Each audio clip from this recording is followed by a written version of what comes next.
stories concerning wildlife. It's concerning a rhino. A rhino? Right? Yeah, okay. rhino. I used to live in Kenya when I was about 5 or 6 years old. Okay.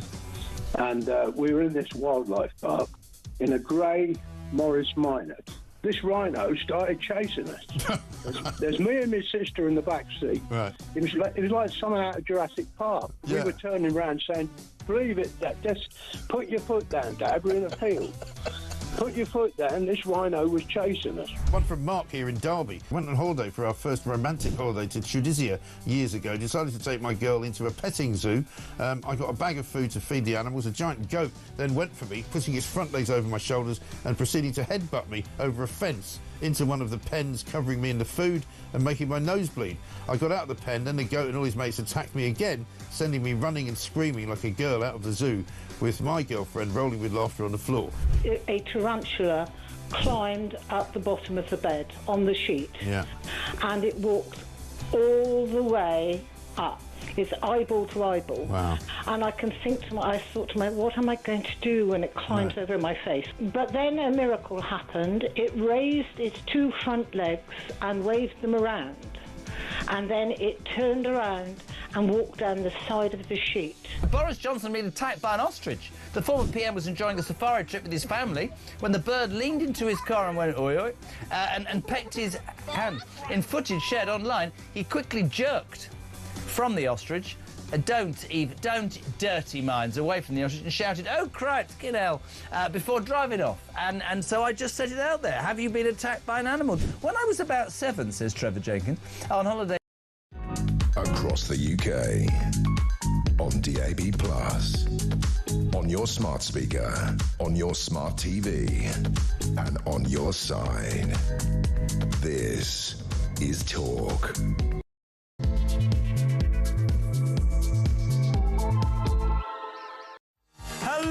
Good morning to you just after 6 o'clock on Saturday, May the 24th already. Hope you're very well this morning. Great news for you, though, if you are just waking up. It's Escargot Day today.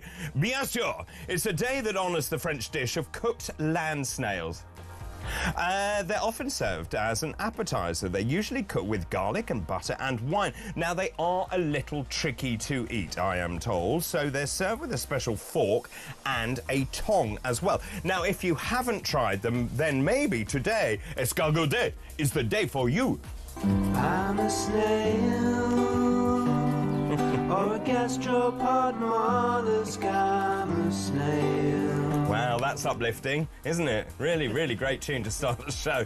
Also today is International Tiara Day, a day that celebrates the timeless elegance of the headpiece and the glamour and the beauty it brings to one's head. And she wore more proudly, like a tiara crown on her head. And she slept with them at night. Wow, also happy birthday, on that musical theme actually, happy birthday to Bob Dylan. He turns 84 today. The American singer-songwriter is one of the best-selling musicians of all time, and he was actually awarded the Nobel Prize for Literature in 2016. That's pretty impressive. Happy birthday, happy birthday, happy birthday, happy. Ping pong. Right, let's move on to this morning and this hour's fascinating facts. Today's fascinating facts. Now, this one's very interesting. On this day in 1738, John Wesley first attended evensong at St Paul's Cathedral, London. Then he went to a meeting at Aldersgate where he experienced his conversion, and this was the start of Wesley's Methodism. And over 270 years later, there are 54 million Methodists in 60 countries. On this day in 1809, Dartmoor Prison was opened to accommodate French prisoners of war. From 1850, it became a prison for convicts. And I love this one. On this day in 1819, Princess Alexandrina Victoria was born at Kensington Palace in London, the only daughter of the Duke of Kent. Now, she became Queen Victoria. She reigned for 63 years, from 1837 until her death in 1901. Of course, she married Prince Albert in 1840 and had 4 sons and 5 daughters. Now, as we know, after Albert's death in 1861, she was so traumatised and devastated, she went into virtual retirement. And those are this hour's fascinating facts. Weekend breakfast, yeah, it's all about the fun. With David and Raj, the day's just begun. The weekend breakfast, see, we found our home. Hello, very good morning to you. 5 minutes past 6 on Saturday, May the 24th. I'm not alone this morning. I have brought my favourite psychiatrist with me. And when I wrote this on social media last night, I thought, how many people have a favourite psychiatrist? I know. Dr. Raj Basso, good morning. Good morning. You're probably thinking, when you look at me dressed like this... You're looking crazy. Yeah. No, you're thinking, there goes an elegant man. I wish I could look like that. I think that's what you're thinking. Is it? Yes. But it's not quite what I'm thinking. So the reason I'm dressed like this, yes. I have a theory. Fancy dress? That actually happens. Yeah, I go to dinner parties, I knock on the door, people open the door and they go, but Raj, it's not fancy dress. Right. Anyway, you dress like the summer is here, and it will bring on the summer. Is that a cravat? Yes, it is, yes. Poorly tied, I think. I don't think you've tied it correctly. Really? Yes. Okay. Well, it's meant to be bushier. Is it really? Yes, well, because the cravat is there to hide one's neck. Okay. I can see everything. And as for those glasses, I mean, you look like you're in a Bond film. Bond villain. Bond villain film, yes. Yes. And a hat indoors, so I don't know what people would say about the etiquette of that. Okay, thank you. Thank you for you're welcome. For very constructive deconstruction. Well, no problem at all. I've come dressed as a forest, so I can't really speak. Actually, we were just talking there about International Tiara Day. Now, did you know a tiara dates back from the ancient Greco-Roman world? In the late 18th century, the tiara came into fashion in Europe as a prestigious piece of jewellery to be worn by women in formal occasions. So essentially, the modern tiara is a semicircle, usually made of silver, gold, platinum, and richly decorated with precious stones, pearls, or cameos. They were very popular in the late 19th century and worn at events where dress code was white tie. Now, after the First World War, the tiara gradually fell out of fashion except for official occasions at a royal court. And there again, interest in tiaras has increased again since the beginning of the 21st century. If you want to see perhaps the best collection of tiaras, you can do currently in London at the Victoria and Albert Museum. You mentioned Victoria. Yes. The Cartier exhibition is on, and I went to see it, and the first tiara you see, which is full of diamonds and obviously was fabulously expensive. Yes. If you read the little blurb, because most people don't read it, it says, this tiara was a gift from the HMRC to the museum because it was given in lieu of inheritance tax. So you get a sense of some trauma there, right? I mean, someone had to hand over this gorgeous piece of jewellery because of some big tax bill. But there again, you also get the sense that their tax bill was so whoppingly enormous that the tiara was therefore the payment. A mere bagatelle. I mean, something you lose behind the sofa. Yes, just have one of my many tiaras. I'm sure it will cover my HMRC bill. But I love that little tale of woe that you saw. You see? I mean, wealth doesn't always bring happiness. I'm being told it's the Duchess of Fife's tiara. Oh, really? Yes, okay, right. Tommy knows the tax affairs are everywhere. Oh, well, indeed, tiaras everywhere, yeah.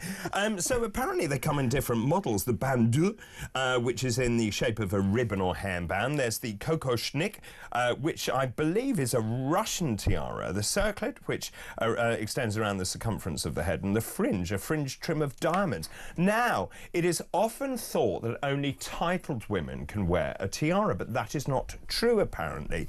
Any woman can wear a tiara to events where the dress code says white tie. There we go. I think bring back the tiara. I say bring back white tie. Bring back the cravat. Bring back the cravat. Do you know, I actually do have a cravat. Okay. I have many cravats. I just not quite sure I'm ready for it. Don't you reach a certain point in age where you think, well, am I cravat ready? Yeah, I think going back to the tying point, they're such a beast to tie that you kind of give up. You have to, be full of energy and optimism first thing in the morning to have a go at it. Well, just like we are. Yeah, exactly. Lots of messages coming in. Good morning to you all. Thanks very much for being up so early. Good morning, David. This is Sean. Both you and Raj are rocking the look this morning. That's Sean in Warwickshire. I don't know which look we are rocking, but thank you very much for that. This is Diane Shakespeare. Good morning to you, David. Looking gorgeous as ever. But I think Dr. Raj needs to see a psychiatrist. Do you know any good ones? Well. They're all rubbish. I love the show. Thanks very much, Diane. Good morning, Dr. Bull. Wow, what a lovely shirt you have on today. I love it. That's Sharon in Staffordshire, one of our regulars there as well. Keep all of those messages coming in, please.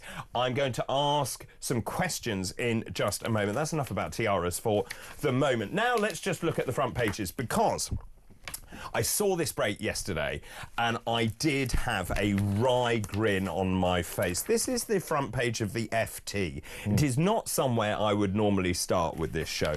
Trump threatens the EU tariffs of 50%. My goodness. So Donald Trump says he's recommending a 50% tariff on all goods from the European Union after being imported into the United States. And he wrote this on his own social media network, True Social, where he said, our discussions are going nowhere with the EU. He said the new tariffs would kick in on the 1st of June. So he is massively escalating this trade deal. And I agree with him. I said on my social media yesterday, Trump is right. Trying to do a deal with the EU is like trying to juggle water. It is impossible to do. And actually, I grinned.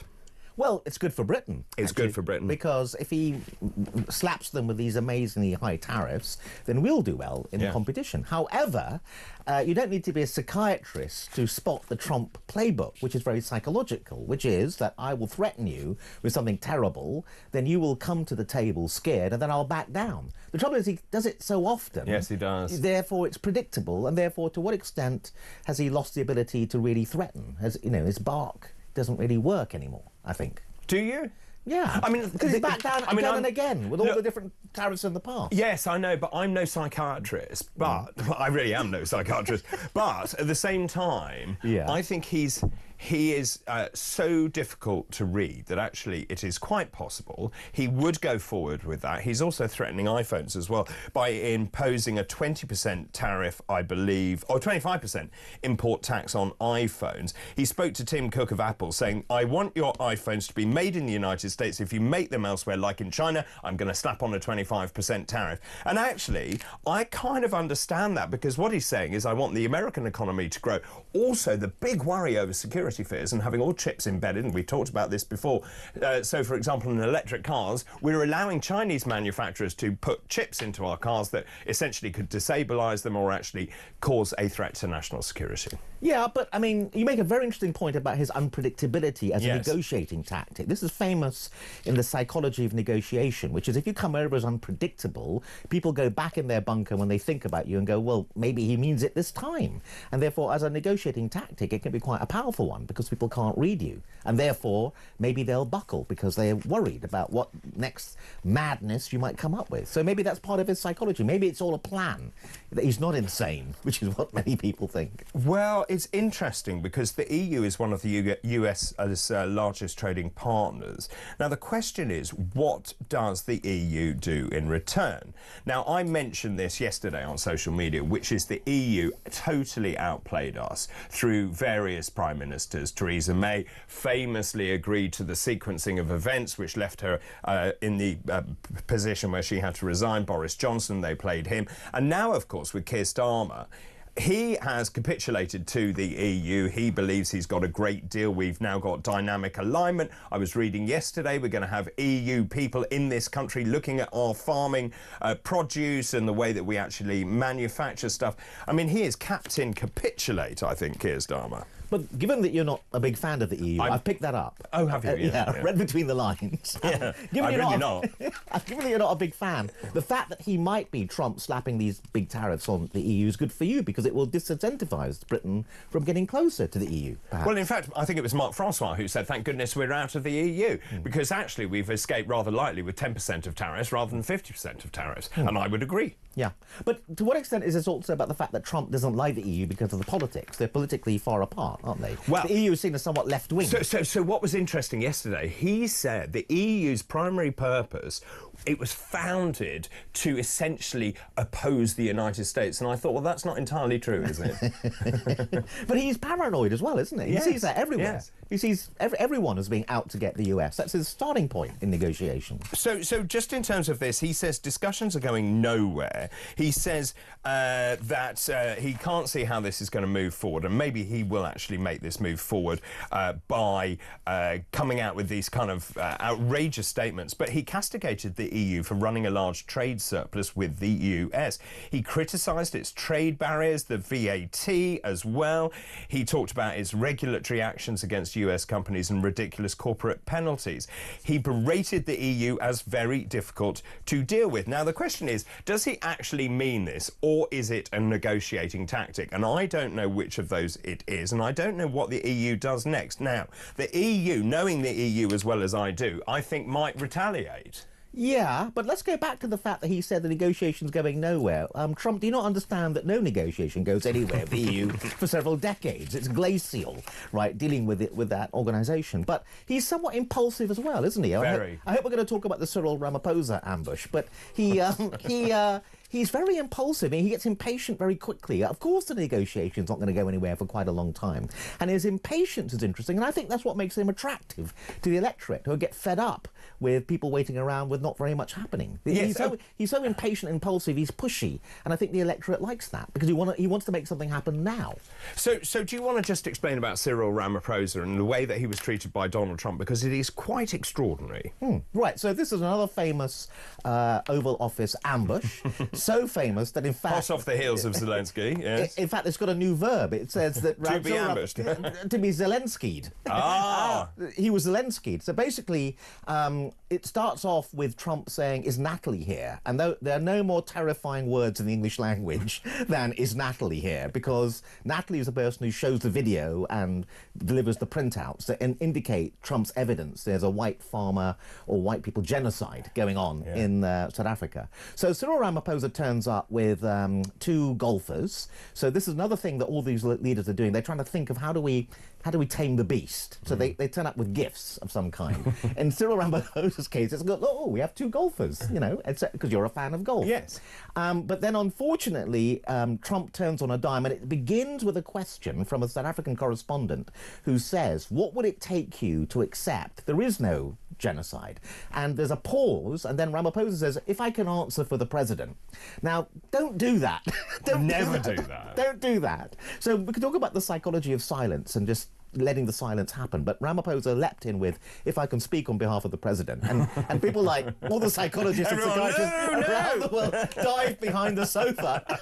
And obviously you could see Trump become increasingly furious with whatever Ramaphosa said. And then he goes, is Natalie here? Trump says this. And then the video is rolled, and then Ramaphosa ambushed with this allegation, horrendous allegation, of a white genocide going on in South Africa. So he never saw that coming. So this is diplomacy conducted in a way we've never seen before, which is that you ambush people and then you make them feel really uncomfortable and you attack them. Well, The Independent is saying that Ramaphosa was forced to watch a series of out-of-context clips cobbled together by a Trump administration staffer. And, of course, it's all in the edit anyway, to show the real truth about what was happening in the country. It wasn't a documentary. It was basically opposition and extremist political figures making incendiary statements calling for the killing of Afrikaners.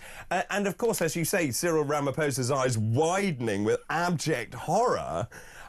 when he's there in the Oval Office. But what I like about Trump, like him or loathe him, there are lots of interesting things about him, but because he does the unexpected, what is revealed is people's fundamental character, because no matter how much briefing they've had or training from all the public relations experts, and I'm sure they've got behavioural experts behind the scenes briefing all these world leaders, they get caught off guard, and so you see the real, as it were, naked character before you, because they've left to have to deal with it on their feet. And it's not a pretty picture. None of them have come over. None of the people who've been in the White House as actually being particularly smart or being able to handle. Could you imagine just sitting in that waiting room, waiting to be called into the Oval Office? You have absolutely no idea what you're going to get hit with. And again, one of the reasons we like Trump is that the terror of being called in to see the boss or the headmaster. We've all been there. We've all been humiliated. It is like going to see the headmaster. Yeah, and you're thinking, oh my God, what's going to happen? Am I going to get expelled? And we love it that these world leaders are getting a taste of what we've been through. I think. Well, so interesting. Just finishing off with the EU before I go to a break. But the EU, this is this morning. So I then thought overnight, what on earth is the EU going to do? Now, of course, they are very good at playing this game, but they have now, this morning, the trade chief has said the 27-member bloc is committed to securing a trade deal which is based with the US on respect and not threat, so dialing it down. Because, of course, if you go full-throatedly and say that you're going to have reciprocal tariffs against Trump, he's going to do something else, isn't he? So, maybe with the EU, because the French would love this, because the French hate anything American. Yes, American movies will be forced to watch French films in subtitles, because we won't get Mission Impossible 17 anymore. No. We'll get French films. Where everyone, commits suicide at the end, because that's French cinema. Oh, yeah, very much so, yes. So rush out and see any American film you can now, because that's it. And also, the BBC reporting the resumption of global trade war by Trump comes after a period of relative calm. However, people are saying that actually it could spark global economic shock. And the markets have tumbled yet again. And the markets have tumbled. Germany's main stock market, the DAX, fell 1.5%. France's CAC 40, which is the equivalent of the FTSE 100, dropped by 1.7%. The S&P 500 dropped 1%. The Nasdaq dropped by as much as 1.6%. By the way, going back to the United Kingdom, the FTSE 100 did all right. Obviously, because as a result, we are not involved in the European Union. I rest my case. But the American electorate are very sensitive to stock markets because they're all looking at their pension schemes all the time. Yeah. Is it called a K401 or something? I can't remember what it's 401k. called. Yeah, that's it. See, look at me knowing that. Very impressive. Yeah, no, thanks very much. So you don't know how to tie a cravat, but this is quite good. I do know how to tie a cravat. Anyway, Raj, thank you very much for the moment. We'll take a short break, actually. I want to ask a question this morning, and it's slightly tangential, because I was thinking about the European Union, the way they were played, or the way they played Theresa May and Boris Johnson, and then Keir Starmer, who basically capitulated and said, I tell you what, instead of having 1-year deals on fishing, I'll give you 12 years. That seems like a terrible idea. Then also, I tell you what, we'll have regulatory and dynamic alignment to sit with your phytosanitary standards, which again is not in the spirit of Brexit whatsoever. So essentially, you are realigning us to Brexit. And that got me thinking, who do you think was the best Prime Minister and who was or is the worst Prime Minister of your lifetime? And if there is a Prime Minister that you miss and you would like to see that Prime Minister back in office to put this country back on its feet again, who would that be? 0344 499 1000. Text the word talk in your message to 87222. You can message us on X as well at talkTV. And no, you can't be Prime Minister, Raj. We'll be back after this break. This is Weekend Breakfast. Good morning.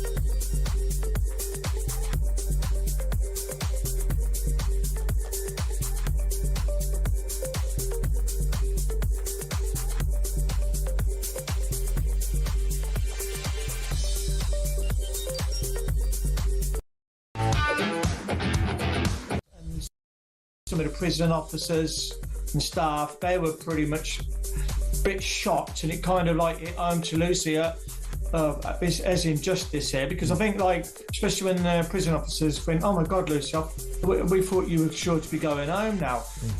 You know, then she went back an hour. They're all running around all over the place trying to help Lucy out. The officers are, and the inmates, and even the governor. So it shocked all of them.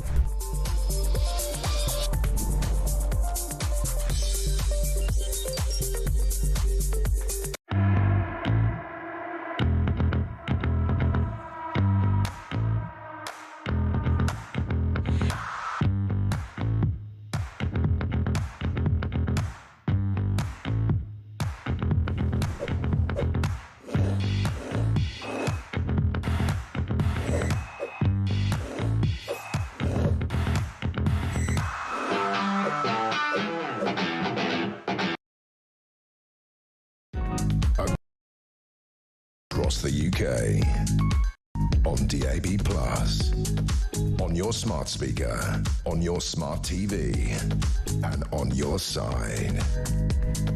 Welcome back. This is Talk Weekend Breakfast. Dr. David Bull here with you, with Dr. Raj Prasad, everyone's favourite consultant psychiatrist. As I have many to choose from, Raj.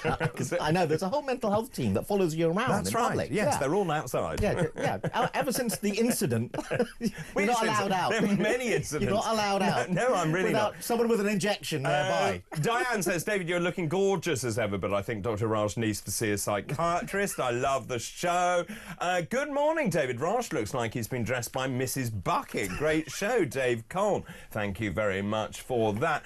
Good morning, David. Was Raj in the 1970s group The Rubettes? Yes, he was. Great show. Thank you. Keep all of those messages coming in. So it got me thinking about Keir Starmer. It got me thinking about Boris Johnson, Theresa May. Oh, Liz Truss. There's another one. It got me thinking about all of these prime ministers. And then I thought of a rather naughty question last night. Who, in your opinion, is the best and the worst prime minister of your lifetime? And who do you miss the most? If there was any prime minister you could bring back, and I'm guessing you're all going to come up with the same answer, but if there is any prime minister that you would like to see return to this country, let me know. Their lifetime. Their lifetime is the important bit. In their lifetime. Okay. In their lifetime. Because otherwise, if you leave it open... I did. I said of your lifetime. Okay, all right, just checking. Oh, very, very tricky psychiatrist this morning. 0344 499 1000. Text the word talk and your message to 87222. You can message us on X as well, at talkTV. Now, Diane in Kent, one of our regulars. Good morning, David and Raj. If we had a government that represents Britain, we'd encourage European businesses who trade with the US to relocate in Britain. Great point. Good for our economy. What this government will do is let the EU trade through Britain, what they'll do is they'll let the EU trade through Britain, which will infuriate Trump, and he will cancel the UK deal. Actually, it was quite interesting, wasn't it, that Trump said, yeah, the 10% deal with the UK is going really great. I thought that was quite interesting. He loves Britain. Yes, he does love Britain. Yeah. Can we have 0, though? I don't want 10. Yeah, no, I agree. Yeah. We'll negotiate on that. Yeah. When you come to power. Well, I'll call him. Good morning, David and Raj. That's it from Michelle. Good morning. Okay. Good morning. Now, Becky Brooks, however bad Starmer is, so I'm asking, which is the worst Prime Minister, the best Prime Minister, who would you like back? However bad Starmer is, Liz Truss was by far the worst Prime Minister. Bonkers, that's Bex in Derbyshire. I disagree with that, actually. I do disagree with that. I just think it wasn't thought through. The way it was announced, she didn't take the markets with her. But anyway, that's not where I want to be going. And as I expected, Paul's place is in the sun. Good morning, easy choice. Mrs. Thatcher, we want her back. That's Paul from Spain. We thought that might be the case. Yeah, well, whether you like her or loathe her politically, I have a lot of respect for her for various reasons. One is, she did actually have a PhD. I mean, she was a very well-educated... Was that in chemistry? Yeah. And apparently the PhD was how to put more air into ice cream. Well, That's what they say. That's what they say. So they keep saying she actually invented Mr. Whippy. I don't think she did. Right, okay. But you know, look, I'm happy for her to take the credit for that. Yes, but listen, she had a PhD, so hats off to someone who had who'd actually done an impressive academic career. Yeah. And also, she was someone who had an ideology. She believed in something, and she believed in it passionately, whether you like it or not. Whereas modern politicians just believe in whatever the focus group says. Well, I'm not sure that's true. I think some politicians, Keir Starmer, classic example. I have no idea what he believes in. No, that's true. That's well, he believes in whatever will keep the Daily Mail editorial on his side the next day. So, but if you do that, then you become undone because you can't actually then have any sort of confluent conversation because point A then sort of interferes with point B, C, D, and E. No, you need a politician with a philosophy of life. Yes, you do. And Mrs. Thatcher did have one. Yeah, I think, and she rescued this country from the chaos of 1979 and the 3-day week. I know in the 3-day week you were thinking... not old enough. Yeah, you were thinking in the 3-day week, how do I work the extra day? Yeah, no, so I remember this very vividly. I was a mere 10 years old, but I do remember the chaos that it brought to Britain. Yeah, but she believed in something, and she read famous economists like Hayek and Friedman, and therefore she had a kind of hinterland. She had a philosophy behind her, and I don't think any of the modern politicians do have that. I would agree. Let's look at the front page of the Times. Here it is. New mental health A&Es will relieve the NHS strain. So the NHS is opening a network of mental health A&Es across England to relieve pressure on hospitals and emergency services. The units will be staffed by specialist doctors and nurses, providing round-the-clock support for patients who are feeling suicidal or experiencing symptoms such as psychosis and mania. Now, according to the detail, patients will be able to walk in or be referred by the GP and the police to the units. They're going to be open 24/7. They're designed to provide, I'd love to see how they're going to do this, calm and welcoming environment. Have you been to an A&E? Last year, 250,000 people went to A&E due to a mental health crisis. Crikey, 250,000. 1 in 3 had to wait more than 12 hours. Existing NHS care described as inadequate and inappropriate. 10 NHS trusts have now launched separate units for mental health emergencies, some on the sites of existing A&Es which are open to walk-in patients, as well as those referred by GPs and the police. What they're trying to do is to expand this nationally to dozens of locations as part of the 10-year NHS plan, which is going to be published this summer by the Labour government. It's interesting, isn't it? Because we do see a lot of mental health cases ending up in A&E, which is very busy, very noisy, where you're trying to triage very complex cases in terms of who should be seen first. And often, I think, people with mental health illness are stuck to the back of the queue. Well, I'm glad this is on the front page of the Times. I think it's a very important subject. Mental health problems are very, very common and frequently swept under the carpet. As a psychiatrist, I worked in the National Health Service at the front line for many, many years. And I would have to say that basically NHS mental health services have crumpled up and blown away. And part of the problem is that they've got staff, not doctors, not psychiatrists, but very poorly trained, therefore cheap staff at the front line because they don't take it seriously. They think that actually depression and anxiety, nothing terrible is going to happen. Therefore, we can throw poorly trained staff at this problem. But serious things will happen, as we've seen with Valda Calder-Cane. You know, there can be violence to people on the streets if you have poor mental health care for people with serious mental illness. Though obviously, seriously mentally ill people are not usually violent, but it can happen. And also, there will be suicides. Now, this estimate of the number of people, 250,000 going to casualty, is an underestimate because I've sent many patients to casualty, or many patients I know have gone and just turned around and left because they were waiting for 3 or 4 hours. So you as a psychiatrist send them to A&E, but they're going to be seen by a medical doctor, not a psychiatrist, I would imagine, in the first instance. No, this again, all of this is public relations stuff. You know, so who are they seen by? They're seen by someone who has done a course, you know, of a very short nature very often. Right. They're usually seen by a nurse, not often a very well-trained nurse in terms of mental health. So it takes forever to end up actually seeing a psychiatrist. You can even get admitted to the hospital these days and not see a doctor for many, many days. So it's basically crumbled up and blown away, and it's very serious as a problem.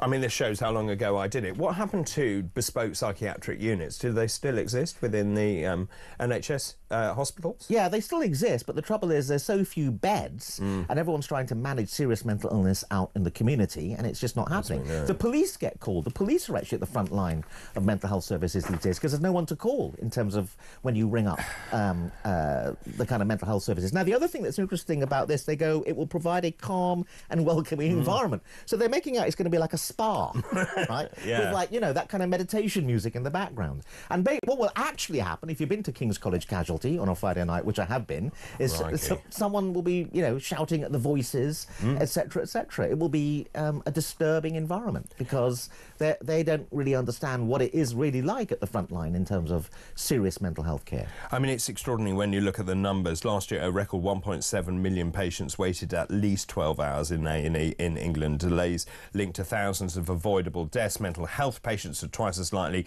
to experience long waits as in other patients. You mentioned the Nottingham killer.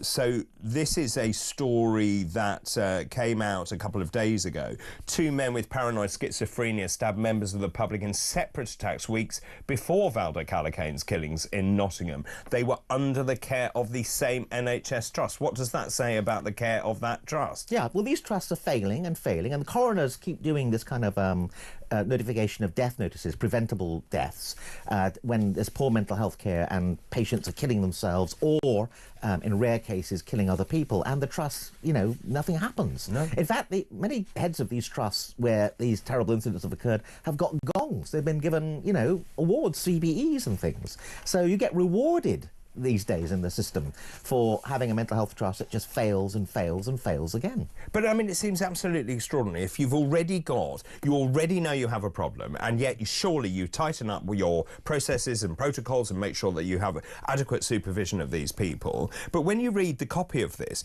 it just seems that they are let out because they are deemed to be too much of a problem. They disappear into the community, don't take their drugs, and of course, lo and behold, and surprise, surprise, their paranoid schizophrenia gets worse. Yeah, because there's very little expertise at the front line.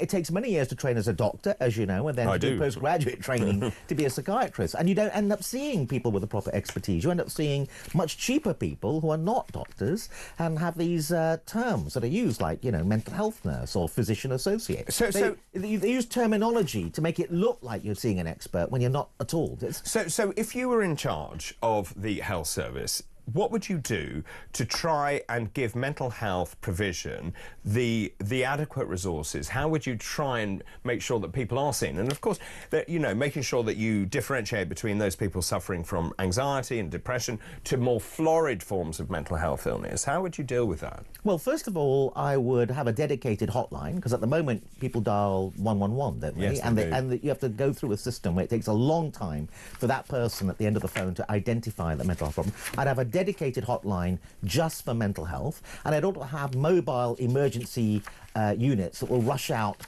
immediately within minutes and handle a problem at home, because that just doesn't happen at the moment. No. I think it all sounds good. Raj, you should be in charge. Thank you for the moment. I'm asking this morning, who do you think is the best and the worst Prime Minister of your lifetime? And out of all of those Prime Ministers, which one do you miss the most? The number 0344 499 1000. You can text the word talk in your message to 87222. You can message us on X as well. Loads of you getting in touch on this. Sue, good morning, Sue. David and Raj, I think Starmer is the worst Prime Minister by a mile. Liz Truss would have been the best if she'd been given the chance and not gone like a bat out of hell. I would agree with you, actually. It was all too quick. She hadn't briefed the markets, and there were big problems with the way that she actually affected that. I think her policies would have put us back on track, but it was far too rushed. Good morning, Dr. David. Lovely to see you. We missed you. I hope you had a fab break. I think I was here last weekend. Anyway, my favourite Prime Minister during my lifetime has been Margaret Thatcher, brackets who else, and obviously the worst. This is our current excuse for a Prime Minister, Keir Starmer. Those choices clearly illustrate how to and how not to run a country. If only there was someone waiting in the wings to bring the UK back to its former glory. Have a great day. That's Carol in Shoreham by Sea. Now, I think we're going to get a lot of votes for Keir Starmer being the worst Prime Minister. I just have a feeling in my waters. But can I go back to Margaret Thatcher? Yes. Because actually she was on her way out. She was very unpopular. Yes, she was. Then the Falklands War happened, and that kind of rescued her. But remember, it was the men in grey suits who wanted to get rid of Margaret Thatcher. And maybe the men in grey suits got rid of Liz Truss. We don't know what's going on in the background. Well, that's also true. Why did she not hang in there? What was going on? Because the men in grey suits came out again. And actually, when you look, and we'll talk about this later on, the Conservative Party is very good at regicide. They're excellent at getting rid of leaders. We saw 5 of them disappear in the space of, 5 months or thereabouts. And the Labour Party is it's very difficult to get rid of your leader. So when we come to power, there won't be men in grey suits, there'll be men in cravats. Cravats and funny glasses. And when they turn up, you know you're in trouble. Yes, with haloperidol and other drugs to deal with your psychiatric illness. It's just quite interesting. Do you think, can I just ask you, maybe you can't answer this, Keir Starmer, he's either Teflon coated, has no, I can't say he has no principles, but he has no ideology, or he is completely oblivious to what the public is thinking? Well, I find it very interesting in his previous job, which was an important job, being head of public prosecutions, right? That he never refers back to it. He doesn't say, when I was in charge of that, this is what we did, and use that as an example. He never refers back to it. So I find that very interesting. It's usually a bad sign that he has nothing to be proud of in terms of his history, because he did a very important job before. It was like he had an actual proper job, unlike most politicians. So what's going on So what does there? that say? Well, it suggests that actually he didn't do very much that he could be proud of, I think, maybe. Wow. Keep those messages coming in, please. Who is the best and worst Prime Minister of your lifetime, and who do you miss the most? 0344 499 1000. We'll take a break. After the break, we'll go through all of this morning's front pages.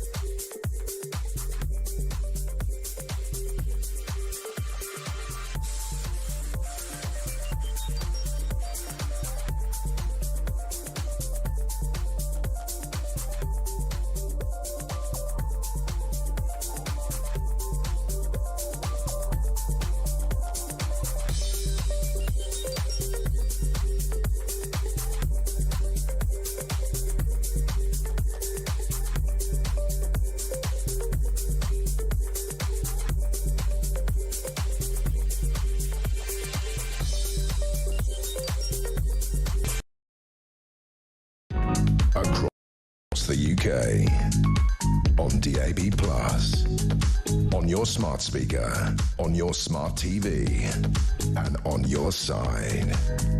This is... Talking about Prime Ministers, actually, and which Prime Minister is the worst one ever.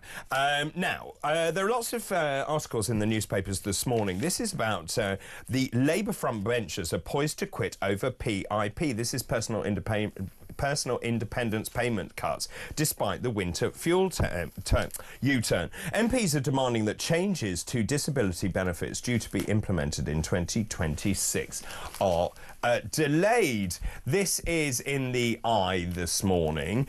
Pressure on number 10 is mounting. Sir Keir Starmer faces front bench resignations unless his government agrees to demands from MPs to water down the disability benefit reforms.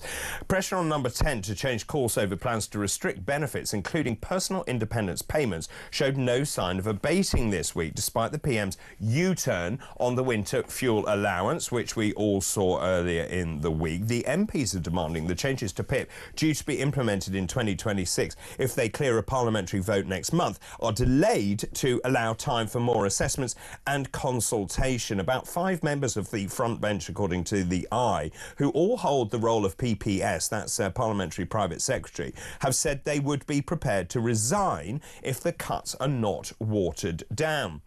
They are also worried over the government's decision to block those under the age of 22 from being able to receive incapacity benefits. And apparently, according to the Eye as well, 110 MPs have signed a letter to the Chief Whip warning that they will not support the bill in its current form. So, again, more trouble for Starmer. Yes, to what extent do these MPs, sorry to be blunt here and slightly cynical about MPs, really care about this policy, and to what extent do they really worry about their own seats? It's all about their own seats. Recent by-election results and so on suggest they're panicked, and therefore they're using this as a stalking horse policy to try and see whether they can get Starmer to change course. It's not that they really care about this thing. They may think about it, care about it because it has a great public relations vibe, but what it's really signalling is they're worried that Starmer is not the person who's going to get them re-elected. Well, I would agree with that, and also they are worried that Starmer doesn't listen to the electorate. We've spoken about this before. You come into power and the first thing you do is cut the winter fuel allowance. I mean, that seems like the most extraordinary policy to me. It wouldn't be straight out of the traps of any policy of a professional government. When you look at this, though, there is a real problem. 1 in 10 people of working age are now now on at least one sickness or disability benefit. What do you think's going on behind that? Well, one theory, of course, is we've got a welfare system which is feather-bedding people too much so, and that means that people are disincentivised from working. I see that on the front line as a psychiatrist when I used to work in the NHS, where you would say to people, I really think getting a job might actually be therapeutic for you. And they would go, it makes no financial sense for me to get a job because of all the benefits, particularly the rental benefits they would get in terms of... so therefore, they walked away from actually working without seeing that actually there's something about working and actually paying your own way, which is a fundamentally important part of life.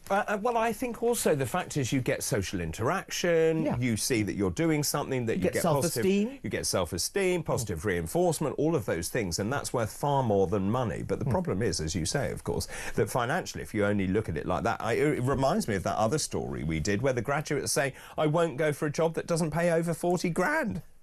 Yes. I was like, what? Yeah, well, yeah. So one of the questions is that we've got also getting people in work. We've got a productivity crisis, that people are not very productive when they're working as well in Britain. So there's another issue about actually people's whole relationship with work. Even the ones who are turning up at work don't look as though they really want to be there quite a lot of the time. So Mrs. Thatcher was very hot on this one. Actually, funny you should mention her, Dr. Ross. Yeah. Hi, Doctor. So I'm asking, which Prime Minister do you miss the most? Andrew says, hi, Doctor, no contest. Best was Margaret Thatcher, worst Keir Starmer. Thanks for that. Good morning, David and Raj. I'm almost 80 and Starmer is by far the worst, followed by Blair. The pair of them have systematically broken the country. Margaret Thatcher the best, and like you would like Liz Truss to have a... Oh, like you, I would like to have Liz Truss having a chance. So, thank you very much for that. Good morning, David and Raj. Loving the cravat. The worst Prime Minister in my lifetime was Tony Blair for laying the foundations for the destruction of this country. Hi, David. Top 3 worst Prime Ministers for me. This is rather different. This is Simon in Durham. Top 3 worst Prime Ministers for me. Thatcher the Milk Snatcher in number 3. Feel like I'm doing the countdown. 2, President Blair. And number 1, the Starminator. At number 1. Have a great bank holiday weekend. Thanks very much, Simon. You Could too. we go back to Blair? Because yes. Very interestingly, sometimes a policy is implemented that Blair did, which was a massive overexpansion of the higher education system. Yes. So you got rid of polytechnics. 50% of people going to university. Yeah, so it seemed like a good idea at the time. Well, did it? Well, it seems so, but obviously what's happened now is it completely devalues the point of having a degree, because everyone's got a degree. Yeah. Whereas before, in our day, it meant something. Yes, it did. And it meant, actually, that a lot of universities in the end ended up offering these Mickey Mouse degrees. So decades on, many universities are actually going to fall apart with a financial crisis. So it's and that's why they're relying on foreign students going into universities, because they need the money to actually afford to continue. A knock-on effect of a bad policy. Does chickens come home to roost like 30 years after? But also, you see, what it did, I think, is it undermined the value of a trade, because what Blair said is 50% of people need to go to university. So people went off and did, got golf course management or whatever they had to do a degree. But actually, it undervalued the trades. And actually, what we need is skilled tradesmen, don't we? No, like plasterers and carpenters, electricians and so on. Yeah, well, it elevated the idea that the only worthwhile way of being in life was to have a university degree, which isn't true at all. No. And now we're coming back to the fact that apprenticeships, for example, may be a better approach. And so this massive overexpansion meant basically that degrees became meaningless. So a terrible idea. But it took 30 years for the chickens to come home to roost. So here's another policy, actually, they are looking at. Labour's flagship child poverty strategy has been delayed until at least the autumn. There are concerns at the top of government that the financial cost of key proposals outweighs the political benefits, even though tens of thousands more children will fall into poverty as a result. This is work being done by Liz Kendall, the Work and Pension Secretary, and Bridget Phillipson. It was due to be published in the spring and had been expected to include a recommendation to scrap the controversial 2-child benefit cap. But apparently they're being pushed back by Rachel Reeves and Morgan McSweeney, who is, of course, Keir Starmer's Chief of Staff. They're pushing it back to the autumn budget and possibly later. They're looking at the cost implications and looking at the political benefits, which goes back to your point, doesn't it? Which is, are you actually following what you believe to be true, or are you following the polls? And over and over again, we see these policies, Labour policies, are always controversial. And so that suggests that actually they've lost the ability to come up with a policy that's popular. Yeah. So very interesting. Almost every policy they come up with is controversial. What does it say, do you think, about the power dynamics within the Labour Party? Because I see there is a big split. We're going to talk about it later, actually, with Angela Rayner and Rachel Reeves. There is no doubt there are two very different camps here. And the trouble is, if you want Starmer to be a better Prime Minister, he has to feel there's a real threat from some other candidate who might take power from him, and that will make him shape up. But the question is and who there? Would that person be, Raj? Yes, well, that's the trouble, is well, there? Who would replace You're him? pressing me to come up with I a am. Who would replace her? Well, usually it's the Chancellor, isn't it? Usually. Or Deputy Prime Minister. OK, yeah, but I think in this case, hopefully it would be the Chancellor. Well, not hopefully, because she's not a very good Chancellor so far from what we can tell. Well, you've also got a not very good Deputy Prime Minister. I mean, what a battle. Yeah, but have they got charisma? Have they got TV presence, for example? Have they got wit? Rachel Reeves, absolutely not. Angela Rayner, she has in a sort of car crash way, don't you think? Well, she's got a kind of charisma of her own. Yes. Yeah. She kind of looks like she speaks for ordinary people, doesn't she? A little bit. A little bit. Is that essential to be Prime Minister? Well, I'm just trying to search desperately for some quality that she's got. It's tough, isn't it? It is tough. Brendan Silver, good morning to you. Good morning, David Reed, best and worst Prime Ministers. I'm 32, and sadly, I can't say there's been a good Prime Minister or decent government in my lifetime that's had the UK's best interest as first priority. The worst Prime Minister ever is certainly Starmer, and then Blair, and third place goes to May. Controversial opinion here, but Thatcher is wildly overrated. Brendan, thank you for that. Please correct that message. Labour started snatching the milk first. Thatcher finished it off. That's correct, actually, Andy. Thank you for the clarification there as well. Dan in Kent says, and he's actually following up on something you said, I'll tell you why Starmer has nothing to be proud of as chief prosecutor, and that's because he left the post office scandal self-prosecute. Very good point. This is going to be his downfall when the real inquiry starts. Maggie Thatcher, obviously the best and much missed Prime Minister. Wow. Good morning, David and Raj. Loving the cravat. Tied badly. The worst Prime Minister in my lifetime was Tony Blair for laying the foundations for the destruction of the country. Keep all of those messages coming in, please. It's one of the reasons why Starmer doesn't refer back to his time as Director of Public Prosecution, because he knows the bodies are buried. He knows that things will come back to haunt him. Yes. So he's trying to not... And I think the post office scandal is definitely one of them. I think it's a brilliant point. So keep all of those points coming in. Thank you very much. Thanks, Raj, for the moment. I'm going to talk about the first nationalised train after the break. It's a great story. Also the front pages. I promise we will actually go through them at some point. This is Weekend Breakfast. Good morning.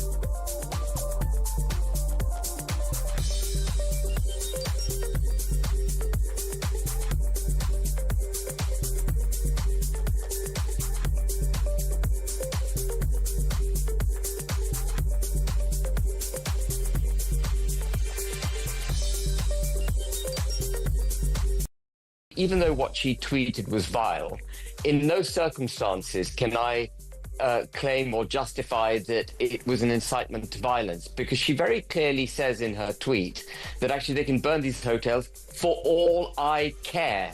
Now, that is not an incitement to violence. That is basically a declaration that she has no care for these people living in her communities who she perceived to be a threat to the communities. And she should never have been arrested. She should never have been charged. She should never have been convicted.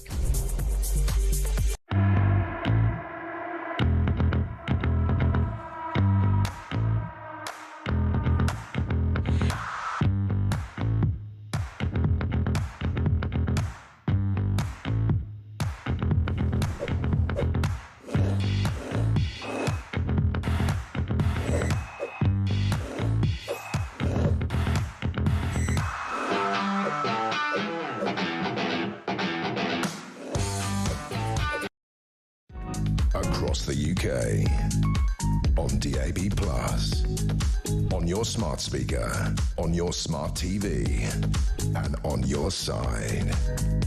This is talk. Welcome back. 6:52, Saturday, May the 24th. I'm David Bull, in with my psychiatrist, Dr. Raj Persaud. Doing my best. Doing your best, and also changed your outfit many times already in just 53 minutes. What does that say about you? Let's take a voice note now. Simon's on the line from Portsmouth. Good morning. Good morning, David. Good morning, Raj. I think Prime Minister-wise, until COVID done him in and the lockdown went against him, and he got essentially unceremoniously booted out because a few of his staffers started having major parties. Boris actually was quite stable and did a pretty good job before COVID. So can't be any worse than the crop we got at the moment. So I'd say give him a shout. Thanks, guys. Great show. Very good, Simon. Very good, Simon. What do you think? Well, Boris fell very ill in the middle of this, and we don't know. Okay, let's do the impact. Let's do the pre-morbid. The pre-morbid Boris. What was he like? Well, he had certainly charisma. There's no doubt about that. But we're hearing from the COVID inquiry, I don't know whether it's true or not, that in fact he favoured a very tough lockdown. Now, I think you and I... That's not what we were led to believe before. Okay, but you and I don't think a lockdown's such a great idea. It's a terrible idea. Right, okay. Phew, glad we agree on that. Yeah, we do. Yeah, but if he was in favour of even a tougher lockdown, then that's not a great... But my understanding was... idea. But he was very ill. He was then lent on by Patrick Vallance and Chris Whitty, and they wanted a harder lockdown, and I think he went along with it based on his own experiences of nearly dying, and I can understand that. Yeah. Well, the other thing I have to say, it seemed to me he was a little bit enthralled to the white coat. So you kept saying, we'll follow the science. Yes. I think Mrs. Thatcher, you know, having a PhD and all, would have been slightly tougher with them. Yeah, she would have said, I am a scientist. Yeah, she would have been more sceptical. She would have been. She would have understood that actually there is a science, but also leadership of a country, which is a different thing. And also, you see, medicine is not a science. Yeah. Medicine is an art and a science, as you know. Yeah, but also there's running a country as opposed to this thing about how we must do all this to save the NHS. We kind of destroyed the country to save the NHS, so that wasn't a great idea. It was a terrible idea, Yeah, Raj. but to what extent was he in the thrall of these people in white coats? And Mrs. Thatcher would not have been, because she had her own intellectual hinterland. And she'd have said, OK, you're very good at medicine, but I'm running the country here. So we're not going to follow the science, this mantra they kept saying. We're going to follow what's actually best for the country. We're going to follow what's right, would have been a good mantra. Let me just tell you about this, because I did laugh, even though it's really serious, but I did laugh when I read it. The first nationalised rail service is on the horizon, by the way. South Western Railway is the first train operator to be renationalised as part of the Labour government's flagship rail reforms. It will be taken into state ownership from 2 a.m. on Sunday. The first service set to depart from Woking for London Waterloo. It is not a train, however, it is a rail replacement bus service. Yeah. You can't make it up, can you? Yeah, well, the state of Britain today, we don't even know what a train is. No, you think a bus is a train. No, it's extraordinary. So passengers intending to travel beyond Surbiton will have to change onto a rail replacement bus to complete their journey because of engineering works near Rains Park in southwest London. I mean, it's absolutely ridiculous. Gareth Bacon, the Shadow Transport Secretary, said only Labour could nationalise a train company and launch it with the rail replacement bus. I have to say, that sums up the state of this country. Yeah, I have to say that we compare, for example, ourselves with Germany, where the trains apparently always run on time.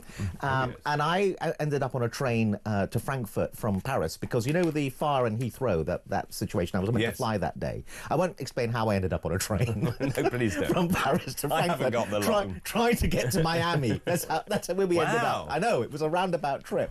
But on that train, because we didn't have the right ticket, we were terrified we were going to get thrown off by, you know, German conductors. No one came and checked our ticket at all. So, you know... But was it on time? It was on time. You see, it's German. Yeah, but it was free. Well, it was a free journey. But it was on time. But you see, there's a big difference here also. The trains in Europe are much cheaper than they are in this country as well. Yes. I mean, I don't know where all this money goes. And the question is, does nationalisation actually make the train service better? I wait to see. Yeah, but why is it that trains are better in Europe compared to here? Why don't we go over and see what they're doing? Because they invested in them, the infrastructure. I mean, there's actually a much bigger conversation to be had here about, does competition work on the railways? I'm not sure it does, because you're basically having different operators. And same with water companies. Yeah, because you've got different companies working with the same infrastructure. So I don't know how it can work. Yeah. Well, theoretically, you compete with other modes of transport, like the road or the aeroplanes and stuff. So you've got to bring competition in. We all know that competition is the thing that raises standards.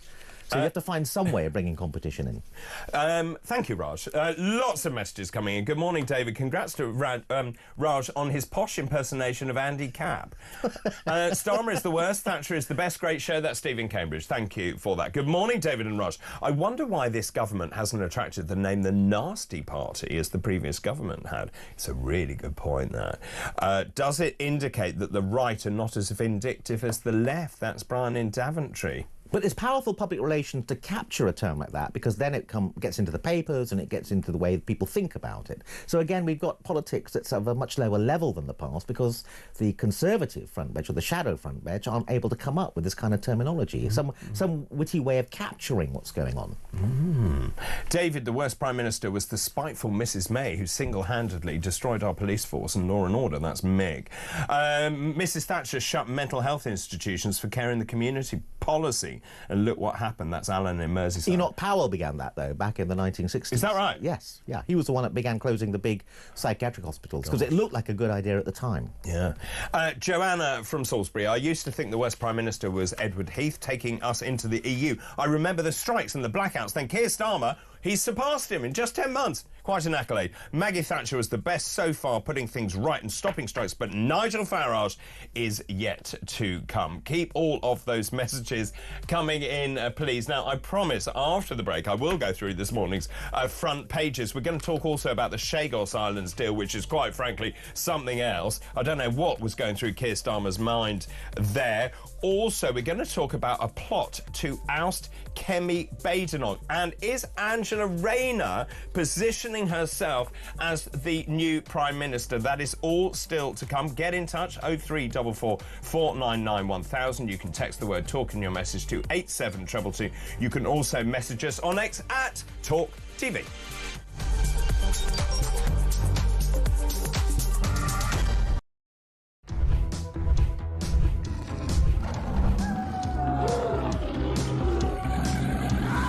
We've just been talking in the office here about how many of us have been attacked at some point or other by some form of flying beast or any wildlife. I mean, so we'll take your stories this morning. Hello, this story is concerning wildlife. It's concerning a rhino. A rhino? Right? Yeah, okay. rhino. I used to live in Kenya when I was about 5 or 6 years old. Okay. And we were in this wildlife park in a grey Morris Minor. This rhino started chasing us. There's me and my sister in the back seat. Right. It was like something out of Jurassic Park. Yeah. We were turning around saying, "Believe it, Dad. Just put your foot down, Dad. We're in a field. Put your foot down." This rhino was chasing us. One from Mark here in Derby. Went on holiday for our first romantic holiday to Tunisia years ago. Decided to take my girl into a petting zoo. I got a bag of food to feed the animals. A giant goat then went for me, putting its front legs over my shoulders and proceeding to headbutt me over a fence into one of the pens, covering me in the food and making my nose bleed. I got out of the pen, then the goat and all his mates attacked me again, sending me running and screaming like a girl out of the zoo, with my girlfriend rolling with laughter on the floor. A tarantula climbed up the bottom of the bed on the sheet. Yeah. And it walked all the way up. It's eyeball to eyeball. Wow. And I thought to myself, what am I going to do when it climbs over my face? But then a miracle happened. It raised its 2 front legs and waved them around. And then it turned around and walked down the side of the sheet. Boris Johnson been attacked by an ostrich. The former PM was enjoying a safari trip with his family when the bird leaned into his car and went oi oi and pecked his hand. In footage shared online, he quickly jerked from the ostrich. Don't dirty minds away from the ostrich, and shouted, "Oh, Christ, get hell," before driving off. And so I just set it out there. Have you been attacked by an animal? When I was about 7, says Trevor Jenkins, on holiday in Spain in the 70s, a monkey pulled my long hair. It was long because in the 70s I was in floods of tears. And as the family car drove out the car park, an elephant ripped off the car mirror. We got the message. Spanish animals aren't to be trusted. Jeremy, Brittany here from the United States. I was spurred by a rooster in my right foot a few years ago. Spurred? How do you get spurred by a rooster? And one here from Dan in Hampshire. Morning, Mike. Is an Aussie that has been dive-bombed by our version of the magpie, which is much bigger, every spring. Across the UK, on DAB+, on your smart speaker, on your smart TV, and on your side. This is talk.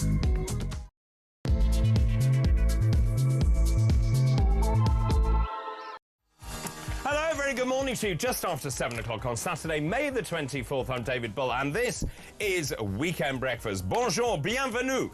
Great news for you this morning. It's l'Escargot Day, a day that honours the French dish of cooked land snails. They're often served as an appetizer, and they're usually cooked with garlic, butter and wine. Now, they are a little tricky to eat, so they're served with a special fork and special tongs. And if you haven't tried them, then maybe today is your escargot day. A snail doesn't make a sound when passing by. A snail likes to rock and roll. He sleeps on a leaf when he feels tired. A snail likes to rock and roll. Well, that's the first I've heard of that. Also, today is International Tiara Day. Dr. Raj is wearing his later on. A day that celebrates the timeless elegance of the headpiece and the glamour and the beauty it brings to one's head. She wore a black tiara, red gems upon her fingers. She came from distant waters when northern lights explode to celebrate the dawn. Well, that's Wore a Black Tiara by Jethro Tull, I'm being told. Also, happy birthday to Bob Dylan. He turns 84 today. Amazing. American singer-songwriter. He's one of the best-selling musicians of all time. And he was awarded the Nobel Prize for Literature in 2016. Wow, quite an accolade. Happy birthday to you. Yes, happy birthday. Right, let's move on to this hour's fascinating facts. Today's fascinating facts.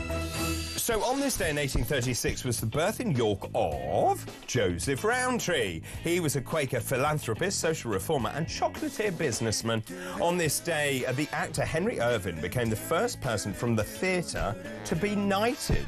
On his death, he was cremated, and his ashes were then buried in Westminster Abbey, thereby becoming the first person ever to be cremated prior to interment at Westminster. And on this day in 1930, Amy Johnson landed at Darwin, Australia, and became the first woman to fly from England to Australia. And those are this hour's fascinating facts. Waking up to the sound of David Bull's voice. Funky facts and laughter, yeah, he's got no choice. Dr. Raj joins in, news and views on a roll. Saturday morning vibes, they're filling up our soul.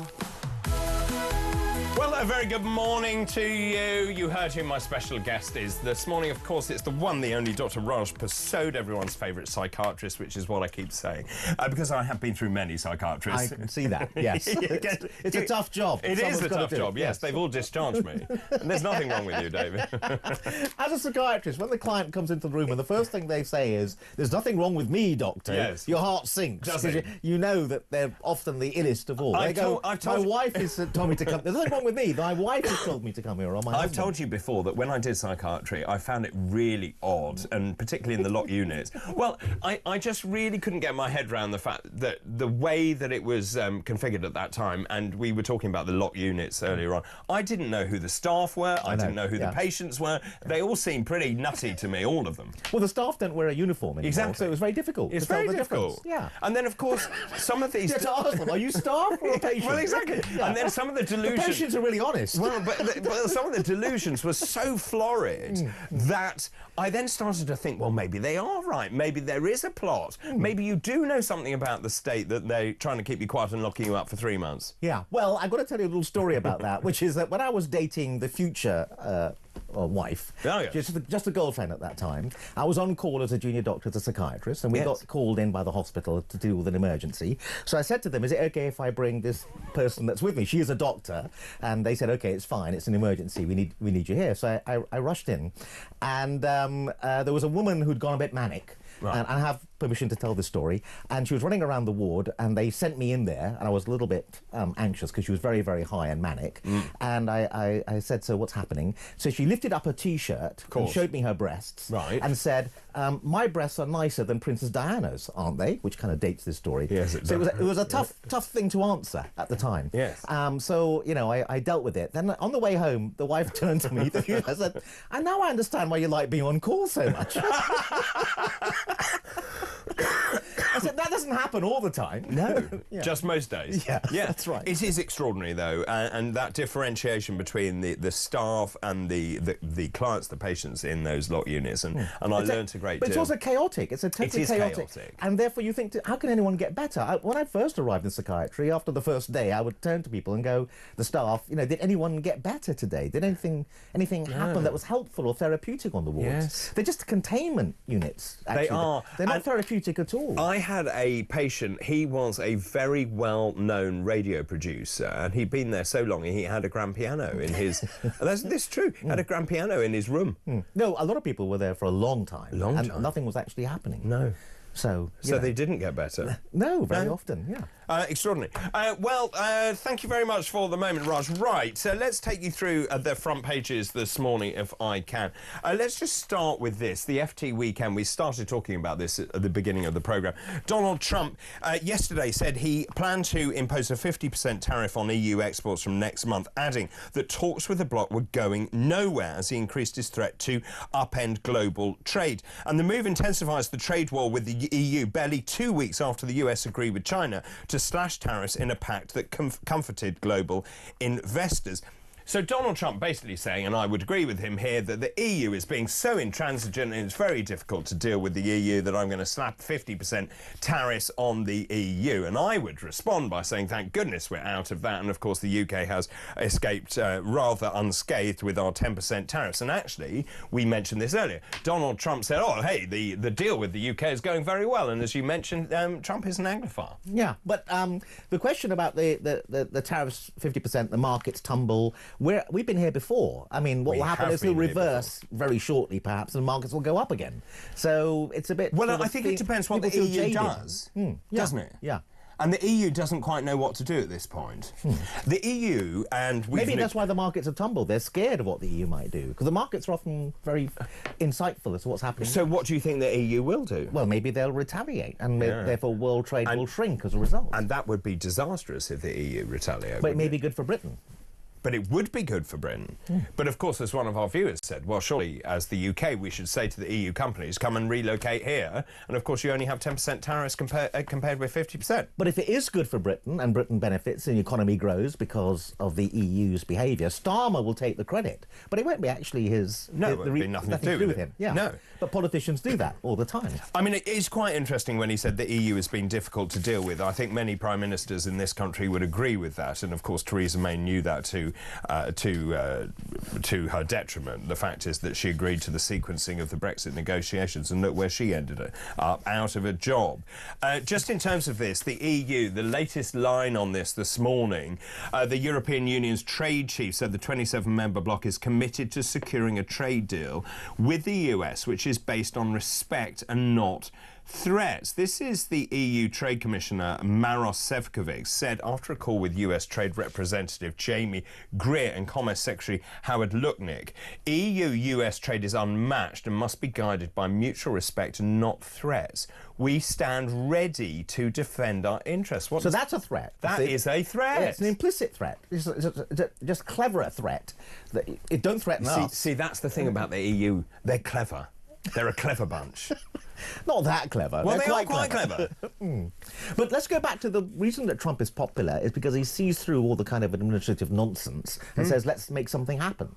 That's why people like him. He's trying to make something happen. But also it plays well into the rhetoric of saying, I'm looking after America. I'm putting America first, and the Americans think this is good. Yeah. Well, yeah, but then the markets tumble and they look at their pensions. Yes. And they get worried about that. Whereas... his popularity is sinking. Whereas our Prime Minister thinks I'll do something that's bad for the country and thinks that's good.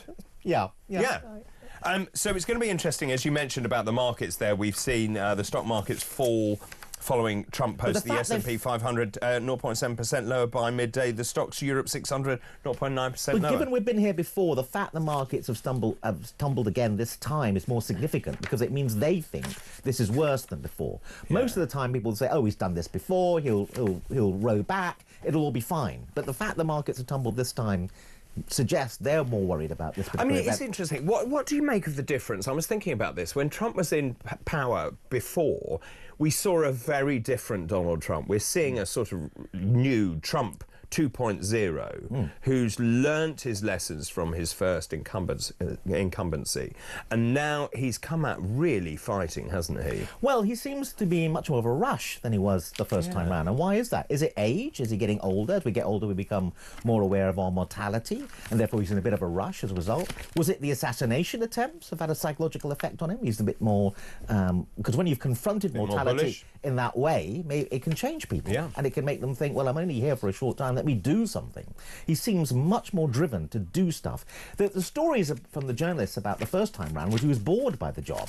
He didn't actually want to do the job. You know, he just got elected. And now he does. Because he was trying to avoid court cases. Now it looks like he's much more engaged this time round. It certainly does. Let's look at the Daily Telegraph as well this morning. This Trump threatens EU with 50% tariffs is in there as well. Donald Trump has threatened to impose 50% tariffs on the EU in just over a week as he ruled out striking a trade deal with Brussels. I believe this begins on the 1st of June, actually, so it is. It's really soon. That's the front page of the Daily Telegraph. Interesting, the Telegraph is to be sold to a transatlantic consortium led by Redbird Capital Partners. This is going to end many years of uncertainty. But another headline is, ooh, I say the best-dressed men in tennis. Oh, yes. Go to page 25. Yes, because you're a tennis fan. Yeah, the best-dressed men in tennis. I turned to page 25. You weren't there. I wasn't there. So this article's just rubbish. No, of course it's rubbish. I'm glad you mentioned the tennis, actually. And thanks for offering to play tennis against me. I will take you up on that at some point. No, I really will. Okay, I just don't have my kit with me. That's my excuse, anyway. Yeah, the mind shudders. I'm looking for the pictures here on page 25. It's just Jack Draper looking a bit weird on a yacht. I mean, how's he's not dressed for tennis? Yeah, I know. What's that got to do with tennis? I don't understand. Absolutely no idea. Yeah. He's with a model, though. So. Jonathan Wells is looking at the most stylish men on the circuit. I have to say, I like Wimbledon because it's all white. That's how tennis should be, in my humble opinion. Yeah. Right, let's go on to the Times. We've spoken about this morning. The NHS is opening a network of mental health A&Es across England, intended to relieve pressure on hospitals and emergency services. It's going to be staffed by specialist doctors, providing round-the-clock support for patients who are feeling suicidal or those experiencing symptoms such as psychosis and mania. We talked about this earlier. Patients will walk into the units where they are going to provide a calm and welcoming environment in contrast with the noise and chaos of big hospitals. This is staggering, though. 250,000 people suffering a mental health crisis went to A&E. And that's an underestimate, a vast underestimate. Because people turn up and they don't get processed because they get bored waiting or they're unwell. So, 250,000 people, what are we talking about? Everything ranging from mild anxiety through to florid schizophrenia. Well, you wouldn't go to casualty with mild anxiety. You'd definitely... Well, you might. You might. Well, no, you'd go because you had a panic attack. You're worried you're having a heart attack. Very often the two things are difficult to discern the difference between. So you wouldn't go to casualty with mild anxiety. You'd be pretty seriously ill. No one goes to casualty because they understand it's like a war. And also you have to wait for 12 hours. Yeah, it's crawling through barbed wire. Yeah. So what happens is people turn up, they're very unwell, and then they leave after a very short period of time. So that's a vast underestimate. That's the people who stay and get processed. And if you stay and get processed, nothing much happens. You wait for more hours, and you end up seeing someone who sends you home without any treatment. So do you think this is a good idea, these new mental health A&Es? It would be a good idea if it was driven by the right reason, if people were really concerned about suffering. Mental illness causes a huge amount of suffering. They're not driven by that. They're driven by the headlines of when someone gets killed by a patient that's been released too early or been handled badly because they've got schizophrenia and they're hearing voices. So it's driven, the policy is driven by how do we avoid headlines and being on the 9 o'clock news because of another terrible scandal where someone gets stabbed, like in the Nottingham case. That's what it's driven by, to prevent that. They're not really driven by concern for the huge amount of suffering that mental health causes. One of the things the NHS is driven by is that they're worried about headlines. So a lot of suffering in mental health stuff is silent. It's silent suffering. And as a result, it doesn't drive policy enough because no one cares about the suffering. Should these mental health A&Es be closer aligned to community services rather than primary services? Well, they need... Or secondary services. One of the big problems is, even if you got to see someone as an emergency, there's very little follow-up. So there's no point having these A&Es unless there's a follow-up whereby a nurse will come and visit you or a doctor, or you will have an appointment later on where you actually get some kind of help. I agree. The weekend, we spoke about this as well. Labour rebels warn Starmer back down on disability benefit cuts or we resign from the front bench. Also, we spoke about this story as well. The Guardian, thousands could suffer as child poverty plan is delayed. Labour's flagship child poverty strategy has been delayed until at least the autumn, even though tens of thousands more children are likely to fall into poverty as a result. This policy is being led by Liz Kendall, the Work and Pension Secretary, and Bridget Phillipson, who is the Education Secretary. It had been due to publish in the spring and was expected to include a recommendation to scrap the controversial cap. That's the front page of The Guardian this morning. This is interesting. Daily Mail. Rayner on the rampage. Angela Rayner apparently is at war with Keir Starmer and Rachel Reeves. As I said before, Raj, there is no doubt that there is these factions competing within government. So you've got the Reeves faction and you've got Rayner's faction. Anyway, Ange is not happy over plans to slash her department's budget. This is according to the Mail. The Deputy Prime Minister is said to have complained forcibly about proposals to squeeze spending on housing. Now, of course, they've made a manifesto pledge to build 1.5 million homes over 5 years, which is 300,000 homes every single year. And there is no doubt in my mind that she is harbouring leadership ambitions. So what the public won't realise about behind this headline, someone will have briefed the Daily Mail, right? From the Rayner camp, not Rayner herself, but someone close to Rayner. So the headline appears, and then Starmer rings up Rayner and goes, "What the hell? What the hell's this?" And Rayner goes, "I don't know what that's about. I don't know how that happened. Nothing to do with me, Gov." So, you know, there's these rituals that are going on behind the headlines that explains this jockeying for power. It's definitely a signal that Rayner is positioning herself to be the successor. And yeah, it's extraordinary. She must be a very good actor because she's sitting there next to the Prime Minister at PMQs looking like butter wouldn't melt. Well, I wouldn't quite say that, but you know what I mean. But they all do that. They all do. Yeah, they all look like they're solidly behind you, but they're waiting to stab you in the back. I mean, she's certainly, according to the copy here, she's made her views known forcibly in private because she feels that she's got this very difficult housing target. By the way, it's the same housing target the Conservative Party had, by the way, so there's no real change. She wants to be able to claim a victory on this later on. She does. Because if there's a change in policy, she'll go, "That was me. See, I did that. Vote for me for Prime Minister." Yes. Do you think Starmer is going to last the course?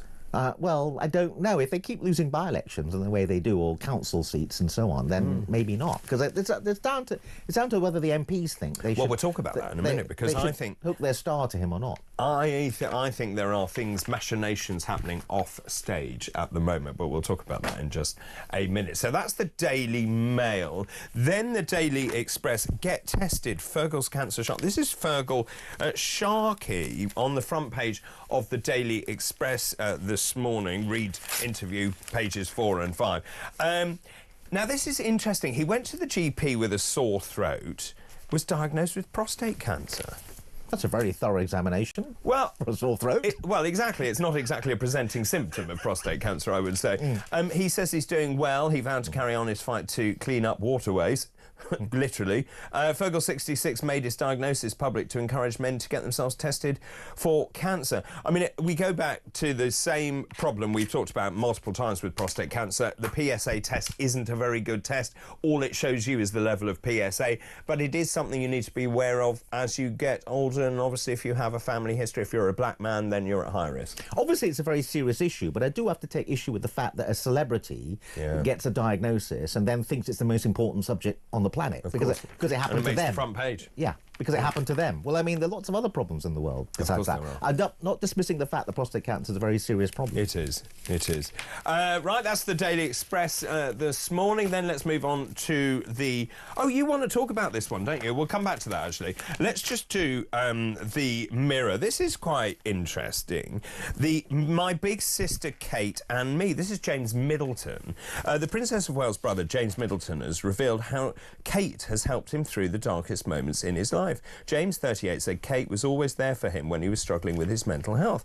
Praising Kate, 43, and their sister Pippa, they've seen me at my lowest. Sibling love is one of the most powerful bonds there is. That's lovely. Yeah, well, James has talked before, hasn't he, about mental health issues? He has. And so, again, we're talking about the fact that the mental health services have crumpled up and blown away, so people do fall back on brothers, sisters, family. They're left holding the burden, as it were. And he is making a very important point that actually the most helpful thing often with mental health problems, I can speak as a professional with all the training, is actually lay people who are close to you, friends, brothers and sisters, but they're put off trying to get involved because they think, I'm not a professional, I'm not an expert. Go and see a therapist or go and see your GP. But if you turn up and try to get into the system, nothing will happen. So I think people are put off trying to be helpful when they could actually be helpful because they think, I'm not expert, I'm not trained. But actually just some simple stuff to do with just being supportive and listening, and often people's intuition about what advice they should give is actually perfectly good. He says sibling love is something unique. You can't choose your siblings. It can be complicated, it takes work, but when it's strong, I believe it's one of the most powerful bonds there is. I would agree. But again, sorry to be a little bit suspicious. Why is the story out now? Something's happening that explains why it's appearing now. Because, I mean, this is a long-standing problem. He's had long-standing mental health issues. So He had a mental health crisis in 2017 that left him with thoughts of ending his life, and obviously he says, the women around me, so this is Kate Pipper and his mum Carol, have been emotionally open, expressive and in tune with the people around them. I think being surrounded by that kind of emotional intelligence rubbed off on me, even if I didn't realise it initially. And well, it is an important story, but there is a book. There is a book, of course there's a book. He's written a book. That's why it's in the paper. I'm going to mention that. Actually, I'm going to hold these until we get to the break, actually, because there are two other stories I want to go through, The Sun and the Daily Star. We'll do those after the break. Also, I'm asking a question this morning. Who do you think is the best and worst Prime Minister of your lifetime, and which Prime Minister do you miss the most? 0344 499 1000. You can text the word talk in your message to 87222. You can message us on X as well, at talkTV. This is Weekend Breakfast. Good morning.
Is that women's safety is at risk. We know from evidence, from figures, that the ethnic minorities groups, there's a higher level of attack on white Western women like myself than any other group. That is a fact. We can't escape it.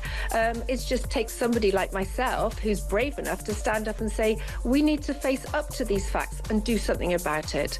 And this government, I believe, is in denial about these policies.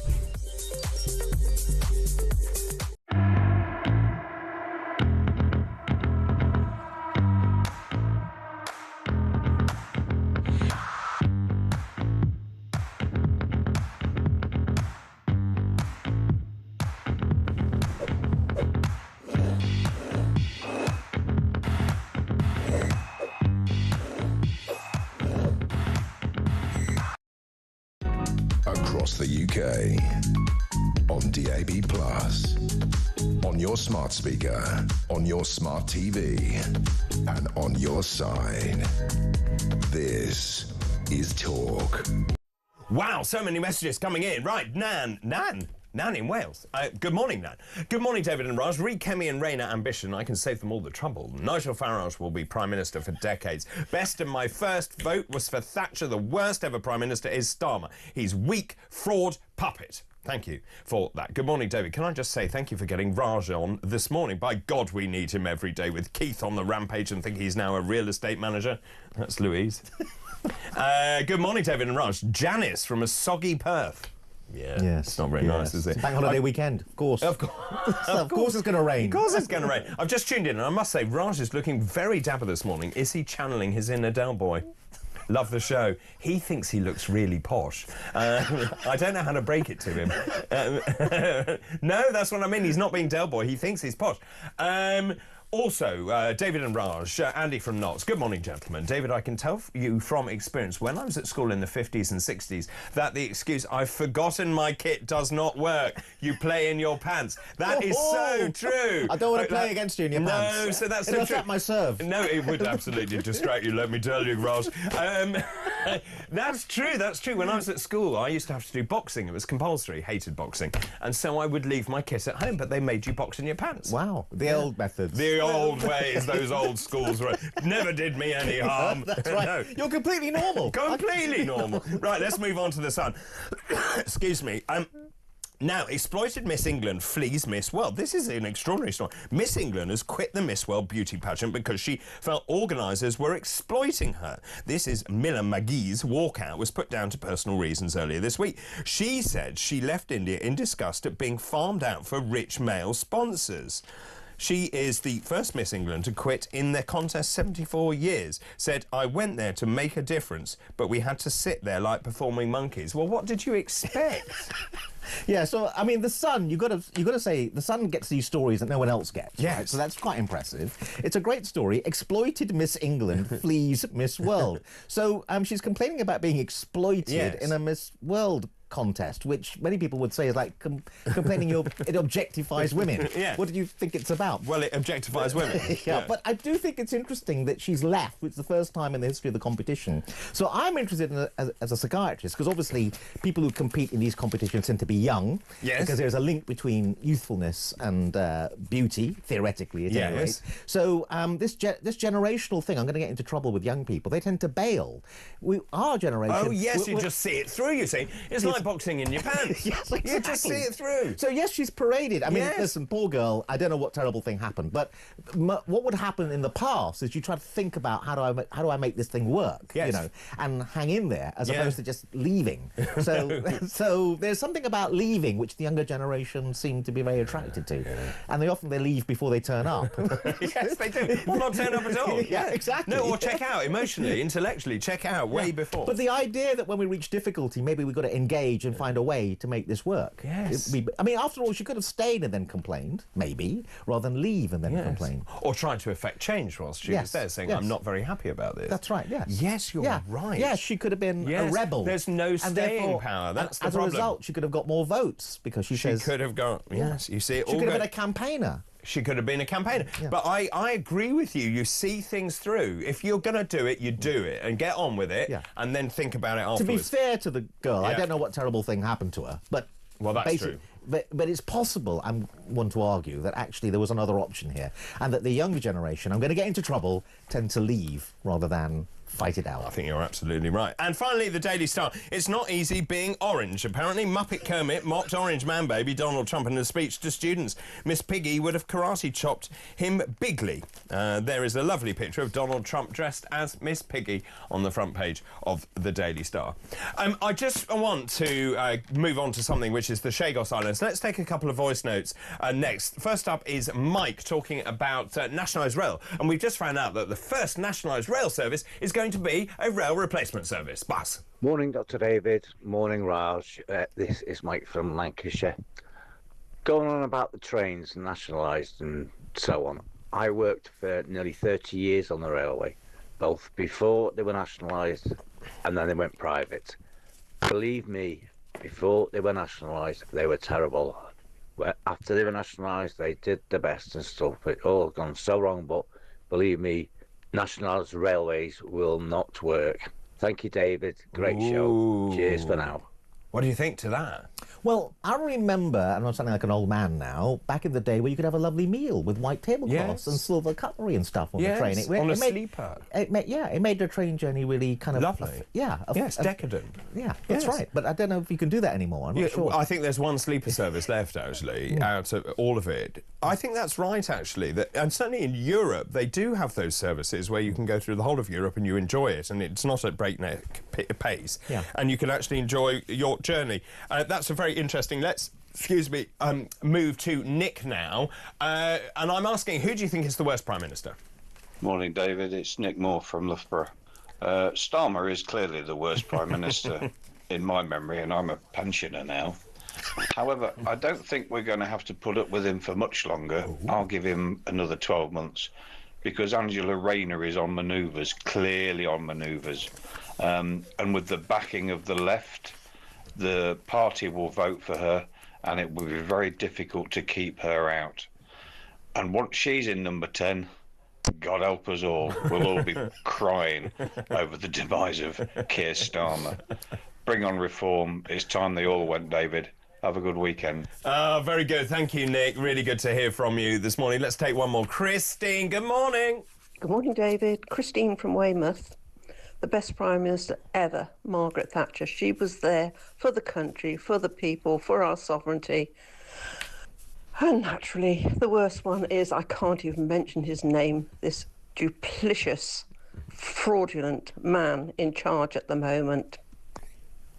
It's the sigh. I can't even mention his name. But isn't it interesting, so many years after Mrs Thatcher, how people remember her and her legacy and her history? Because she was not popular at the time, if you remember. But I think, also the miners' strike, if you recall, as well. Yeah, I think that's really interesting. The other thing I want to talk about with Blair, because Blair, I think, was the youngest Prime Minister when he got elected. I think that's right. There's a danger in electing young people because they hang around forever afterwards, causing trouble. As we've seen. Yes, we've seen. He keeps coming back with nonsensical remarks. Yes. You know, we're all hoping that he just get in his box. But he fancies himself. He didn't like leaving the world stage because and as a result, it's fascinating. And of course, Blair is now sort of jumping in and saying net zero is ridiculous and you need to tone it down.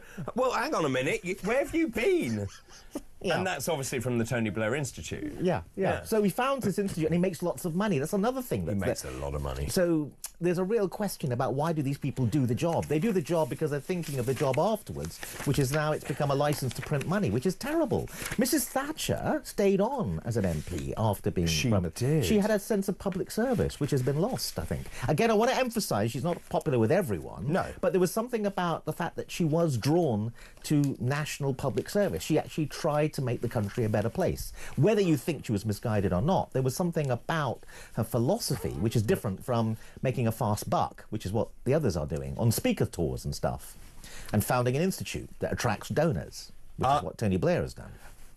I have so many messages coming in. Good morning, Dr. David and Raj. Maggie was a good PM, and it's blatantly obvious that the liar Starmer is the... I don't know if I can read this.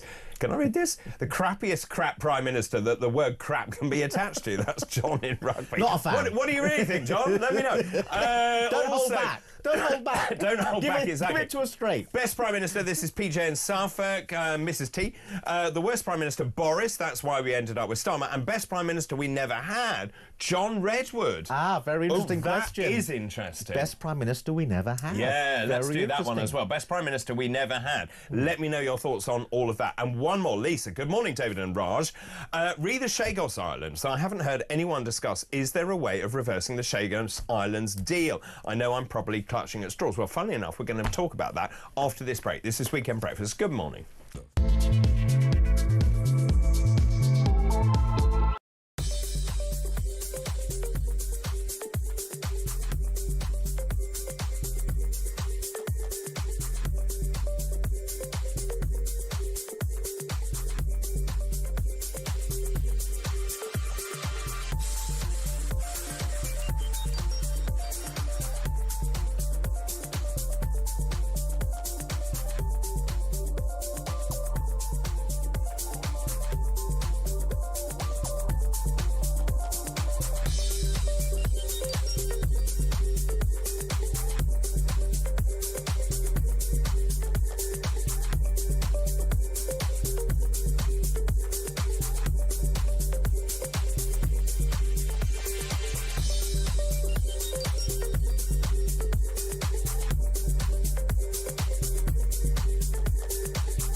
Across the UK. On DAB+. On your smart speaker. On your smart TV. And on your side. This is Talk.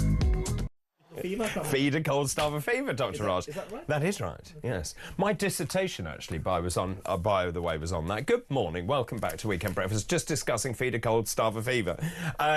Because everyone in the gallery is eating and somehow, you're hungry. And yes, I'm hungry, and they forgot to ask me what I wanted. And it's always about you.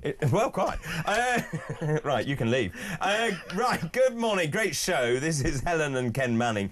Raj looks like he's parked his yacht nearby.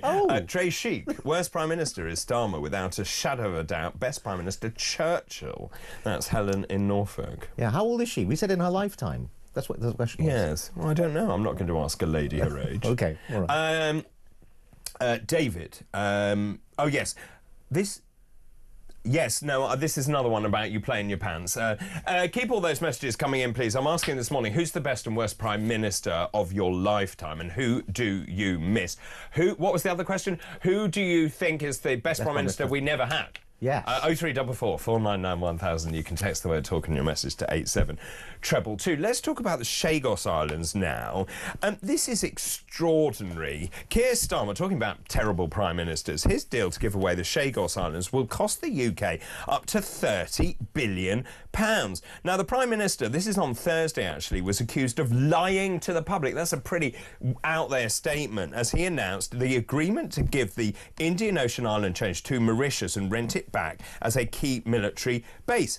So he claimed the deal would cost £101 million annually, which comes to £3.4 billion. Now, the true cost is actually not that. The true cost is probably over £30 billion in cash terms because of rising inflation, additional schemes to fund development projects in Mauritius. I don't know what you think about this, but the idea that in any business sense, we give away something we already own and then pay money to lease it back so that we can keep a military base which is strategically important.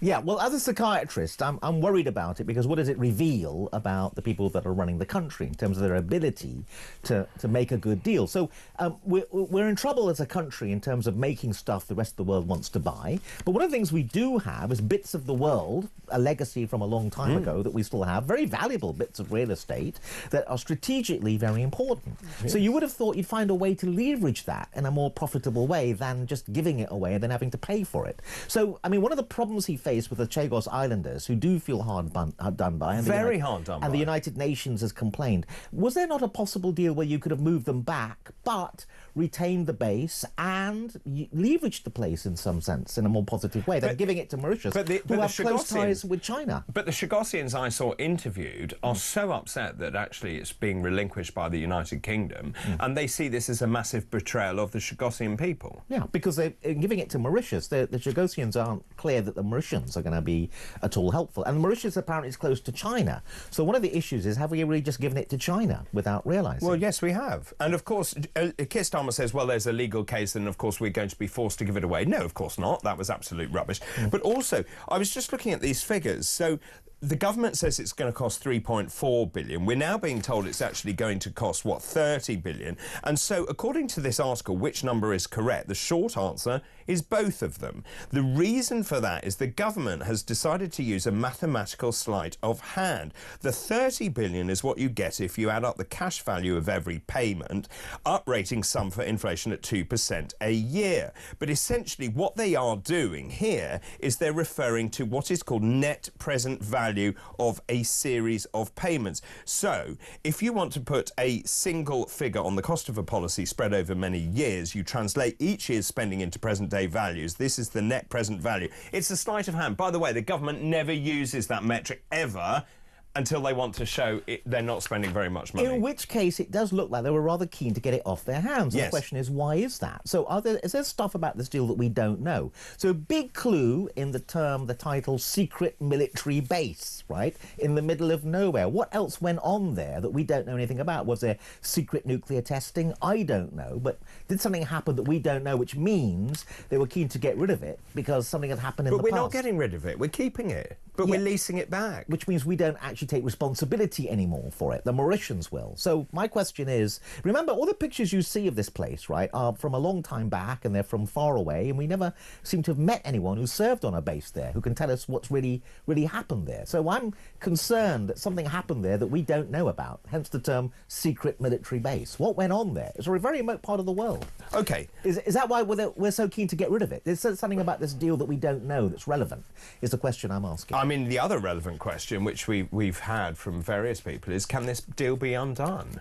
And might it be undone? And might it be undone? When another... But of course, the whole point was that Trump seemed to agree that this was a deal that could be done, and that is what Starmer looked for. Now, if Trump had said, I don't think you should do this deal, then the deal wouldn't have gone through. Yeah, but Trump also, being a real estate guy, a property guy, would have said this is a valuable piece of real estate. Let's develop it in some sense. Let's do something with it. I think he would have taken a different approach. It seems absolutely extraordinary. And talking about Keir Starmer, of course, I was apoplectic when I saw this surrender summit from Keir Starmer, of course, rejoining the single market for food and agriculture, where EU laws will prevail, also rejoining the single market on energy trading, carbon pricing and border controls, a youth mobility scheme. Well, that's all very well and good, and I welcome young people coming to this country and our young people going to Europe. Not bringing your families as well, that seems extraordinary to me. And by the way, fishing, we were going to go to annual quotas, and he said, oh, I'll tell you what, you can have our fish for 12 years. I mean, what part of that is a good deal? So what's going on there? Does he think he can deceive the electorate? Because he's getting very bad numbers coming back whenever his popularity is tested at the polls. Yes. So what's going on? But there's another thing, according to the Telegraph. British farmers will face EU spot checks now under Keir Starmer's Brexit deal, because he has now agreed that EU agencies can come into this country, check on our farming produce. So he's not content with actually hammering just the farmers. He's gone after the fishermen and women of this country as well. This is not the way to run a country. And I'm telling you, when the next polls come out, he's going to see it in black and white. But isn't there a pattern here with all these different deals, negotiations? We don't seem to get anywhere. We seem to give stuff away rather than actually... Well, he's the worst negotiator possible, achieve isn't he? something. Well, there's a pattern, it looks yes. Well, he's rubbish. That's the pattern, isn't it? Well, we don't seem to get anything from these deals that we can then say, look, we did well. We got this thing from the deal. Over and over again, there's a pattern. What is going through Keir Starmer's mind when he says, right, OK, I'm going to give away our fishing rights for 12 years? He wants to get closer to the European Union. He never wanted us to leave. Is this the beginning, do you think, of a much bigger plan to get us back into the orbit of the European Union? Well, I think historically he has been pro-Europe, hasn't he? Very pro. Yeah. So one of the questions going back to Trump and his negotiating style, which is to intimidate, is Starmer the opposite? Is he intimidated by the people that he's dealing with? Is that why we seem to be conceding all the time? Is he scared? And again, maybe going back to his past, being the DPP, the Director of Public Prosecutions, that didn't really equip him to deal with dealing or negotiating. I mean, it's a very worrying sign going back to his past in terms of the way he does deals, because sometimes there are deals going on behind the scenes in courts and justices and so on. So this is a bad sign that he doesn't seem to be able to be a very strong negotiator. That's the understatement of the day, Raj. Thank you for the moment. Lots of messages coming in. Tim in Southampton. Hi, David. The best Prime Minister we never had or yet to have is David Frost. Oh, that's a good one. Interesting. He's the only person who could save the Tories if he doesn't join Reform in the meantime. I read that article where he says he wouldn't rule out joining Reform, actually. Good morning, David and Raj. Ian Duncan Smith, the best Prime Minister we never had, a man of sense and integrity. I wish he would defect to Reform. Good morning to you both, Dr. David and Dr. Raj. I'm so enjoying your programme. Thank you very much. This is Julie in West Sussex. Thank you. The very worst Prime Minister is definitely Starmer, followed closely by Blair, who's ruined the NHS by taking away the way that nurses learnt on the job. I totally agree with you on that, and made them do university degrees, followed by Theresa May, who deliberately messed up our Brexit negotiations and signed us up to this net zero nonsense. Brilliant message of the morning, that from Julie in West Sussex. Right, we'll take a break. More top stories to come after this break. Don't go anywhere. This is Weekend Breakfast. Good morning.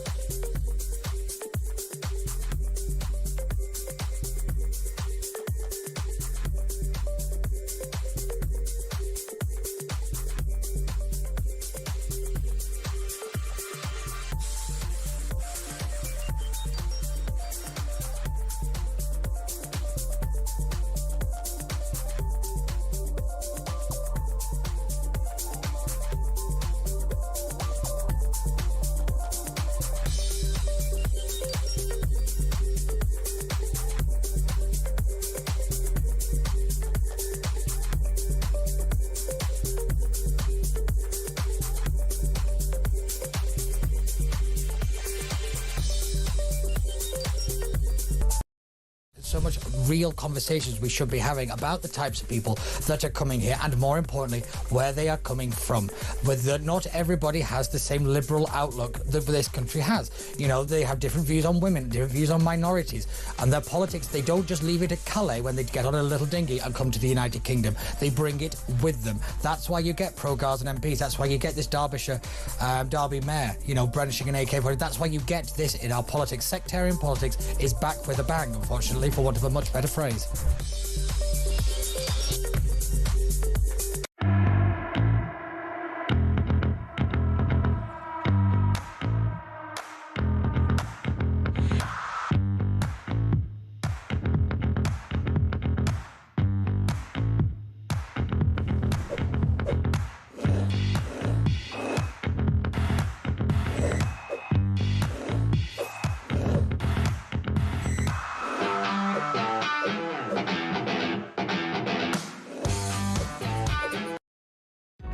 Across the UK, on DAB+, on your smart speaker, on your smart TV, and on your side. This is Talk. Welcome back. 7:48, Saturday, May the 24th. David, the best Prime Minister we never had. Michael Portillo. Dodgy trousers, but he will make the trains run on time. He certainly will. That's Colin in Collindale. Good morning, doctors. The worst Prime Ministers were Theresa May for bringing in net zero, Boris Johnson for losing a stonking majority in 2 years. 80-seat majority. Quite extraordinary. I agree that Sir John Redwood was the best Prime Minister we never had. That's Sean in Bicester. Good morning, David and Raj. Best Prime Minister we never had. Enoch Powell. We should have listened and we didn't. I just hope we are listening now. That is Graham in Wales. But now it's time for Tom Clayton's Sporting Weekend. Tom Clayton's Sporting Weekend. Sorry, Tom. There's the accent. There's the accent. You've missed it. How are you? I'm not too bad. How are you? Good. Yeah, all right, thanks for it. It's a very busy weekend for sport. It's a massive weekend for sport. Absolutely great enormous. weather for it. Fantastic weather for lovely. it. Fortunately, a lot of it's happening elsewhere. Oh, that's good. Because, of course, got the Monaco Grand Prix. Got the start of the French Open tennis. Got the final weekend of the Premier League football as well. You'll be thrilled to know there'll be very little football chat after this weekend. I'm sure you'll be thrilled. Also, it's the playoff finals weekend. Honestly, there is so much going on. Right, where do you want to start? Premier League. We'll start with the Premier League. Yeah. I was going to say it kicks off tomorrow. It does the opposite. It finishes tomorrow, actually. The title is already done. Liverpool are already the champions-elect at this stage of the season. Arsenal are virtually second place. It would take a defeat and a goal swing of 10 goals for Manchester City to overtake them. And I don't think Arsenal will lose away to Southampton, who are statistically possibly one of the worst teams in Premier League history. So they'll do some to lose that game, shall we say. The crucial battle that we're looking at is between 3rd and 7th. There are 5 teams going for 3 places in the Champions League, and 2 of them are playing against each other, Nottingham Forest and Chelsea, and it looks so close on paper, and no one can really predict it because Man City are up on 68 points. Then you've got the likes of Newcastle, Chelsea, Aston Villa on 66 points. Then you've got Forest on 65 points. It's so close, and no one can really tell where it's going to go. I mean, the kind of guess is that Newcastle will probably make it in. Is that your guess? Well, my guess would be that Newcastle make it in, Manchester City will probably make it in. Then it's a 3-way battle for one last spot, and as I say, Forest and Chelsea are playing each other, which is brilliant. Right. Raj, are you a fan? Yes, I'm thinking best Prime Minister we never had. Right. Eric Cantona. Ah, very good. I wonder where you were going with that. Do we allow Frenchmen to be our Prime Minister? You see, well, foreign managers of football teams, right? I mean, they're I don't think you can be Prime Minister as a foreign manager. Who's running Liverpool, right? Arne Slot, who's Dutch. There we go. You see? It tells you an awful lot that we've not had an English manager of the Premier League win since 1990. 92, sorry. See? Oh, we need to broaden our horizons. The great Howard Wilkinson with Leeds United in 92 was the last English manager to win England's top flight. So, and besides, the French have been in charge of England once in 1066. Why not make it 1,000 years later? Okay, stop now. The reason we need Eric Cantona is then the chant would be in Parliament. Ooh, ah, Cantona. Perfect. Say, ooh, ah, Cantona. Right, yeah, very good. I think I'll pass on that one. All of the coverage of that is going to be on talkSport. Marvellous. Another one that's really, speaking of the Forest-Chelsea game, this is one that I think is brilliant. Yes. This is Gary Neville being banned from entering the City Ground at Nottingham Forest for the weekend.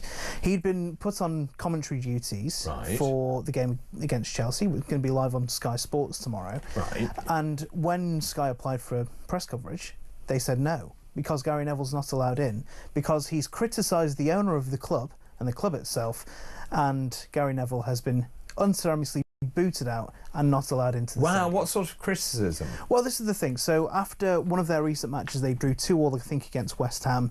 The owner of the club, who's Greek, he's a guy called Evangelos Marinakis, went down onto the pitch and very publicly gave a dressing down to the manager of the club, Nuno Espirito Santo. Very Greek. Very Greek. Very Greek indeed. Yeah. It happens in European football everywhere. It doesn't happen here, and we're all a bit like, just wait until we're in the boardroom to have that kind of conversation. Marinakis didn't do that. He went straight down to the pitch and, finger was out, pointing right in his face. And Gary Neville said he shouldn't be doing that, and he said it's not proper practice in English football. So Marinakis said, "Okay, you say that, you're not allowed into my football stadium." My ground, my rules. Yeah. Well, I mean, absolutely fair enough, I think. Yeah. And there'll be some people who are not massive fans of Gary Neville who will probably agree with that stance as well. Another big football event this weekend, of course, is the Championship playoff final. It's touted as the richest game in football because it could be worth hundreds of millions of pounds for the winner. Sheffield United against Sunderland. The winner will get promotion to the Premier League along with Burnley and Leeds, who went up automatically from the Championship. Sheffield United, probably the favourites. They had the better season. They finished about 15 points better off in the table. But there's something about Sunderland, and I have this feeling that they're going to spring some kind of surprise. And I'll personally, I would like to see them back in the Premier League. They've not been in the Premier League since 2017. It's been a long time. It's been a tricky run for them as well. So I think that's your tip. I don't know about tip. It's what I would like to see personally. Right. And how much does the winner actually get? So the winner, it's worth over a few years, because basically the idea is if you get promoted, you'll get you'll get the TV rights deal that comes with the Premier League that is worth around about £80 million. Wow. But then also if you stay in, you get that for years and years after, which is fine.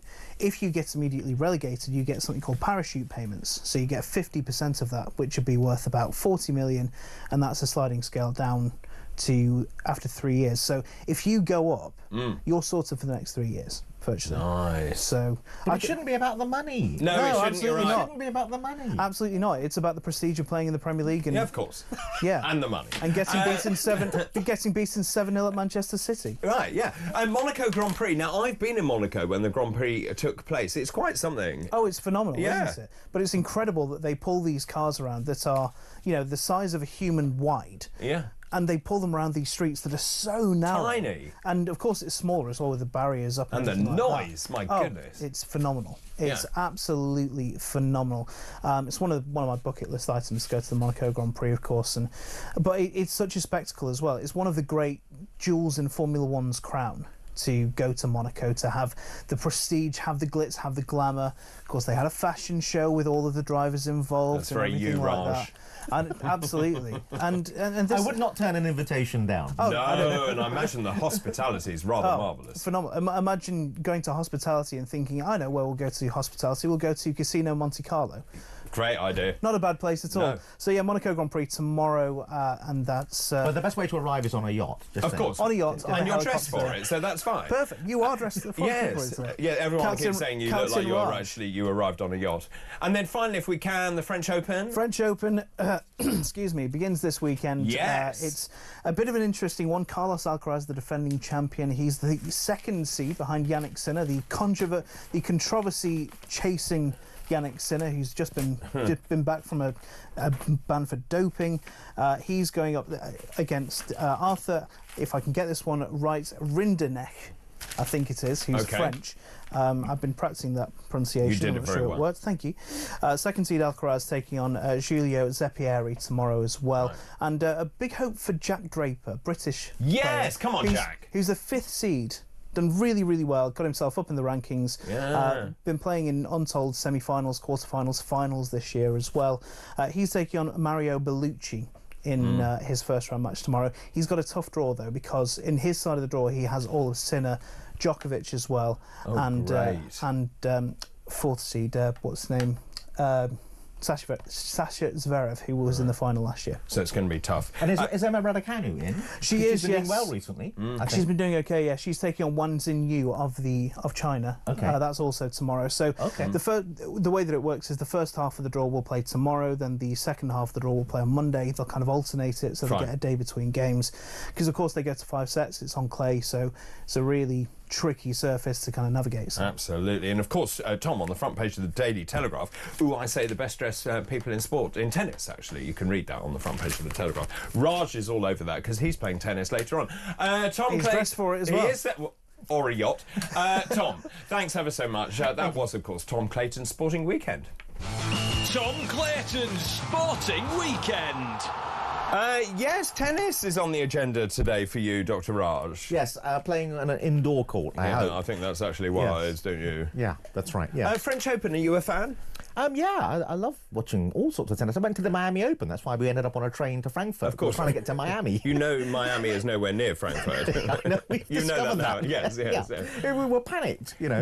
Which do you prefer? Do you like watching grass court tennis or clay court tennis? I love watching all tennis. But the Miami Opens, I shouldn't probably say this because it's going to change now, but you get very close to the players because people in Miami don't seem to want to watch tennis. So actually the stadium is half empty most of the time. Why don't they? I don't know. I think they're more into baseball than American football. But anyway, so I think there's some, beyond the Grand Slam, there's some great tournaments like Rome, India Wells, Miami, where actually people... I've been to Indian Wells. People can get closer to the stars. Yeah, that's very true, actually. Than the main Grand Slam. And do you think tennis is seeing a resurgence? Yeah, but the trouble is they're boring, the players. They're not like Nastase of yesteryear and McEnroe and, I mean, Iceborg, but still he was a character. Or maybe they're just well-behaved, Rob. Yeah, but they're a bit too clinical. We've lost the kind of characters of the yesteryear. It made it more interesting, I think. Yes, I would agree. Yes, Borg, McEnroe, all of that lot. Yeah, can I and just... the personal battles. Yes, very true. Can I just say the last 2 hours has flown by with my favourite psychiatrist. Thank you. Thank you ever so much for coming in. I really do appreciate it. And I'll see you soon, and good luck with the tennis later on today. Right, still tons to come this morning. I'm going to be talking in a minute about what is going on in the Labour Party. I've been asking this morning, who is the best and worst Prime Minister of your lifetime? And many people are saying that Keir Starmer is the worst Prime Minister of your lifetime. Well, Angela Rayner is positioning herself as an alternative to Keir Starmer, and we are asking, is this the beginning of a Rayner leadership bid? Also, how long has Kemi Badenoch got left? This is Talk.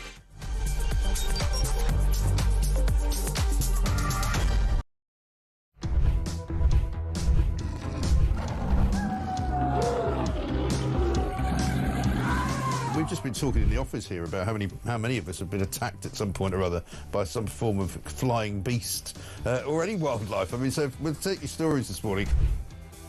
Hello, this story is concerning wildlife. It's concerning a rhino. A rhino? Right? Yeah, okay. rhino. I used to live in Kenya when I was about 5 or 6 years old. Okay. And we were in this wildlife park in a grey Morris Minor. This rhino started chasing us. There's me and my sister in the back seat. Right. It was like something out of Jurassic Park. Yeah. We were turning around saying, "Believe it, Dad. Just put your foot down, Dad. We're in a field. Put your foot down." This rhino was chasing us. One from Mark here in Derby. Went on holiday for our first romantic holiday to Showbiz years ago. Decided to take my girl into a petting zoo. I got a bag of food to feed the animals. A giant goat then went for me, putting its front legs over my shoulders and proceeding to headbutt me over a fence into one of the pens, covering me in the food and making my nose bleed. I got out of the pen, then the goat and all his mates attacked me again, sending me running and screaming like a girl out of the zoo, with my girlfriend rolling with laughter on the floor. A tarantula climbed up the bottom of the bed on the sheet. Yeah. And it walked all the way up. It's eyeball to eyeball. Wow. And I thought to myself, what am I going to do when it climbs over my face? But then a miracle happened. It raised its 2 front legs and waved them around. And then it turned around and walked down the side of the sheet. Boris Johnson been attacked by an ostrich. The former PM was enjoying a safari trip with his family when the bird leaned into his car and went oi oi and pecked his hand. In footage shared online, he quickly jerked from the ostrich don't dirty minds away from the ostrich, and shouted, "Oh, cripes, get hell," before driving off. And so I just set it out there. Have you been attacked by an animal? When I was about 7, says Trevor Jenkins, on holiday in Spain in the 70s, a monkey pulled my long hair. It was long because it was the 70s. I was in floods of tears. And as the family car drove out the car park, an elephant ripped off the car mirror. We got the message. Spanish animals aren't to be trusted. Jeremy, Brittany here from the United States. I was spurred by a rooster in my right foot. Across the UK, on DAB+, on your smart speaker, on your smart TV, and on your side. This is Talk.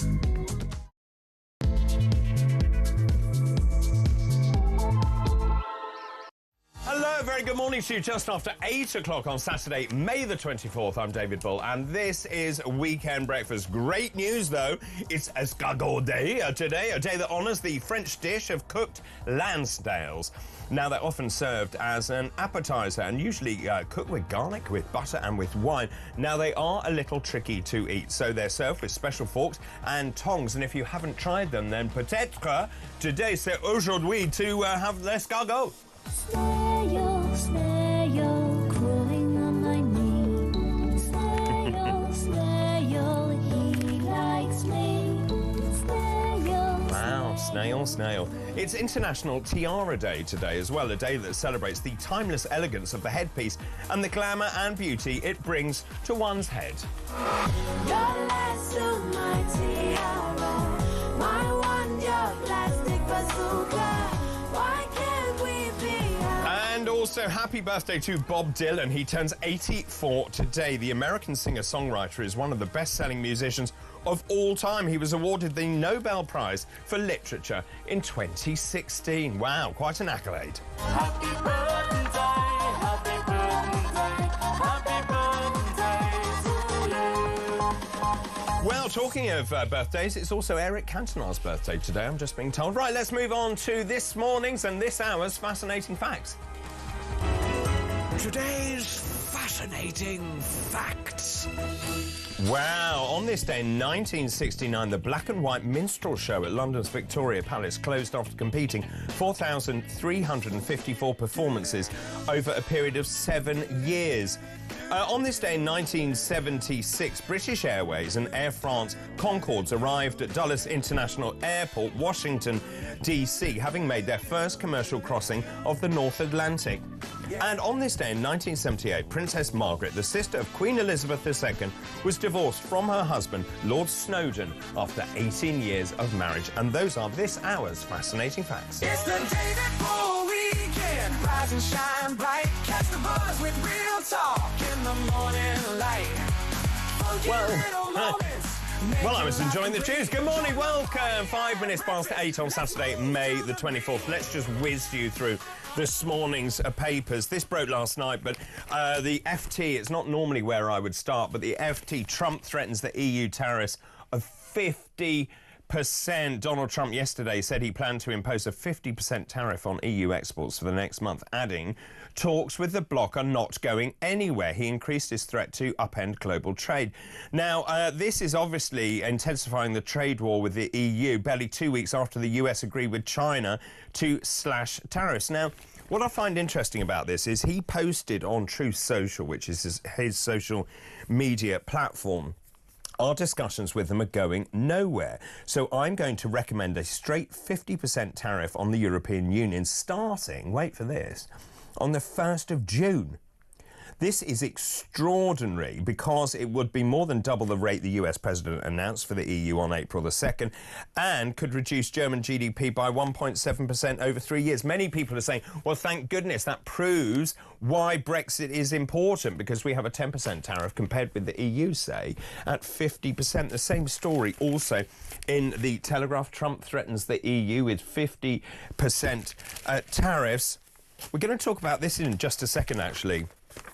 Front page of the Mail this morning. Rayner on the rampage. Angela Rayner is at war with Keir Starmer and Rachel Reeves over plans to slash her department's budget. She's said to have complained forcibly about proposals to squeeze spending on housing. And what we're going to talk about in a minute is, does she have designs and ambitions to become leader of the Labour Party? Apparently, she confronted the Chancellor over those decisions that are being made. Front page of the Daily Express. This is Fergal Sharkey, who you'll know from his career as a pop singer. The headline is "Get Tested, Fergal's Cancer Shock." It's a really strange presentation, but he basically went to see the GP with a sore throat and was diagnosed with prostate cancer. So he says, go and get the blood test done. We have actually covered prostate cancer a lot on this programme in the past. And Dr. Raj was with me this morning.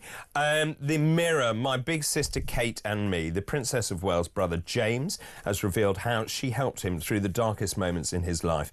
James, 38, says Kate was always there for him when he was struggling with his mental health. He praised Kate, 43, and their sister Pippa, 41. And I think this is rather lovely.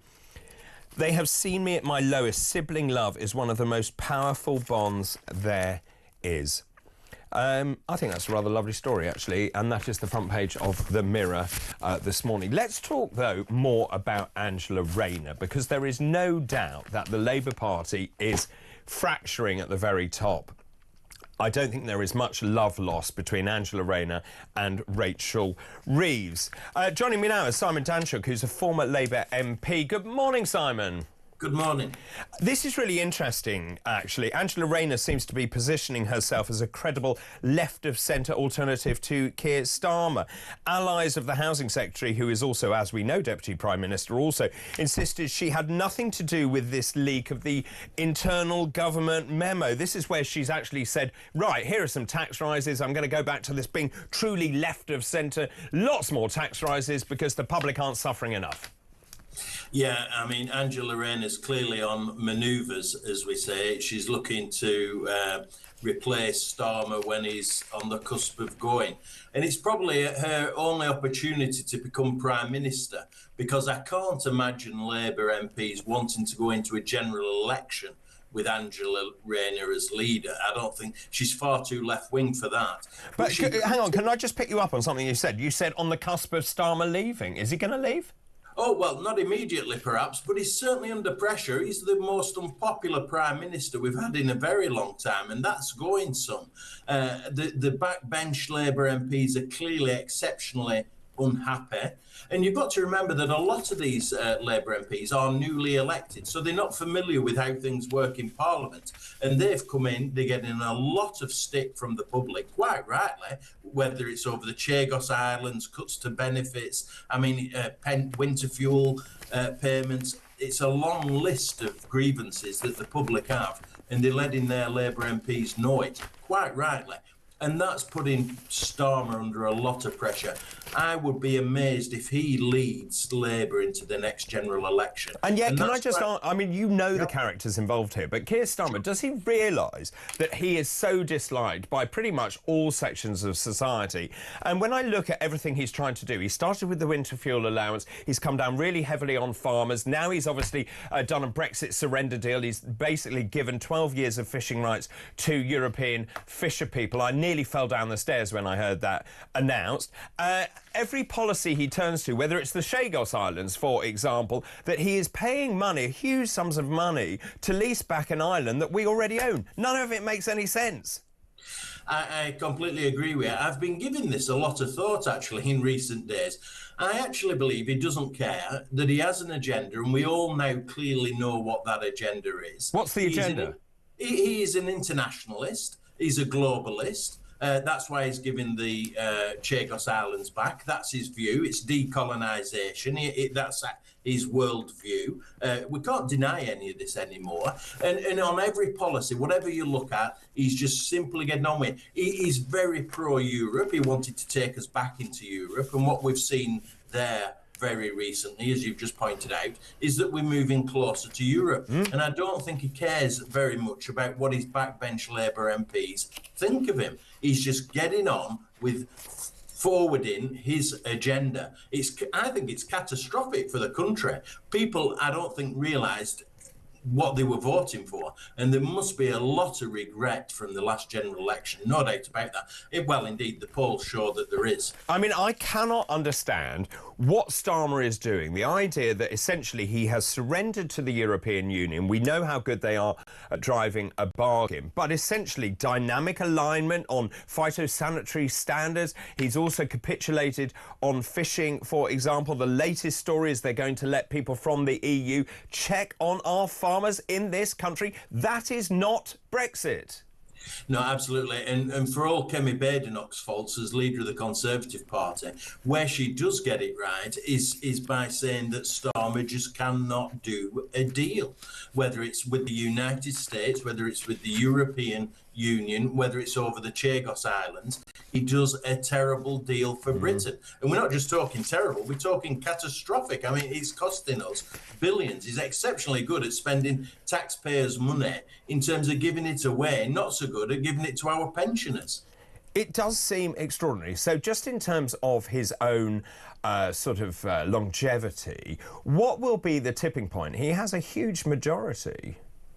He does indeed, but there's going to be rebellions. I mean, there's talk of over 150 of his Labour MPs staying away from voting on welfare reforms. I don't think it'll get to that. I don't think there'll be such a big rebellion. But it's quite clear that he's going to have a lot of MPs not supporting what he's trying to get through. We're already seeing that. That's why he's done something of a U-turn on the winter fuel allowance. But his support within the Parliamentary Labour Party is continually being eroded. Now, it might take 12 months for it to show any significant signs, but it's not going to get any better for him. It's only going to get worse. And the consequence of this is you see people like Angela Rayner positioning to take over from him. Now, she's very left-wing, so she'll be trying to convince other Labour MPs that she's the person for the job. The other contender will be Wes Streeting, who's the Health Secretary, a Labour MP down near London. Now, he's more right-wing and not as popular within. But he's sitting on a tiny majority, isn't he?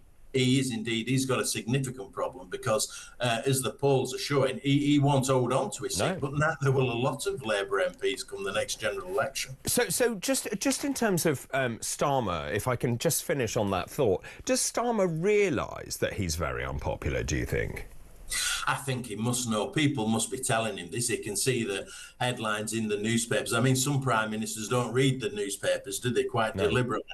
But he must be aware of how unpopular he is. I mean, he can't go out. I wouldn't think he can even go out in public anymore. It's got to such a bad situation for him. But he's just ploughing on with what he believes in. And I think he's just trying to achieve as much of his agenda as he can before he is ousted one way or the other. I mean, I think there's no doubt that the machinery beneath the Labour Party is also ratcheting up here. The left is making efforts to strengthen its immediate sources of power, like with the unions, with Unite. Sharon Graham has made a merit of staying out of politics. She's being urged by the trade unions to actually get involved and actually to back a left-wing candidate.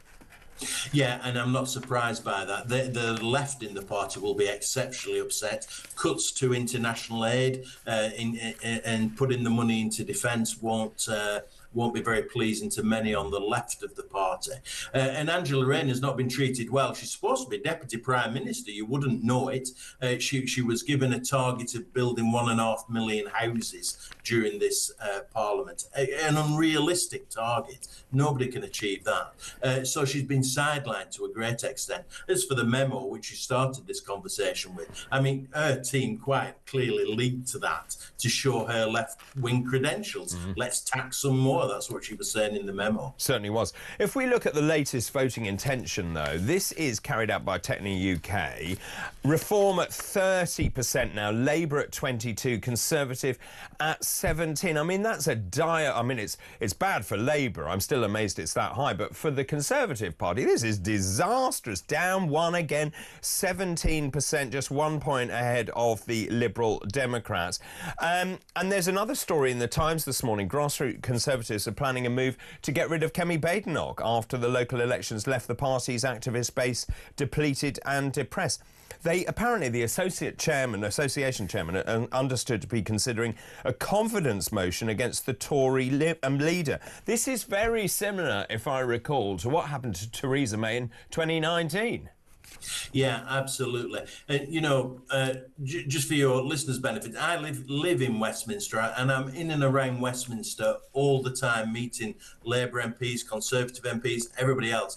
I had lunch just a few weeks ago with a senior Conservative politico, and he was saying that Kemi Badenoch will be gone by the summer. I mean, there is no love for Kemi's performance. There's no doubt about that. So I'm not surprised to see this story breaking. The problem that the Conservatives have is that I think they've increased the number from 10% of the parliamentary party MPs to vote her out to a third. So that's very difficult. But this is different. This is the chairman of the local Conservative associations coming together in their national convention. I think there's 650 of them. They come together and they will have a vote of no confidence. And it looks more likely by the day. She's just not cutting the mustard as leader of the opposition. In fact, Nigel Farage is doing a better job as leader of the opposition, and he's only got 5 MPs. I mean, it seems to me at PMQs, I thought she was stronger. I thought it was her best performance to date, but it's still woefully poor. Yeah, no, that's right. You and I watch this stuff, and it's crucial. You know, PMQ. Not many members of the public watch PMQs. That's the truth of it. But where it's really important is for your backbenchers. All those Conservative MPs sat behind Kemi are judging her on her performance at Prime Minister's questions. And if she's doing poorly, if she's not landing blows on Starmer, then they're getting more disaffected. And I think that's what's been going on. I don't think she performs too badly at PMQs, to be honest. It's not the easiest gig. I've sat in there. It's pretty tough going. But it's an hard gig to do. But it's just not enough. And this suggestion that she's not very energetic in the role, in the overall role, in the job itself, that people imply that she's a bit lazy. She's not she's not a feisty campaigner. You don't see her out there all the time. I think that's the thing. She doesn't appear feisty. She's not passionate. She seems to be quite laid back in her delivery. And I don't think that's what people want. They want someone who's going to fight back against some of the madness of this administration. Absolutely. And you compare Kemi Badenoch to Robert Jenrick, the Shadow Minister for Justice. He lost in the leadership election for the Conservatives, but he's very energetic. Even though he lost, he's out there doing videos, calling out the Labour government at every opportunity. He's really enthusiastic. Quite impressive, to be quite honest. I would have thought he's in a good position to take over from Kemi Badenoch when she eventually goes, which she will do. Just talking about Reform UK, the newly elected mayors joined other regional leaders in London. This is basically where all the mayors came together. It was the first time the Reform politicians had attended Angela Rayner's mayoral council since their victories. Of course, you've got Dame Andrea Jenkins there. Also, you've got Mr Campbell, Hull-born professional boxer. Angela Rayner stressed that with increased power and resources, there would be increased responsibility and expectations for all mayors to deliver real results. I mean, Reform UK has done extremely well, as we know, up and down the country. I mean, the real test now in local government is to actually show you can deliver. Yeah, absolutely, and I think they're getting off to a good start, and you can see where things have changed. Angela Rayner has no choice but to work with these elected officials. Actually, at one time, people like Angela Rayner on the left in politics, as Khan in London has said, I don't want to work with Reform. Well, they have no choice now. The public have said, this is who we want to represent us, quite rightly. And so the Labour politicians have to work with Reform. And I think they will deliver. And remember, they've got a civil service, local government officials around them. If they stick with it in the local authority and take direction from reform councillors, then they'll be able to deliver. And things like only flying the British flag, I think is welcomed. I think cutting back and restricting asylum seekers going into hotels and doing what you can there is to be welcome. Lancashire County Council are really pressing and campaigning for a national inquiry into the Pakistani rape gangs so they can do something there. I think they can deliver. I think it'll be impressive to see, actually. Yeah. And finally, if I may, there's another story which I just think is fascinating. Labour goes quiet on membership data. Labour officials have stopped sharing membership data with the party's National Executive Committee. This is Labour List reporting. They're not going to update the NEC every 2 months, although it will continue to share data annually with the Electoral Commission.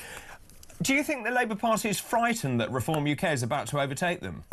Yeah, I really do. That's exactly what this story is about. So at the general election, the membership was just short of 350,000 in the Labour Party. It's down to about 310,000 now. Oh, that was in February. I suspect it's down even further. Many people are leaving Labour since they took office. And what's Reform up to? It must be around 220, 234.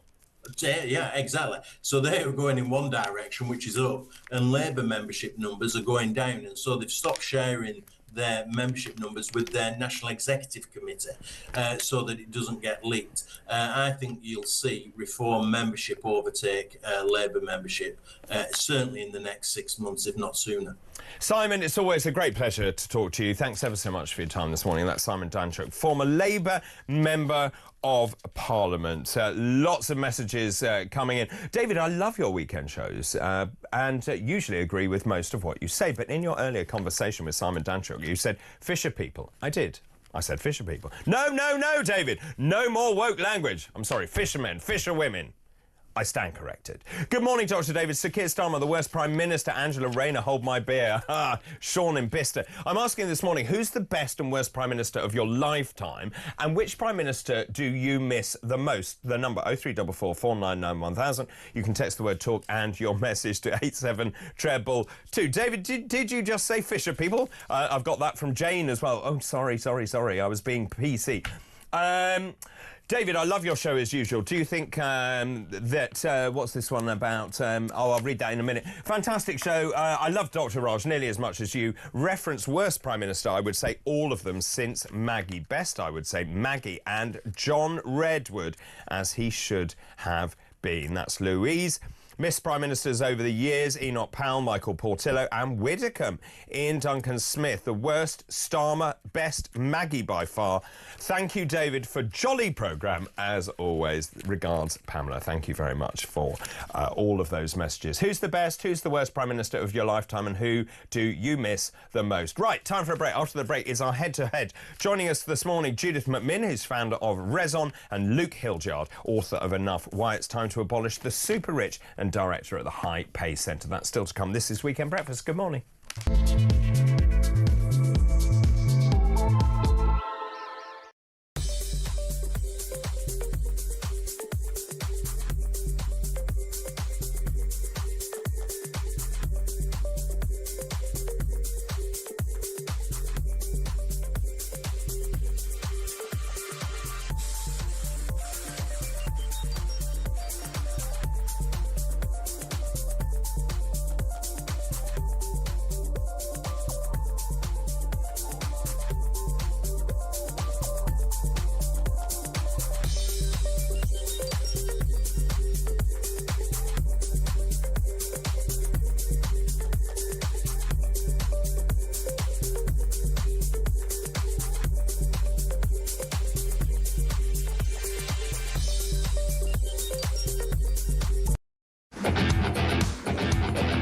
Not only are we giving them Mauritius for mysterious reasons, we're saying as well as giving them to you, would it be okay if we gave you 9 billion quid We're doing that as well. The deal is absolutely mystifying, baffling. I have no idea what it's all about, apart from the only possible reason, as you say, David, is a kind of treacherous hatred of Britain and these old lefties trying to assuage their guilt about British colonialism. It's pathetic.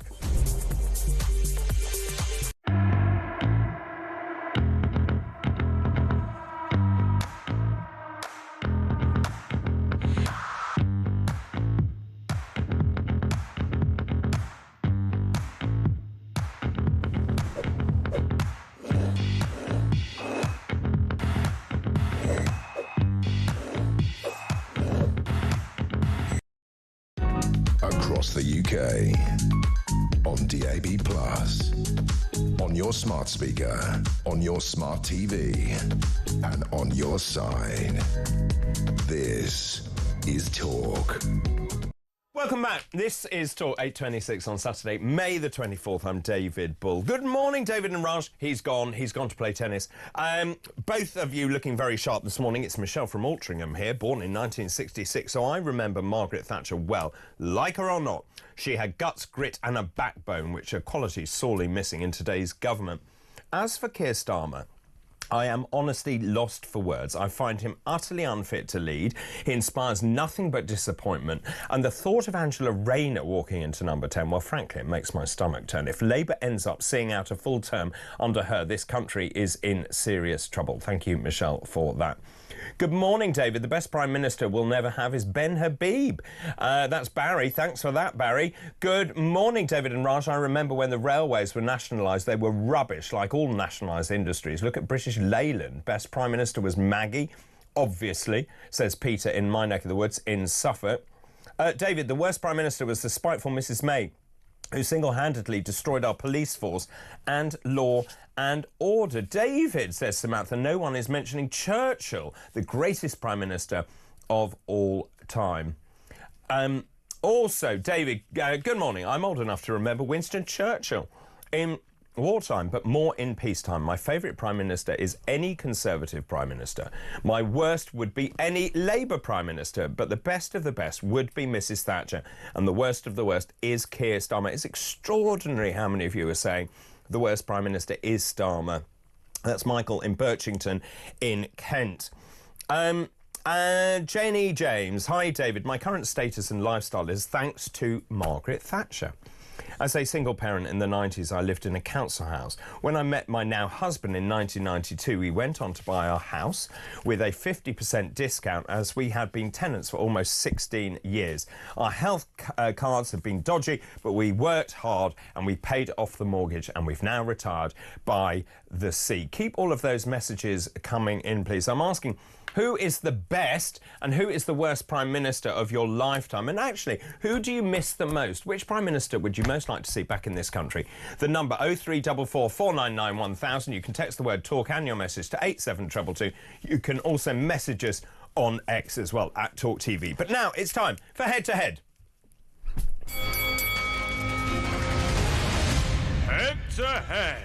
Well, joining us this morning, Judith McMinn, founder of Reason, and Luke Hildyard, author of Enough, Why It's Time to Abolish the Super Rich and director of the High Pay Centre. Good morning to the two of you. Good morning. Good morning. Did you come all the way again? I did, all the way from the northeast of England. Well done. And I didn't bring this horrible weather, I should say. Very good. Did you come all this way from London? I came all this way from the southeast of London. So, oh, very good, very good.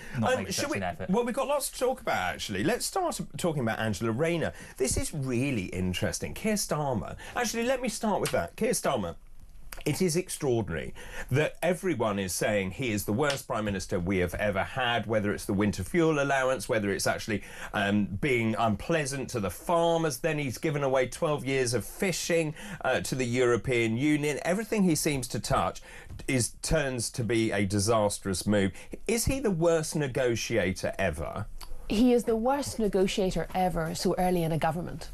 And I think that's what this needs to be looked at in terms of the context. You know, he's not yet a year in number 10 and there's so much negativity. And it's hard to reconcile that against any other Prime Minister that's had as poor a start in establishing their position, re-establishing new policies. So I think it needs to be in that context. You know, There have been other very unpopular prime ministers, but they've been towards the end of their time. He's just started, and he's unpopular. It's extraordinary, isn't it? You would expect him to be in a honeymoon period at the moment, but there is even you will tell me he is not in a honeymoon period. Of course he's not. No. I think he's had a very tough inheritance. I think they've deliberately tried what does that mean? Well, the country, I don't think anyone would say that in July last year the country was in a brilliant state, that public services were thriving, that the economy was growing. It was the total opposite. You know, public services in a parlous state, massive NHS waiting lists, cost of living crisis,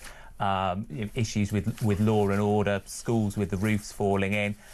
So I think turning that around quickly is always going to be a difficult task. I think they've taken some difficult decisions early on tax, for example, and that is putting money into the NHS and other public services. Difficult you are or dangerous? starting to see improvements to the NHS now. And I think, you certainly are. I mean, it's a matter of fact that waiting lists are coming down, that operations are getting sorted more quickly. So I think what they're banking on is that within 4 or 5 years, whenever there's an election, things will be looking better. The economy will be doing better again. And yet inflation is going up, so we're worried about interest rates going up. So things are not looking rosy. Also, the capitulation to the EU, I think, is absolutely unexplainable. The fact is, he's basically stuck two fingers up at 17.4 million people who voted for Brexit, hasn't he? Because we've gone back into regulatory alignment. He's basically going to have dynamic alignment on phytosanitary regulations. He's going to allow EU people to be here in this country checking on our farms. What is he thinking? I think it's great, you know. Why? Because we want to sell our products to Europe. We want to buy things from the European Union. We want to sell our products to the whole world. Well, exactly. But you've got to, every country is going to have regulatory standards. They're not just going to let any old food in. We don't do that, and of course we don't. So it makes sense to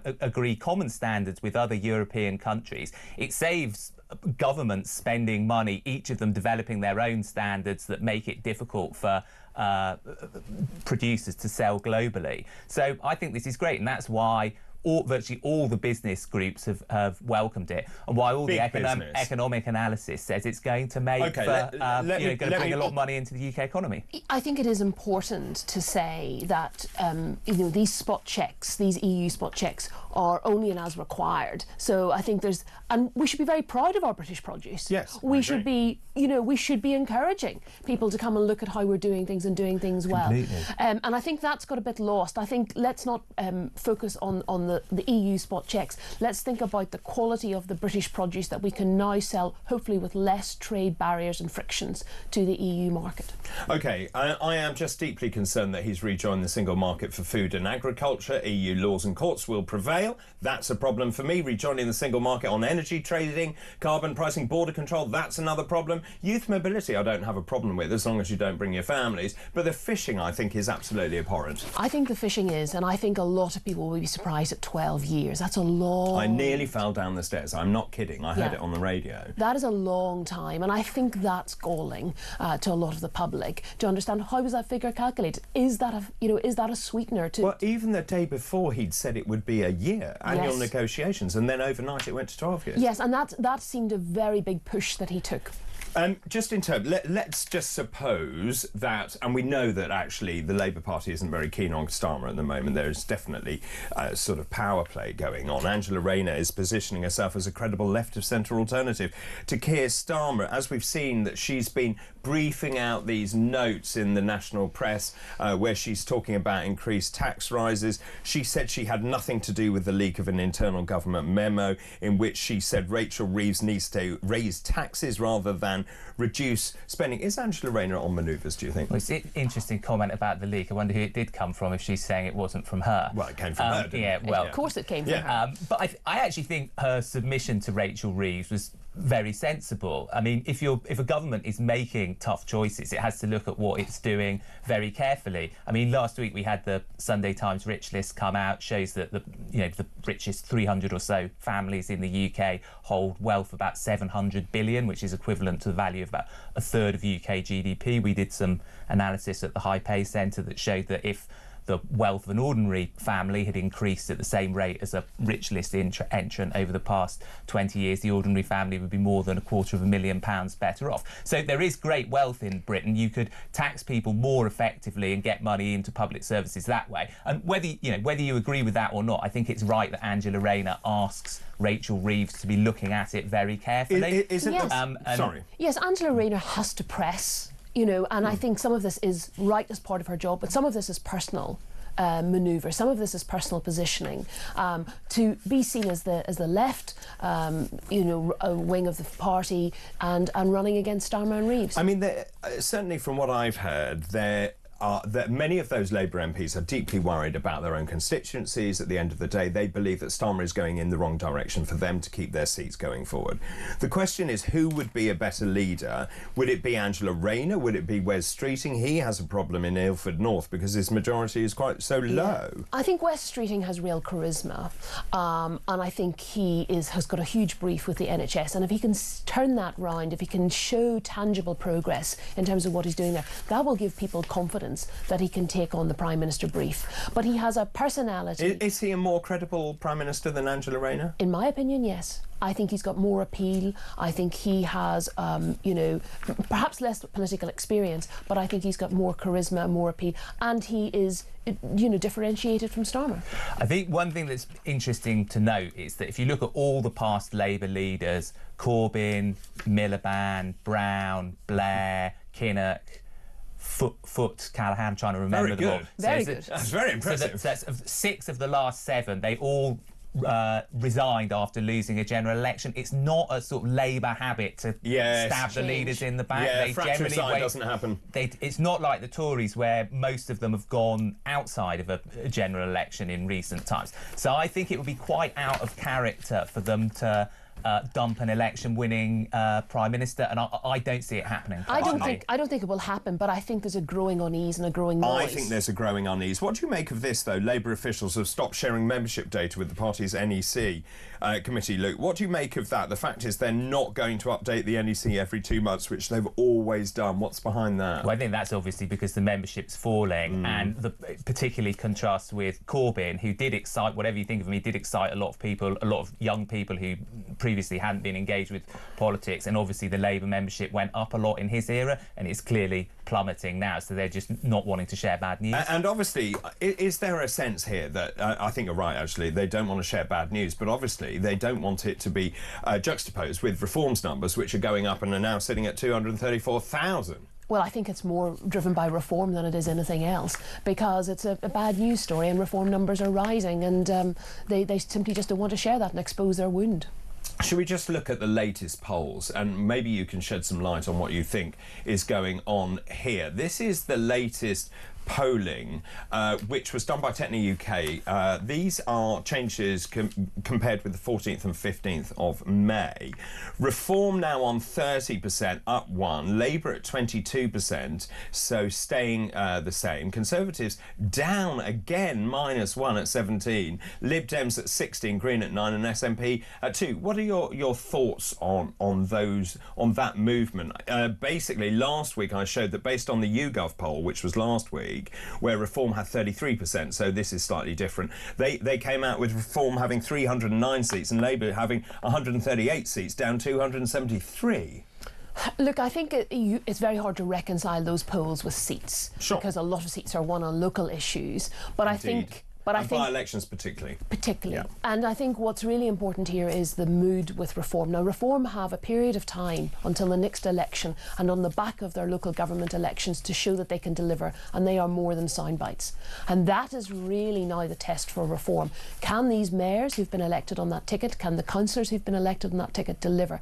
And I think the Reform MPs in Westminster will be wanting to keep a fairly tight grip on that, because that really is really what the party will be going into the next election with, that they can deliver or be seen to have achieved something even in this short period of time, rather than just be on sound bites. So do you think, Luke, this could be a moment where we see the honeymoon for Reform is over if the mayors don't actually perform, if they can't improve their own locality? Potentially. I mean, that's definitely big new risk for reform. I should imagine it's a risk that they're very glad to have, i.e. being in power in mayoralties and local authorities. I mean, one issue they're going to face is that the UK is a very centralised country and local councils don't have a lot of power, so they're going to be burdened with very high expectations of people who think, oh, we've got a reform council that they may have voted for, and we'll be expecting them to do all the things that Reform is committed to do on a national scale. But at local government level, it's very hard for, their budgets are stretched, they don't have a lot of autonomy. Central government dictates a lot of what local government has to do. So I think it's going to be really tough for them marrying expectations with reality. OK, and what about the Conservative Party? Because grassroots Conservatives are planning a move to dislodge Kemi Badenoch. I mean, just in terms of her PMQs, I thought she was much stronger this week in PMQs. I still don't think she lands a punch. And clearly, many people in the Conservative Party are seeing the rise of reform. They're seeing that Labour is still at 22%. They're seeing that the Conservatives being pushed back not just to third place but even to probably fourth place. Do you think they'll get rid of her? I mean, that was what struck me about the poll that you just showed, was Liberal Democrats 1% behind the Tories. And I mean, if that's going to be a really big moment if and when they overtake them. I think the local elections were also another big moment because Reform not only won in a lot of places, but they were second place in a lot of places. So if you think tactically, on the right, the tactical vote shifts from Conservative to Reform in a lot of places, and I think that could really, as you were saying, we don't know how polls play out under the UK electoral system on a constituency level, but I think that shift of Reform becoming the tactical vote on the right is really, potentially disastrous for the Conservatives and for Kemi Badenoch. And I think the summer and autumn will really be the point in time where the Conservatives have to decide whether they're sticking with Kemi or they're not. Yes, because I think, remember, you have to go through the motions. A third of the MPs have to decide on that. So we've already had it 5 times. Yes, I mean, so it's a well rehearsed and well trodden process. Yes. But still, I think there's something about this. Like, who comes behind her? Who does come behind her? Well, the answer is not clear in that, and I think there's also a point of just any party reflecting that there is a point in time where you just don't have a credible opposition, where you're just in that period where you're finding yourself again, and I think the Tories are in that position, and Reform haven't helped that by any stretch, but also they're just lacking that capability and that credibility in leadership. So do you think this could be an extinction level event for the Conservative Party? Are we at that sort of tipping point where people, as you say, may have chosen to go to another party like Reform, and that actually it's a one-way street? They see the Conservatives as no longer credible. I think so. I think we're in a period of that, and I think it will be up to Reform to deliver, to keep the support they've won over, or not. And I think that's what people will be thinking about in the Conservative Party. Is this a personality problem they've got? Is it a capability problem? Or regardless of who is in that position, it's just a timing issue, and we have to sit it out and wait it out if in the party. What do you think, Luke? I certainly think it's not out of the question that it is an extinction level event and that Reform will become the new party on the right in UK politics. I mean, lots of people in the Conservative Party seem to advocate some sort of arrangement with Reform, some kind of alliance. Isn't it? Well, quite. So, could that happen? I mean, also these things could be temporary. I think in the 1990s, the Conservative Party in Canada was down to 1 or 2 seats and was then back in government within a decade or so. So these things do change very quickly. But I think the possibility of it being an extinction level event for the Conservatives is definitely one to take seriously. OK, we'll pause there for the moment. Thank you, Judith. Thank you, Luke. We'll continue with Head to Head after this break.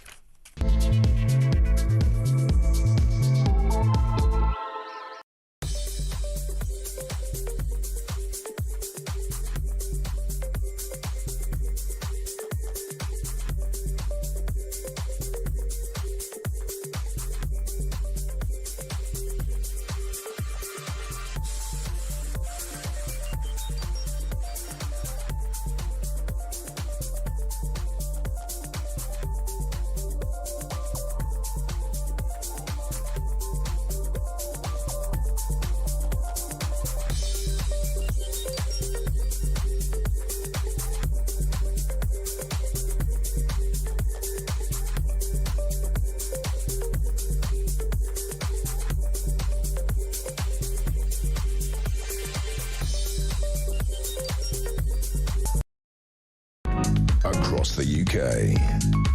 On DAB+, on your smart speaker, on your smart TV, and on your side. This is Talk. This is Talk. 8:45 already. What? It's the time is whizzing by. Judith McMinn, founder of Reason, and Luke Hildyard, author of Enough: Why It's Time to Abolish the Super Rich and director of the High Pay Centre, join me this morning. Let's talk about net zero. This is one of my favourite topics. Donald Trump has jumped into this. He's attacked Sir Keir Starmer's net zero drive and called for more drilling in the North Sea. The US president said he strongly recommended the UK shift its focus away from renewables and back to fossil fuels. He said Britain should stop with the costly and unsightly windmills and prioritise modern drilling. He said energy costs would go way down and fast. He wrote this on Truth Social. Now, as we know, Keir Starmer is committed to achieving net zero by 2050. They said in their manifesto, this is the Labour Party, they would get to a clean energy superpower and get to zero carbon electricity by 2030. It is worth noting at this point that oil and gas from the North Sea will be used during this transition, but Labour has vowed not to issue any new licences. Is Donald Trump right? Donald Trump attacks anyone. Is he right, though? Is he right? I think he is partly right, yes. And I think partly right. Why so I think partly? the ambition to move to net zero is too ambitious. It's too quick. It's too fast. So I think he is right to have some, phasing, slowing down of net zero, some reevaluation of the benefits case for all of this. So I think he's right. But what he said, no surprise for his own ambition. And it doesn't matter whether it's Keir Starmer's plan or anybody else's plan. He's just, he's against net zero. I mean, there is a sense of emperor's new clothes here, which is 2030, we're enshrining this, we're going to get to net zero, it's all lovely, we emit 1% of global emissions. I think Trump is right. Well, firstly, I think the fact he's opining on UK domestic policy is quite interesting. It is quite interesting. How would people react if, say, Emmanuel Macron or Friedrich Merz or any other leader started saying the UK should do this? Or indeed, how would it go down for Britain if Sir Keir Starmer started opining on fracking? Come on then, why is he doing it? Well, I think a big reason is because his administration is riddled with executives from the oil and gas industry who would like to make money from UK oil resources. On the substance of whether or not he's right. I mean, we have a lot of oil and gas sitting under there. Well, if you look at our dependency on imports, on oil and gas imports, will be 97% dependent if we don't drill for new fields in the North Sea, 94% dependent if we do. So it's not making an enormous... That's not true. If we do difference. actually frack and we actually drill in the North Sea, then our dependency on importing will reduce considerably. Well, that's sources may vary on that. I was looking up this research before the show, and that was the figure I got to. I know that someone like I saw Lord Brown, former CEO of BP, so oil industry expert with a past and financial interest in the oil industry, felt that it was uneconomical. So I certainly think it's unlike windmills, which are really uneconomical. I think it's a questionable path to be going down, and I don't think Donald Trump and the should we have a referendum on pals in the oil industry should be. I don't think their referendum view is what should count. I think not. I think you can't be having a referendum on everything. I think it's quite important because my bills are going sky high. Again, that's because of the price of gas more than because of. Okay, so we need to change that. That's for sure. It's a national conversation, but it needs to be an informed conversation. And I think one of the things that's not very well done around net zero is people understanding some of the facts, some of the challenges around it, and some of the opportunities that arise with it. And I think it needs to become more than just headlines. And you're right, Donald Trump, what business is it of his? But he is the President of the United States, and that gives him a right. And certainly he has the personality to opine on many matters. OK, also Britain's former chief of Secret Intelligence Service has launched a renewed attack on the Energy Secretary's crazy, his words, and irrational climate policy over fears that Chinese parts in green technology could cause chaos on UK streets. This is former head of MI6, Sir Richard Dearlove. He said Ed Miliband's ideological net zero policies are a threat to national security. He talked about the Chinese technology in the wind farms, solar panels, electric cars, green clean energy infrastructure. He said the problem is you've got the ideological Ed Miliband pursuing zero carbon without a thought for the impact on national security. He added, it's so crazy, the whole policy is completely mad. Well, it comes back to my point about an informed debate. And the problem we have is dominant voices on one aspect of Former head of MI6, I would have thought is quite informed. That's what I'm saying. Oh. I think Yes.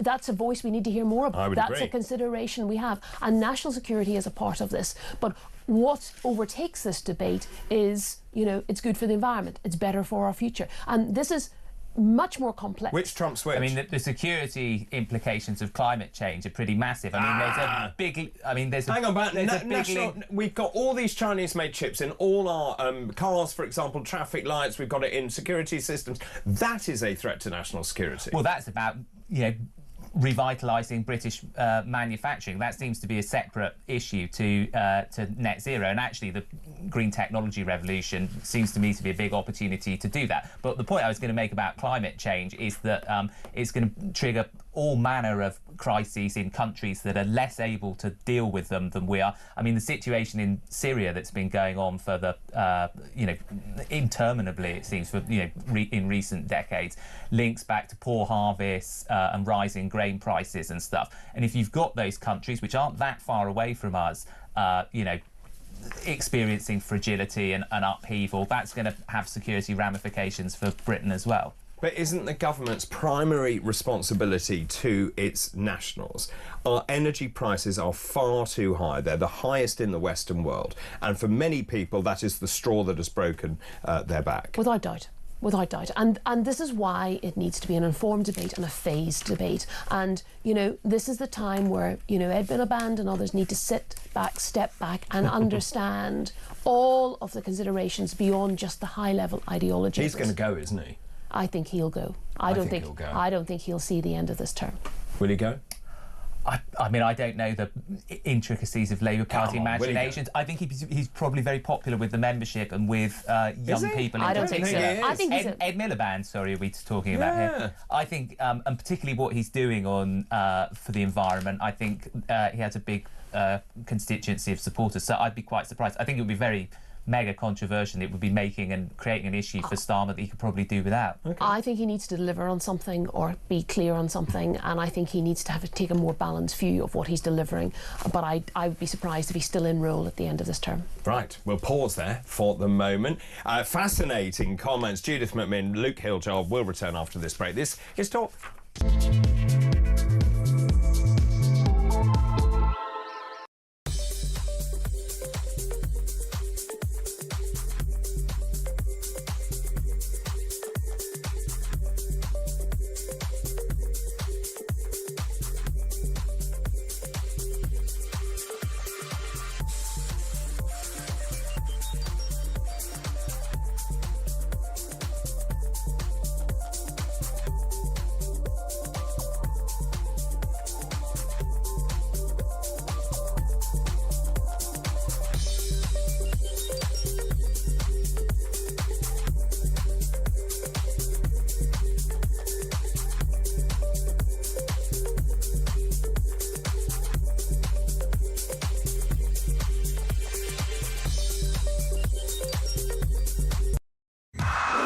Not only are we giving them to Mauritius for mysterious reasons, we're saying, as well as giving them to you, would it be okay if we gave you 9 billion quid?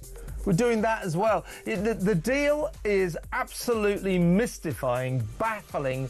I have no idea what it's all about, apart from the only possible reason, as you say, David, is a kind of treacherous hatred of Britain and these old lefties trying to assuage their guilt about British colonialism. It's pathetic.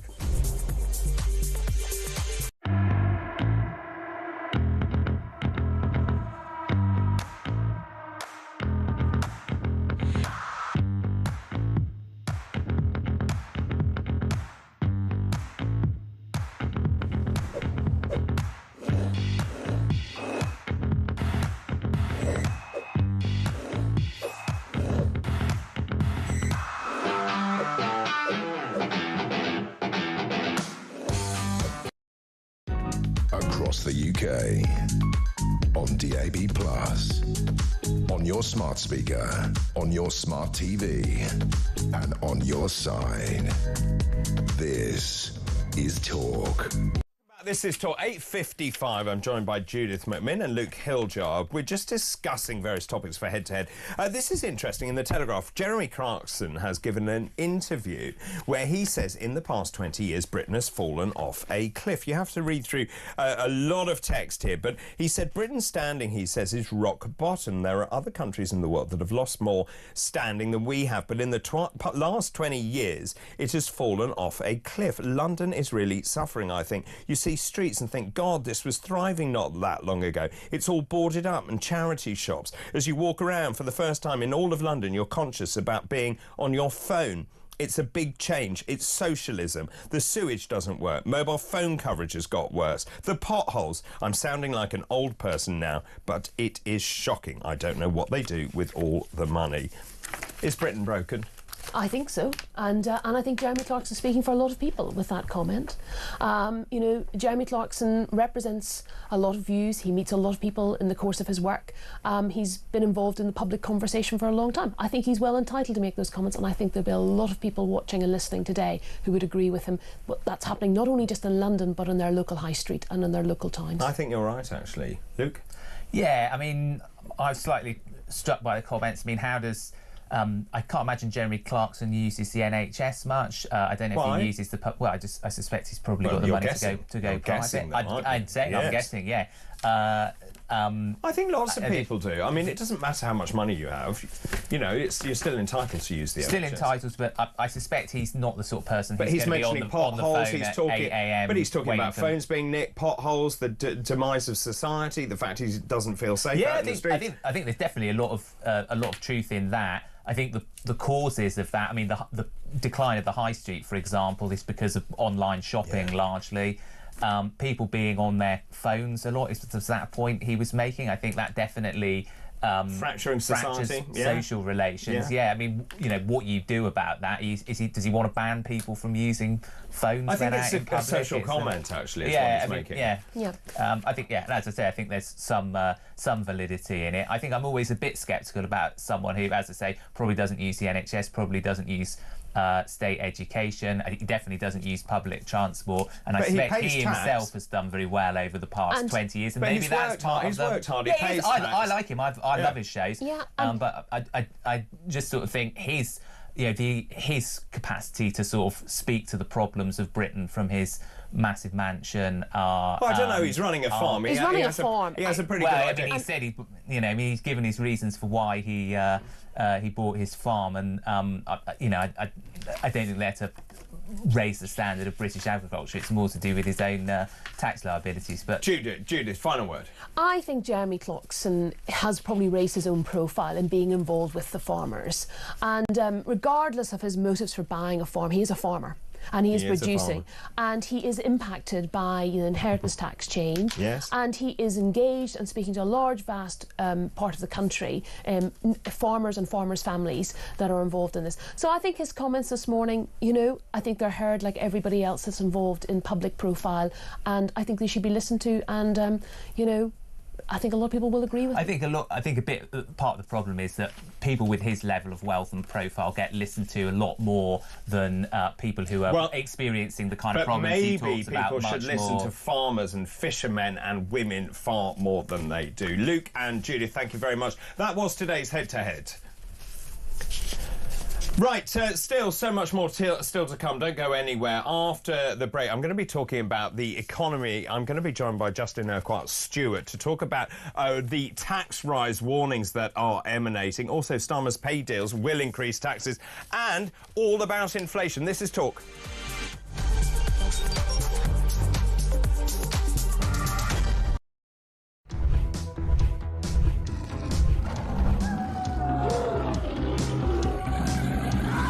We've just been talking in the office here about how many of us have been attacked at some point or other by some form of flying beast or any wildlife. I mean, so we'll take your stories this morning.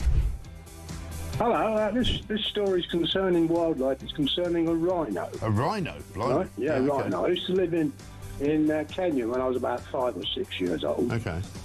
and we were in this wildlife park in a grey Morris Minor. This rhino started chasing us.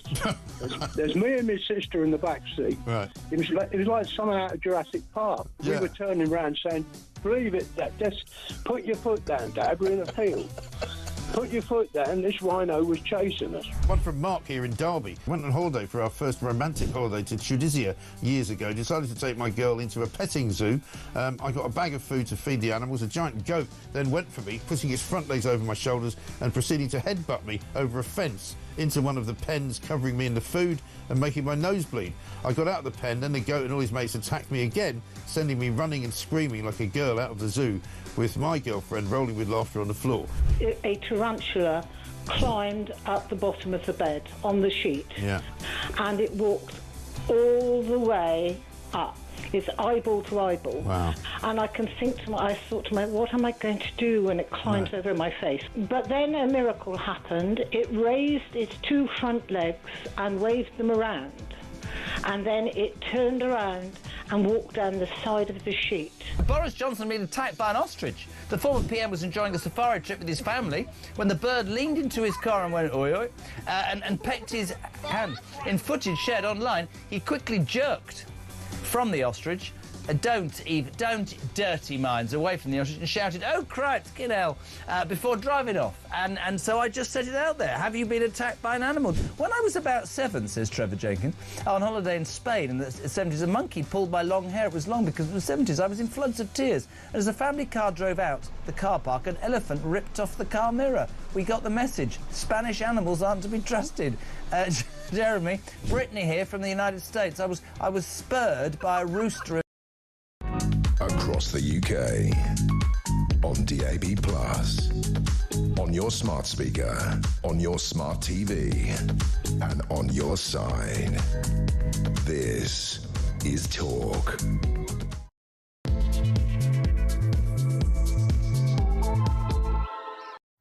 Hello, very good morning to you. Just after 9 o'clock on Saturday, May the 24th, I'm David Bill, and this is Weekend Breakfast. Great news, great news. Today is L'Escargot Day.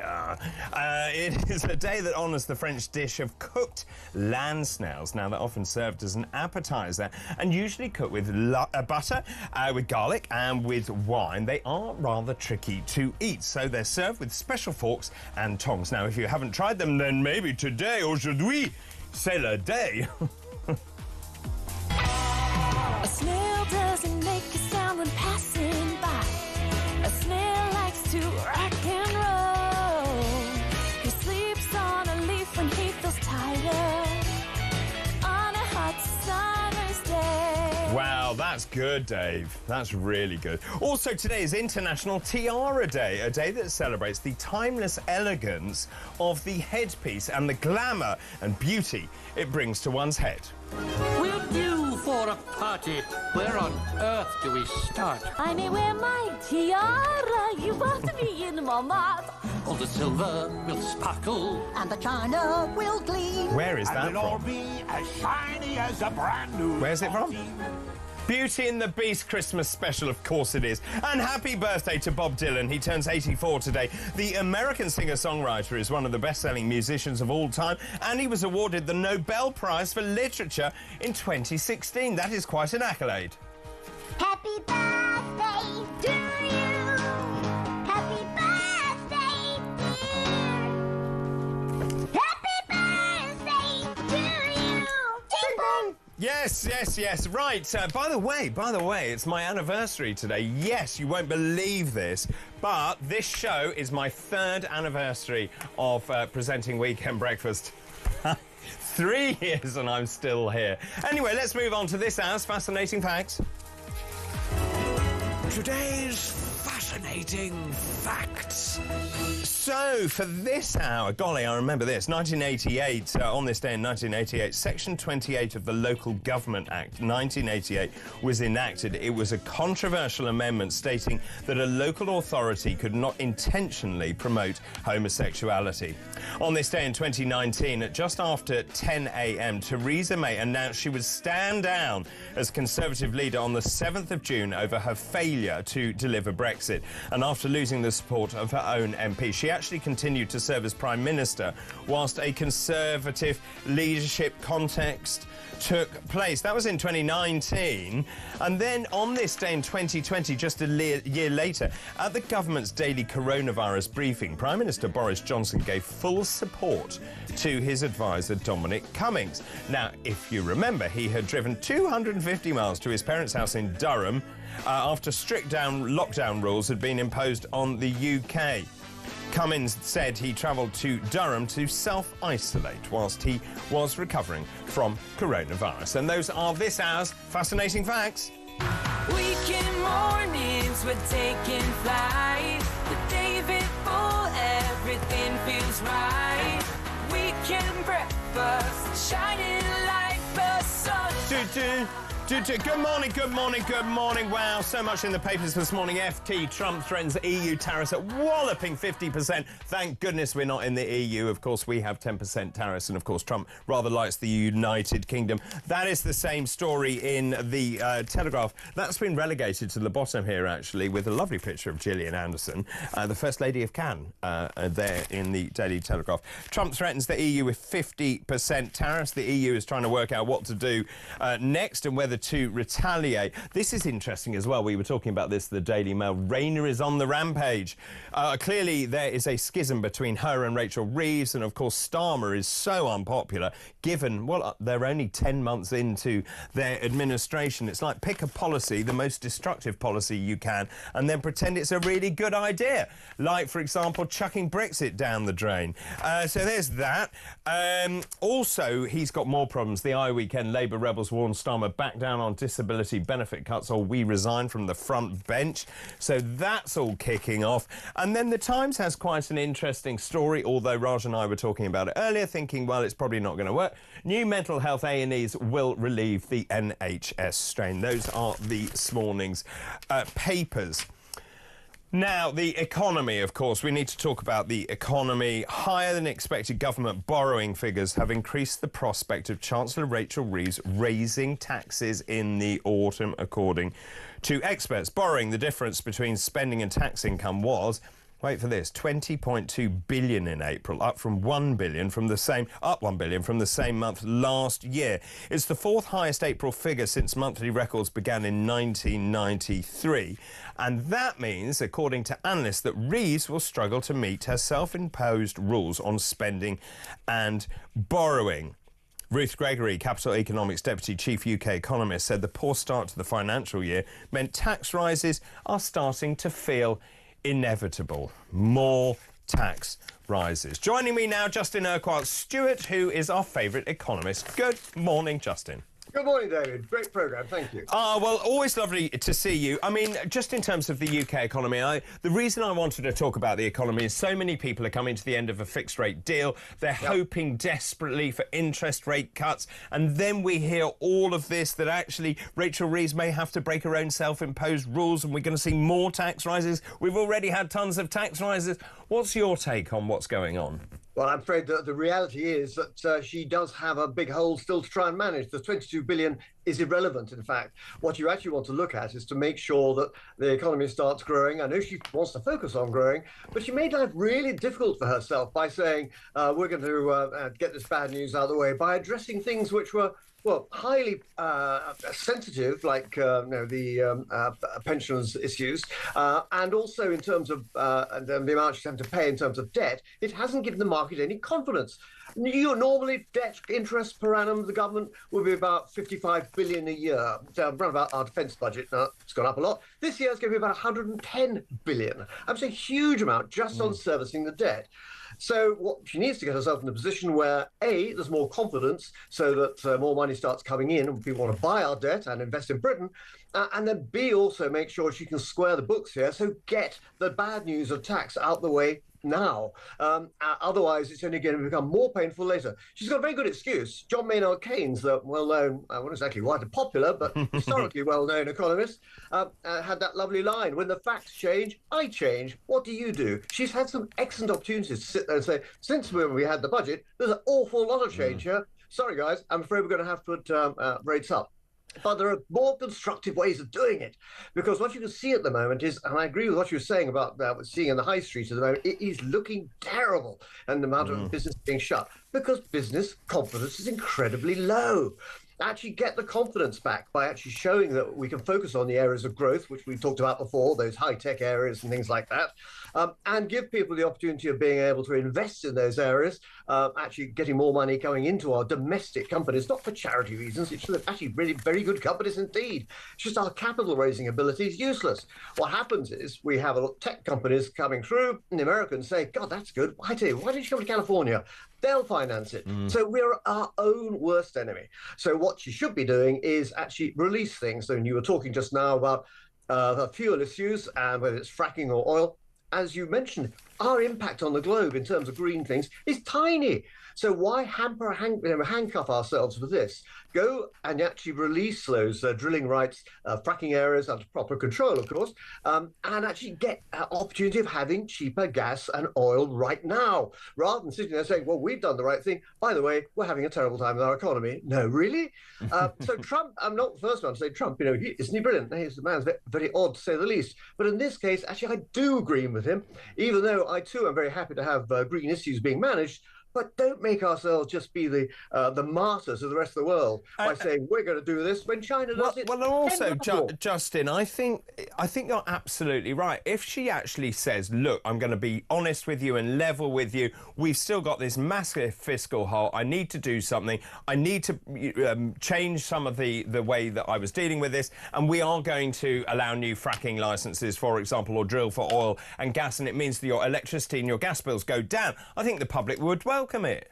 They would, compared to the news they've had over the past year, where he's managed to upset, well, almost everybody, whether it's actually the farmers there, or in terms of with their inheritance tax issues, or just in business at the moment. The cost of actually running businesses has been going up, and the bit that always annoys me greatly is when they say, and we've increased the minimum wage. No, you haven't. You don't actually control that. It's the employers who have to increase the minimum wage because you've told them to. So don't actually give yourself a bunch of flowers for that one. What you need to do is actually make sure that companies can get more access to capital. We can use those enterprise investment schemes, which are basically guarantees, which therefore the money doesn't cost anything to the government until, and if those companies go bust, some will. But you don't have to spend any money now. So there's lots of ways they can actually try and actually get things moving, get the economy moving. We've had some better retail figures, but we really need to try and focus on getting the people who are not just unemployed, but just, aren't working at all, back in, and irrespective of age. Give them the incentive to do so. So we're good. We've got lots of good things to do. We've got lots of people, but we're not doing it. So actually create a much more enthusiastic budget, which says, right, look, I'm sorry, times have changed. These are going to be the new ways we're going to try and do this one. Be honest with it, because at the moment she's in a position saying, I'm not going to get guillotined. Yes, but why is your neck currently on the chopping block? Just in terms of this, how much is ideologically driven? Because it seems to me that the Chancellor is making small businesses, the SMEs, the lifeblood of the economy, hamstrung. They cannot actually afford to grow. We've spoken in the past about the fact that energy is so expensive, so pubs are closing, that the employer's national insurance contributions has gone up. That means that she's actually got another 5 billion quid, tax receipts higher by 5 billion quid. And at the same time, Starmer's given away 6.9 billion in public sector pay rises. It feels deeply unfair. Oh, well, that was really one of the most stupid things just after the election. Suddenly having agreement with the unions for settling their issues. Now, I'm quite good to get an agreement. But what was the quid pro quo? What do I get back? And that was a perfect opportunity to say, we'll agree to your levels. By the way, we want to change some of the employment issues, as we've seen certainly with some of the railway companies, to actually bring them up to date. Instead, they just actually gave that money away and got nothing back for it. And then bringing in those areas of taxation which are painful to those people who can least afford it. No. What we ought to have a look and actually look at the structures of our infrastructure. If you actually look at, say, for example, steel production. You've never been able to produce steel here cost effectively because the cost of the fuel compared to our competitors on the continent is between 15 and 20% higher. So, we are actually making life difficult for ourselves. So go back to the logic of saying, as you were quite rightly saying, smaller companies are the largest employee group, I should say, in the country. You and I sort of have a business, we take on one more person, sounds like small fry, but actually that has a knock-on effect through the economy. It's confidence. Give people confidence. And when you get people turning around saying, I've never heard it so bad, actually highlight some of the areas where we are being successful. And by the way, here is a clear route where we can go. It's not all under our control. We've been given a hand by President Trump, rather amazingly, actually, by having the lower rates than the EU. So we can make benefit of that. I was just actually writing something the other day about the old forgotten group of the Commonwealth. And you look at 56 countries there, they get nothing out of being in the Commonwealth whatsoever. In fact, we turned our back on them when it came to New Zealand lamb. You could actually easily provide them with, again, the opportunity for lower tariffs just being part of the Commonwealth and stimulating more of that trade. And that's a classic example, because if you are in the emerging markets and you look at the EU doesn't look like a free trade area. It looks like a fortress with very, very high walls. Now that we're out of that, make use of it, as they've done some trade deals. But yes, these are headlines. We will need to see the detail first. But there's so much more that can be done. And give our people confidence. And rather than stop telling us what's wrong the entire time, please focus on the areas that are more positive. I'm not blowing smoke. They are already there. You can look at those high-tech areas, the number of businesses being created. Now give them some oil to get that engine working properly and be able to grow. Where do our next growth large companies come from? Well, from today's small companies. If you don't have enough small companies, you ain't in 20 years' time going to have enough larger companies. So time for us to grow up and have some common sense, please. Now, some good news. Energy bills are set to fall by 7% in July, bringing much needed relief to millions of households. This is the new energy price cap, which has been confirmed by Ofgem, the energy regulator. So the average energy bill will drop from £1,849 down to £1,720, saving about £129 a year. Electricity will cost around 25.73 per kilowatt hour, standing charge of 51.37p, gas 6.33p per kilowatt hour with a 29.82 standing charge. So some good news here, but it's interesting this, Justin. Energy experts are still saying, well, actually, you should look at fixing your deal now. Yeah, it's interesting because the basis that as we've had inflation slightly higher, and bear in mind the inflation figures you always have to be careful of, and there are a lot of one-off issues inside that. But inflation is standing around the 3% level, give or take a bit, and it's too high. It needs to come back down again. The result of that is the chances of more interest rate cuts are limited. And of course, now people are saying actually we need to put rates up again, which is the last thing that those people with mortgages want to hear. So is it time to try and fix? It depends on your budget. Personally, I'd rather have a fixed rate, which turns out to be a little bit higher in the future, but because it's on a limited time, I can then adjust it. At least I know what my budget's going to be, rather than just be tossed around like a rubber dinghy in the channel, wanting to know whether you get thrown overboard or not. So in terms of inflation, it's gone up to 3.5%. I listened to various economists. Some were saying, oh, it does mean that actually we're going to see interest rates go up. Others said, oh, actually this is a blip and they may well come down and continue to come down, maybe 2 more rate cuts this year. Where do you stand on that? I think rates should be lower. The problem we've got here is partially of our own fault. The bank rates, when we had the banking crisis in 2008, were dropped down to emergency levels at low, almost to zero. And one occasion actually went negative rather perversely, but that was a particularly odd day. And since then, they never really put rates up again. So when you start actually then seeing inflation coming through, you're going to have to break that inflation and make those interest rates even higher. What they should have done is actually return those rates to more reasonable levels earlier on, and you wouldn't have the pain that people are going through at the moment. As you say, another million looking for their mortgages today. Had they had that news 4 years ago, they would have been able to adjust accordingly. But they didn't have that, and so now the pain is really awful for people. And how do they address it? Well, what I would suggest to most people is, look, you're not individuals, you're part of a family. Families are going to have to spend more time looking after family assets and how you can afford those assets. So be nice to grandparents. They may be rather tiresome on Sundays, but they've got some money. And what's your view just on inflation generally? Do you think this is a blip? Will it come down? Yeah, there's certain items we've seen in these figures which just does show a blip, and it will come down. What you've actually seen, of course, is underlying pay rises going up. People would say, oh, that's inflationary. That hasn't fed through as yet. Mind you, employers have been actually squeezing their margins enormously, and so they need a period where they can start building up some of their margins to try and maintain their profitability, or get any profitability in some cases.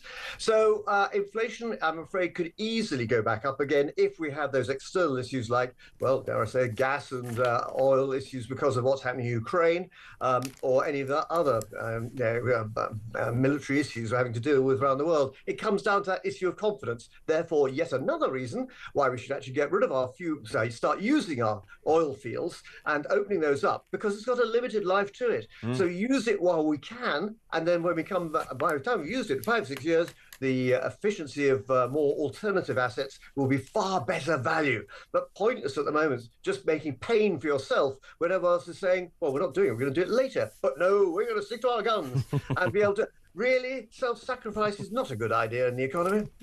And will you be writing that on a letter to Rachel Reeves? I write these things quite often. I don't suppose the slightest she's actually interested in what I've got to say. Well, I have to say, that's awfully personal. In terms of someone had questions over where they got their clothes from, awful bad taste. Right, Justin, on that note, we'll leave it. Thanks ever so much for your time. Justin Urquhart-Stewart there, economist to the stars, of course. Keep your messages coming in. I'm asking this morning, who is the best and worst Prime Minister of your lifetime, and who do you miss the most? The best Chancellor we'll never have is Liam Halligan. That's Barry. Thanks for that. Happy 3rd birthday, David. We so look forward to the weekend to see your lovely face and your sunny shirts. We all love you. Oh, that's very nice. Deanne, thank you very much for that. David, Reeves promised not to raise taxes again. So if she does, she only has herself and her own policies to blame. That's exactly right. She's boxed herself into a corner here. She will, however, David, try and blame everyone else. David, happy 3rd birthday for your fabulous show. Thank you for keeping us sane. That's Louise. That's very kind. Thank you very much for that. High street shops closing is largely due to high council taxes, high car park charges. I know, crime on the streets. Most shops can operate on the high street and have an online presence. But when your goods are stolen, the council charges you a fortune and people can't afford to go into town. What is the point? I know. I went and parked the other day outside or in the town centre. I had to pay 20p. What was the point of that? 20p on an app. But anyway, I digress. Luke Lefty is wrong about Clarkson using the NHS. Oh, good. I'm glad you picked him up on that. He had stents inserted last year as an emergency life-saving measure at the John Radcliffe Hospital. It's most unlikely to have been a private procedure. I would agree with that as well. Good morning, David. Clarkson is absolutely right. This country is like a different place from what it was 10 years ago. Your guest says online shopping has killed off the high street, but it has more to do with the dirt, the crime, the change in demographic that has killed it off. That's Brad in Cambridge. Good morning, David. Clarkson is absolutely right. There's another one there, exactly the same message. Clarkson has just come out of Oxford John Radcliffe Hospital, so your guest comment about not using the NHS is rubbish and it's presumptuous. Politics of envy. Clarkson used the NHS a few months ago with his heart issues. David, Rayner challenges reform mayors to deliver. Just look at Birmingham. Couple more. Deborah in Essex says, David, great show as ever. Thank you very much. Regarding Angela Rayner setting herself up to be Prime Minister, in my opinion, Starmer would rather call a general election than let any of his minions take the limelight from him. Oh, narcissist. I like that. Wow. And I'll just do one more. Hi, David. Great show, as usual, with your 2 hours with Raj. Best Prime Minister, Maggie. She was for the country. Blair and everyone since then, they have ruined the United Kingdom between them. Keep all of those messages coming in, please. Now, after the break, we're going to talk about something quite different. We're going to talk about showbiz. Joining me this morning, Callum Wells, who's the showbiz reporter at The Sun. Don't go anywhere. This is Weekend Breakfast. Good morning.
Not only are we giving them to Mauritius for mysterious reasons, we're saying, as well as giving them to you, would it be okay if we gave you 9 billion quid?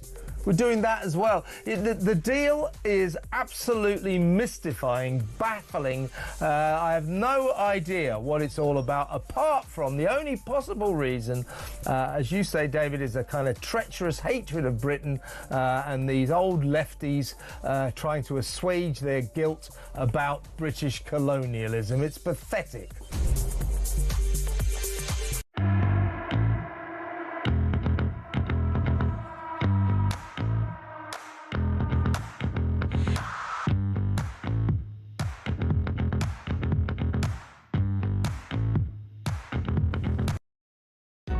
Across the UK, on DAB+, on your smart speaker, on your smart TV, and on your side. This is Talk.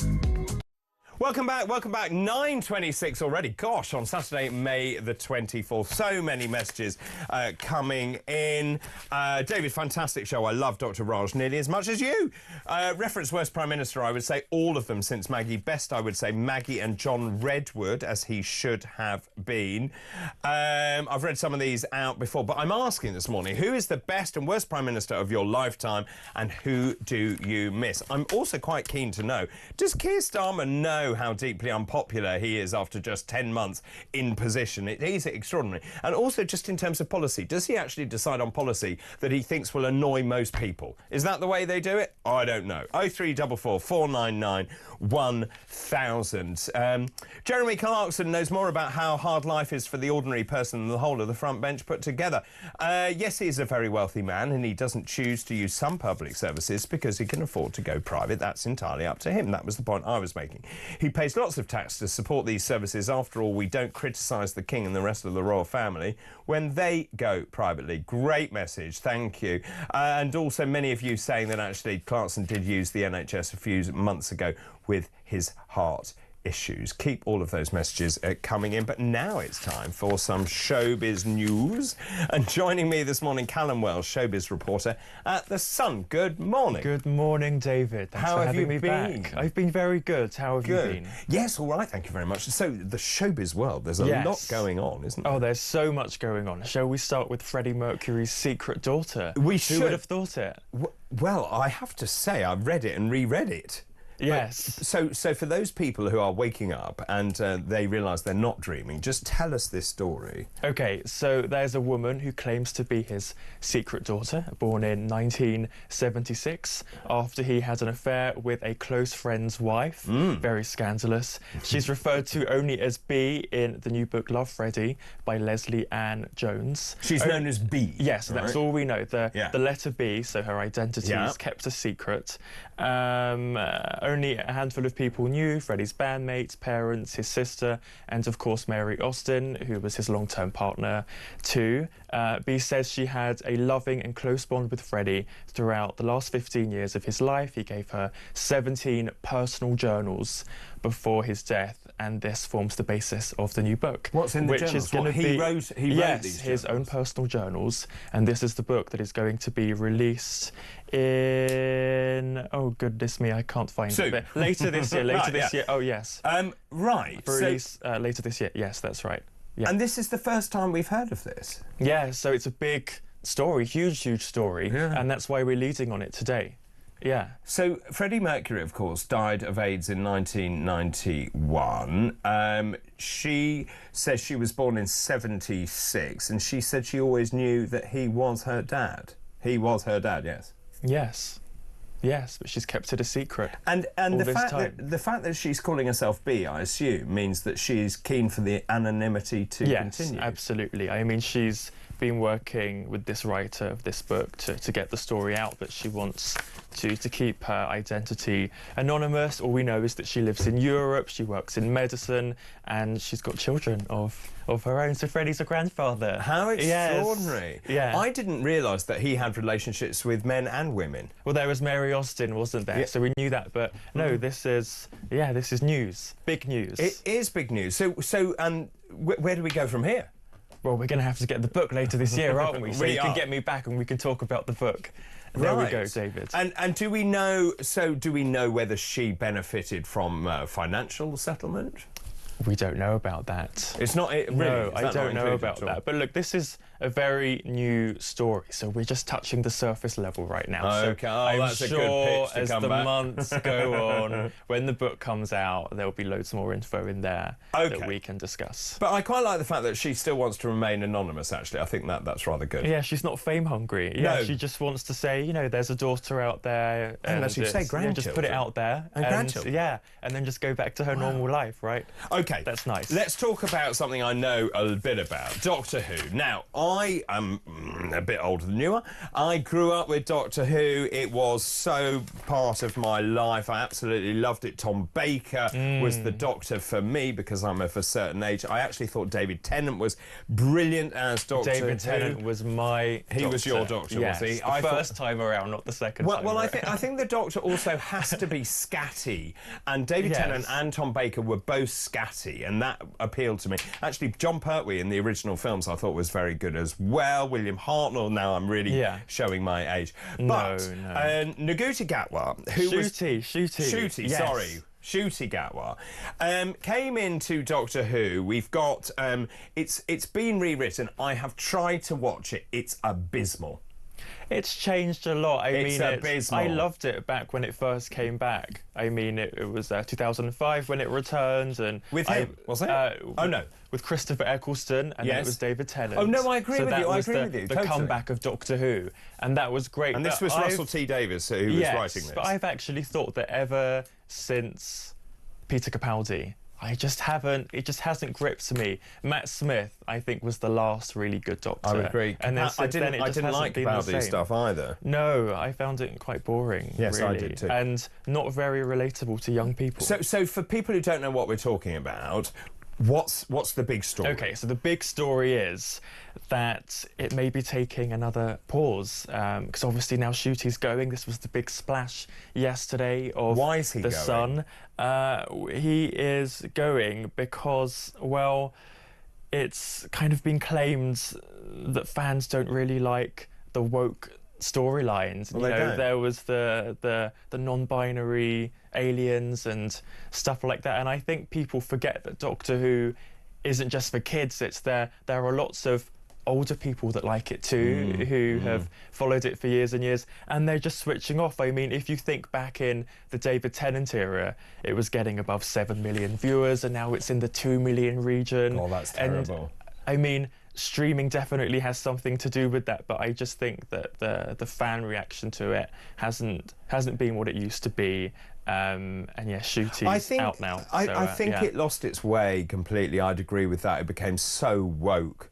And certainly when I have tried to watch it, and obviously it's important that the show grows and develops and changes, and it can't be what it was when I was growing up. But I just think it lost the plot, is my humble Hopefully, opinion. after this break, it'll come back and be as good as it used to be, and we'll all love it again. But didn't they do a deal with because Disney Plus for the international rights? So Disney Plus pumped loads and loads of money into it, millions and millions. So now this is up in the air as well because people are going, well, are they going to renew the deal? What's going to happen? Is Disney going to get their money's worth? So yeah, that's all up in the air as well, David. Okay, talking about being up in the air, shall we talk about James Bond? Now, another stalwart of my youth. I love nothing more than a Bond film, particularly when it's a good Bond film. I have to say, when Daniel Craig started, I didn't like the original films, but they then got brilliant. And the one where Judi Dench got killed, I mean, it was absolutely Was that Skyfall? I think that was Skyfall. Good. That's Skyfall. the only one that I've seen. Oh, it's amazing. I've only seen one Bond film. It's amazing. So, what's the latest with James Bond? Which Hollywood star is rumoured to take Aaron Taylor Johnson. So he was on the Runners and Riders. Yeah, so we've known that for a long time, really. And the Sun reported that he had received a formal offer to take on the role. But the new development is he's been unveiled as the face of Omega Watches, and that has been the official timepiece for Bond since 1995 with GoldenEye. So everyone's going, well, it's definitely true now because he's the face of Omega, and that's kind of... So then it might not be true. No, it is going to be. Definitely. Of course it's true. Yes, it is true. Right. Yes, but it's just the icing on the cake that he's now the face of Omega. Not that there's been an official announcement, but not that there's an official announcement that he's Bond. But yes, that's what I mean. But it is official. But he might not be Bond then. He's Omega. Yes. So everyone's like, well, it is going to happen, isn't it? Well, maybe it's not. Maybe it's a curveball. No, I think it is. Do you? I think it's going to be him, yes. We have good sources at The Sun, and we previously, revealed that he had the formal offer, so yes. Yeah. All right, we have to pause just for the moment, Callum. Callum will return after this break. This is Weekend Breakfast. Good morning.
Across the UK, on DAB+, on your smart speaker, on your smart TV, and on your side.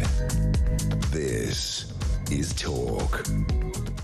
Welcome back, 9:37, Saturday, May the 24th. Hi, David. Great show. Keep it up, please. Best Prime Minister we never had. IDS, very thoughtful. Very clever, very measured. Pat in West Sussex, thank you for that. Good morning, David. Great show again. Thank you. Best Prime Minister, Tony Blair, first term. Worst Prime Minister, Tony Blair, second and third term. Controversial, I know, but he gave the country the change it needed before later he ruined it. That's Andrew in Surrey. I think that's probably about right. Anne-Marie Bridges, good morning. I've woken up so late and I'm gutted I've missed most of your show. Anna-Marie, what are you doing? You can catch up on YouTube, of course. I'm being reminded. I so look forward to your show every weekend. Well, you can start again. It all kicked off this morning at 6 o'clock this morning. Thank you for that message, though. Hello, David. Great show as ever. Deborah in Essex just talking about Angela Rayner and Keir Starmer. But I'm in the middle of a conversation with Callum Wells, showbiz reporter at The Sun. Now, let's move on and talk about someone I know, Vanessa Feltz. Poor Vanessa Feltz. Now, what's going on here? Because she's on this new Channel 5 show. I hear there's a crisis. I know, our former colleague here at Talk, Vanessa, so she launched her new afternoon show. It's the rival to Loose Women. It's at the same time slot on Channel 5. But it is struggling, and only 62,000 viewers tuned into Monday's episode. And that was right after Jeremy Vine, which is on the same channel, which got over 200,000. So there are loads of the viewers switching off. And, you know, I think Vanessa's a fantastic broadcaster, but there are talks at the channel that the plug might have to be pulled. Staff are worried about job security and the show's future. And how long is this show?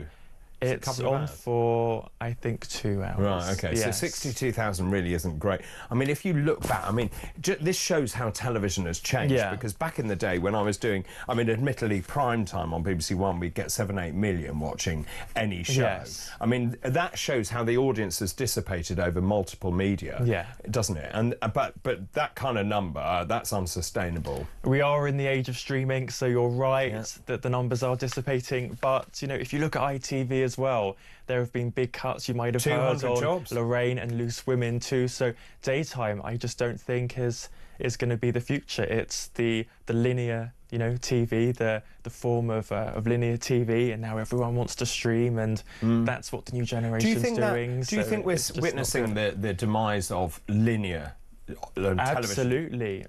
Of course. I mean, I think I love putting on, you know, a news channel like Talk, for example. Good choice. I mean, it's important to have rolling news, but I think that people, for daytime, there are so many YouTube clips, and I think for Jimmy Fallon, for example, in the US, I think he gets way more viewers on the YouTube channel compared to the actual show. So I think YouTube is the way forward. And, you know, you look at Piers Morgan as well with his YouTube channel, doing really well with that, you know, downstairs. So, yeah. Literally downstairs. Yes. Yeah. OK, so, and do we have any sort of response from Channel 5? Yes, they said in a statement there are no current plans for changes, but admitted all live shows are continuously evolving. Read into that what you will. Now, Fiona Phillips, she's been seen, hasn't she? First time in a year. Yeah. I understand that she was diagnosed with Alzheimer's. That's right. She was diagnosed in 2022. She publicly revealed it in 2023. Shocking disease. Her husband, Martin Frizzell, a former editor of This Morning, has been, you know, right by her side looking after her. She's been seen out in West London with him looking, you know, very happy. Good. So, yeah, hopefully she's doing well and she's being looked after by the right people. Good. Yeah. I'm glad she's out and about and actually looking happy as well. That's very, very good.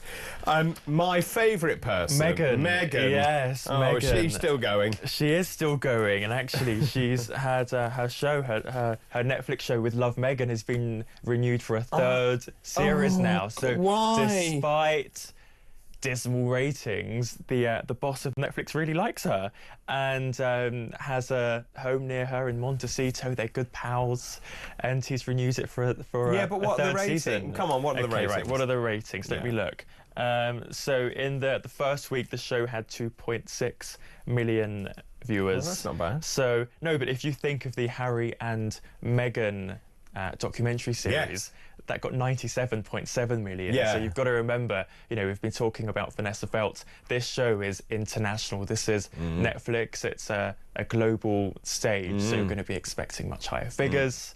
And yeah, so it actually didn't do that well. But Ted Sarandos, who's the big boss, he's said to be a massive, massive fan of Meghan. Why? He calls her the rock star and is described as being all in on her. So she's getting a third season. Yes. I mean, it's unbelievable, isn't it? Are you surprised? Am I surprised? I am a little bit. I mean, we knew that season 1 and 2 were filmed back to back and that season 2 was coming out later this year. So we knew that was happening. But yeah, season 3, it is a bit of a surprise. I think, you know, you'd be looking at the ratings and you'd be thinking, well, that one's not doing so well, so maybe give that the elbow and think of another idea. But no, they're going to stick with the same format and do it again, David. Wow.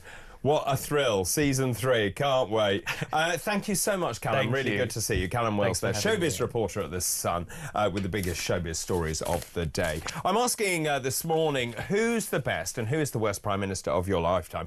And who do you miss? Keep all of those messages coming in, please. The number 0344 499 1000. You can text the word talk and your message to 87222. You can also message us on X as well, at talkTV. Keep those messages coming in. David, the best Prime Minister will be Nigel Farage. That's Alan in Merseyside. This one is from Nick in Kent. David, Thatcher in capital letters all the way. The only Prime Minister that had the balls to get the hard things done. That's Nick in Kent. David, good morning. Best Prime Minister in my lifetime, Maggie. Worst Prime Minister, dead heat, actually, between Starmer and Theresa May. Great show. That's Nicola Finch. Thank you for that. Best Prime Minister, this is Louise in Ipswich, sunny Ipswich. Good morning, David. Best Prime Minister by a country mile was Margaret Thatcher. Worst with no competition is the treasonous Starmer. Good morning, Dr. David. This is Eleanor Castleman, one of our regulars. Margaret Thatcher, best in my lifetime. Starmer is the worst. Nigel Farage to change it. So good to see. Dr. Raj is our favourite psychiatrist as well. We always love the show when you two are together. You really make us laugh. That's Ellie from Swindon. I'll do one more. Easy question. Best by far was Margaret Thatcher. Worse, if there is a worse time to have the Iron Lady back, it's now worse. Too easy to say. Starmer. But for me, it was Boris. The rot did not start with him, but he caused so many issues that I don't think we will recover from. We'll take a break. After the break, your calls, your thoughts and your messages. This is Weekend Breakfast. This is Talk.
Not only are we giving them to Mauritius for mysterious reasons, we're saying, as well as giving them to you, would it be okay if we gave you 9 billion quid?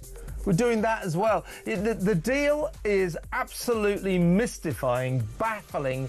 I have no idea what it's all about, apart from the only possible reason, as you say, David, is a kind of treacherous hatred of Britain and these old lefties trying to assuage their guilt about British colonialism. It's pathetic.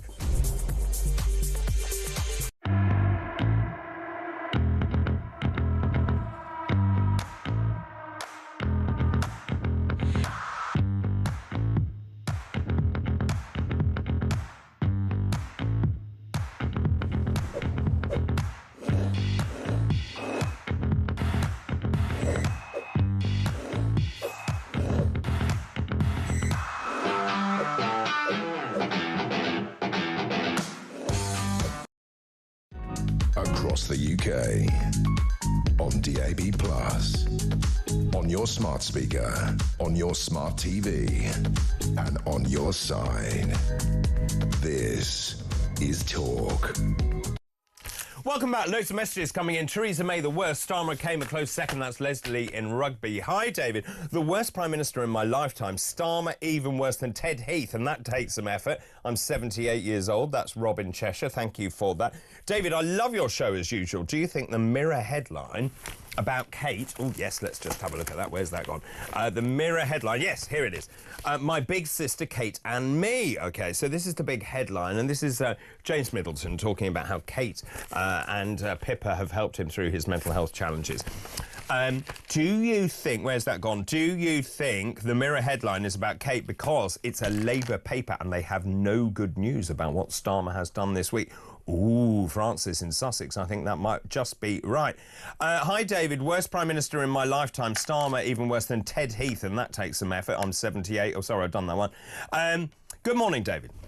This is Alan. Thatcher ruined traditional family life in our society by pushing for women to go out and work instead of raising children. It might have enriched families for a while until prices nilled that, and we see the results of the problems in our society today. Starmer and co are definitely the most corrupt I've ever seen. Have a good day. Lots of voice notes as well. Let's take one from Tim. Good morning. Hi, the greatest Prime Minister has to be the great Margaret Thatcher. The worst Prime Minister... obviously Starmer, closely followed by Tony Teflon Blair. After all, most of the problems today are down to his stupid and woeful policies back in his time. Take care. Love the show. Talking Tim. Bye. Thanks, Tim. Let's move on to Alan. Morning, boys. Best Prime Minister, Mrs Thatcher, without a shadow of doubt. Put the people first and country. Woman's not for turning. Steel Iron Lady, fantastic. Worst Prime Minister ever in the history of the world. Mr Starmer for Mr Flip-Flop. What on earth are we doing with this character destroying the country from within? Keep up the good work, boys. Ta-ra. Very good. Flip-flop. That was Alan. Let's move to Peter in Hertfordshire. Good morning, Dr. David and Dr. Raj. He's Phil gone. from Hertfordshire. The best Prime Minister, only for his character and his personality, I think would have been Bojo. He did give us a few laughs, that's for sure. Although he was a compulsive liar, you know, just like Mr Starmer, he was funny. The worst Prime Minister, obviously, Starmer. I wake up every morning, and or even though it's sunny outside, I just feel dread of what's going to be mentioned on the news that day. And I'm just wondering if Dr. Raj has got any slots available, because I need some psychological help because of this Labour government.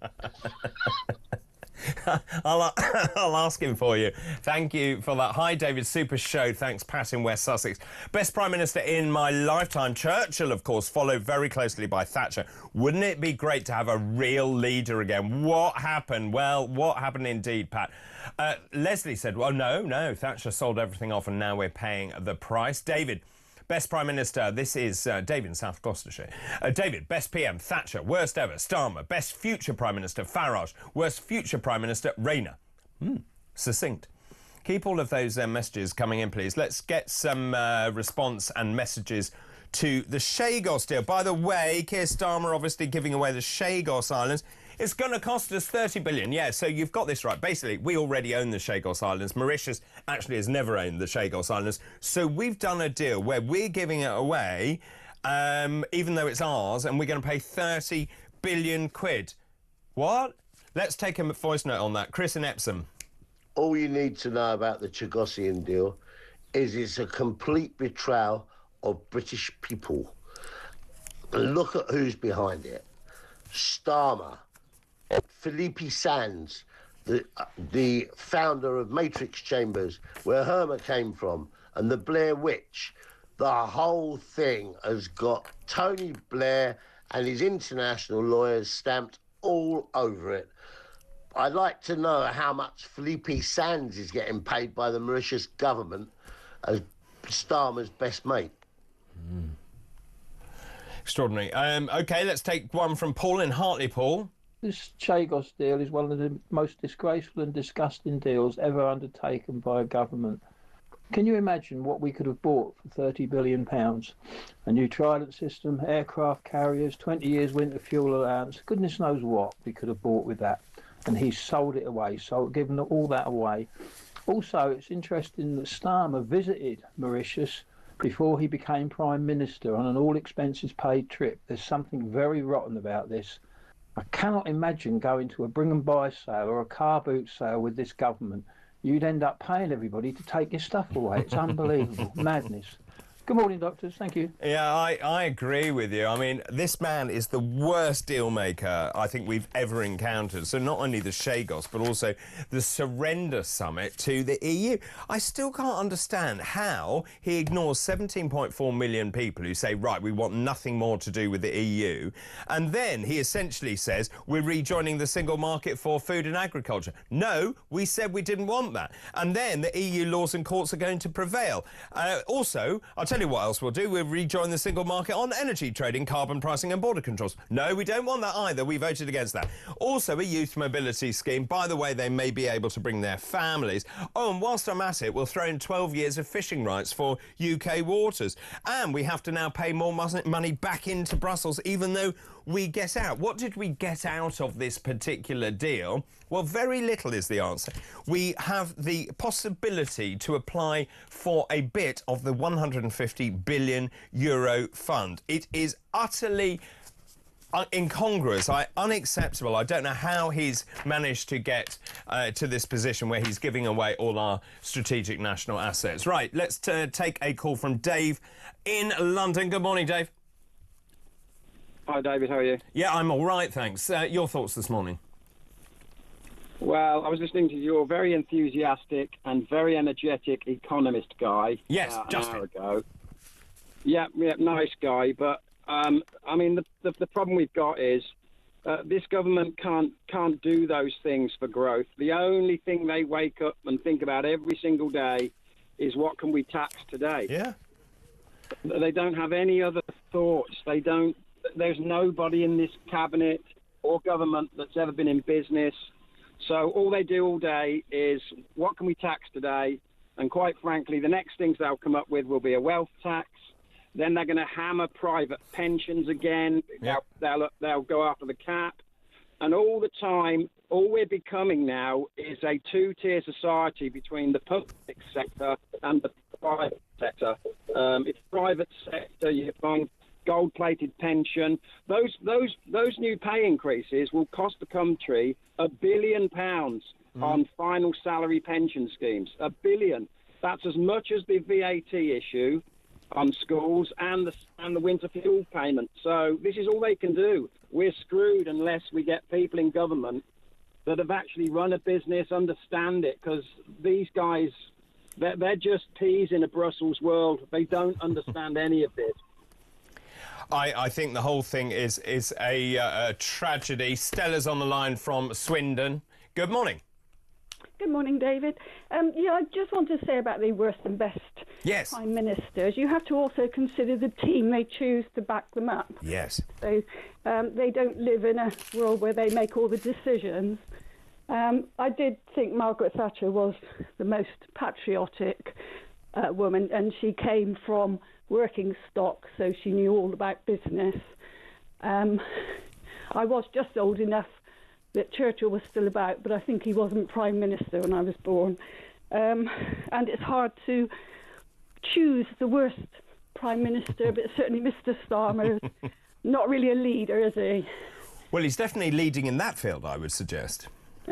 Yeah, but the decision, it's politics of envy, which is so sad because everyone's got the chance to better themselves if they apply themselves. I agree, and also it's just poverty of aspiration. He doesn't have to have an ideology. He doesn't seem to stick to anything. Stella, thanks very much for your call this morning. Good morning, Peter Cardwell. Some stellar opinions there. Well, indeed. I mean, it is extraordinary. I was asking who's the best Prime Minister and the worst Prime Minister, and pretty much unanimously it's Starmer is the worst. Well, I mean, I think there are a few candidates for that role, perhaps. Well, yeah, possibly. But, I mean, in terms of his deal-making, he has to be the worst deal-maker I think I've ever come across. Well, Kemi Badenoch, who is interesting this morning, she's saying that, of course, her line is that when Starmer negotiates, Britain loses, or when Labour negotiates, Britain loses. That out a lot. Although she's having trouble herself at the moment, actually. She's going to be out. Well, a number of association people in the Conservative Party saying she should go. Also, a fascinating story we're talking today about a Jewish protester charged over a placard mocking the leader of Hezbollah. He was charged for doing that, for holding that. Absolutely outrageous. We're going to talk about that as well. Also, changes to zoos to make them more animal friendly. So I heard that this morning. I welcome that, actually. Yeah, no, we'll talk to a big cat person about that. I mean, I'm a big cat person, but they're a big cat person, but know all about big cats. And also, I mean, there's so much more to talk about this morning as well.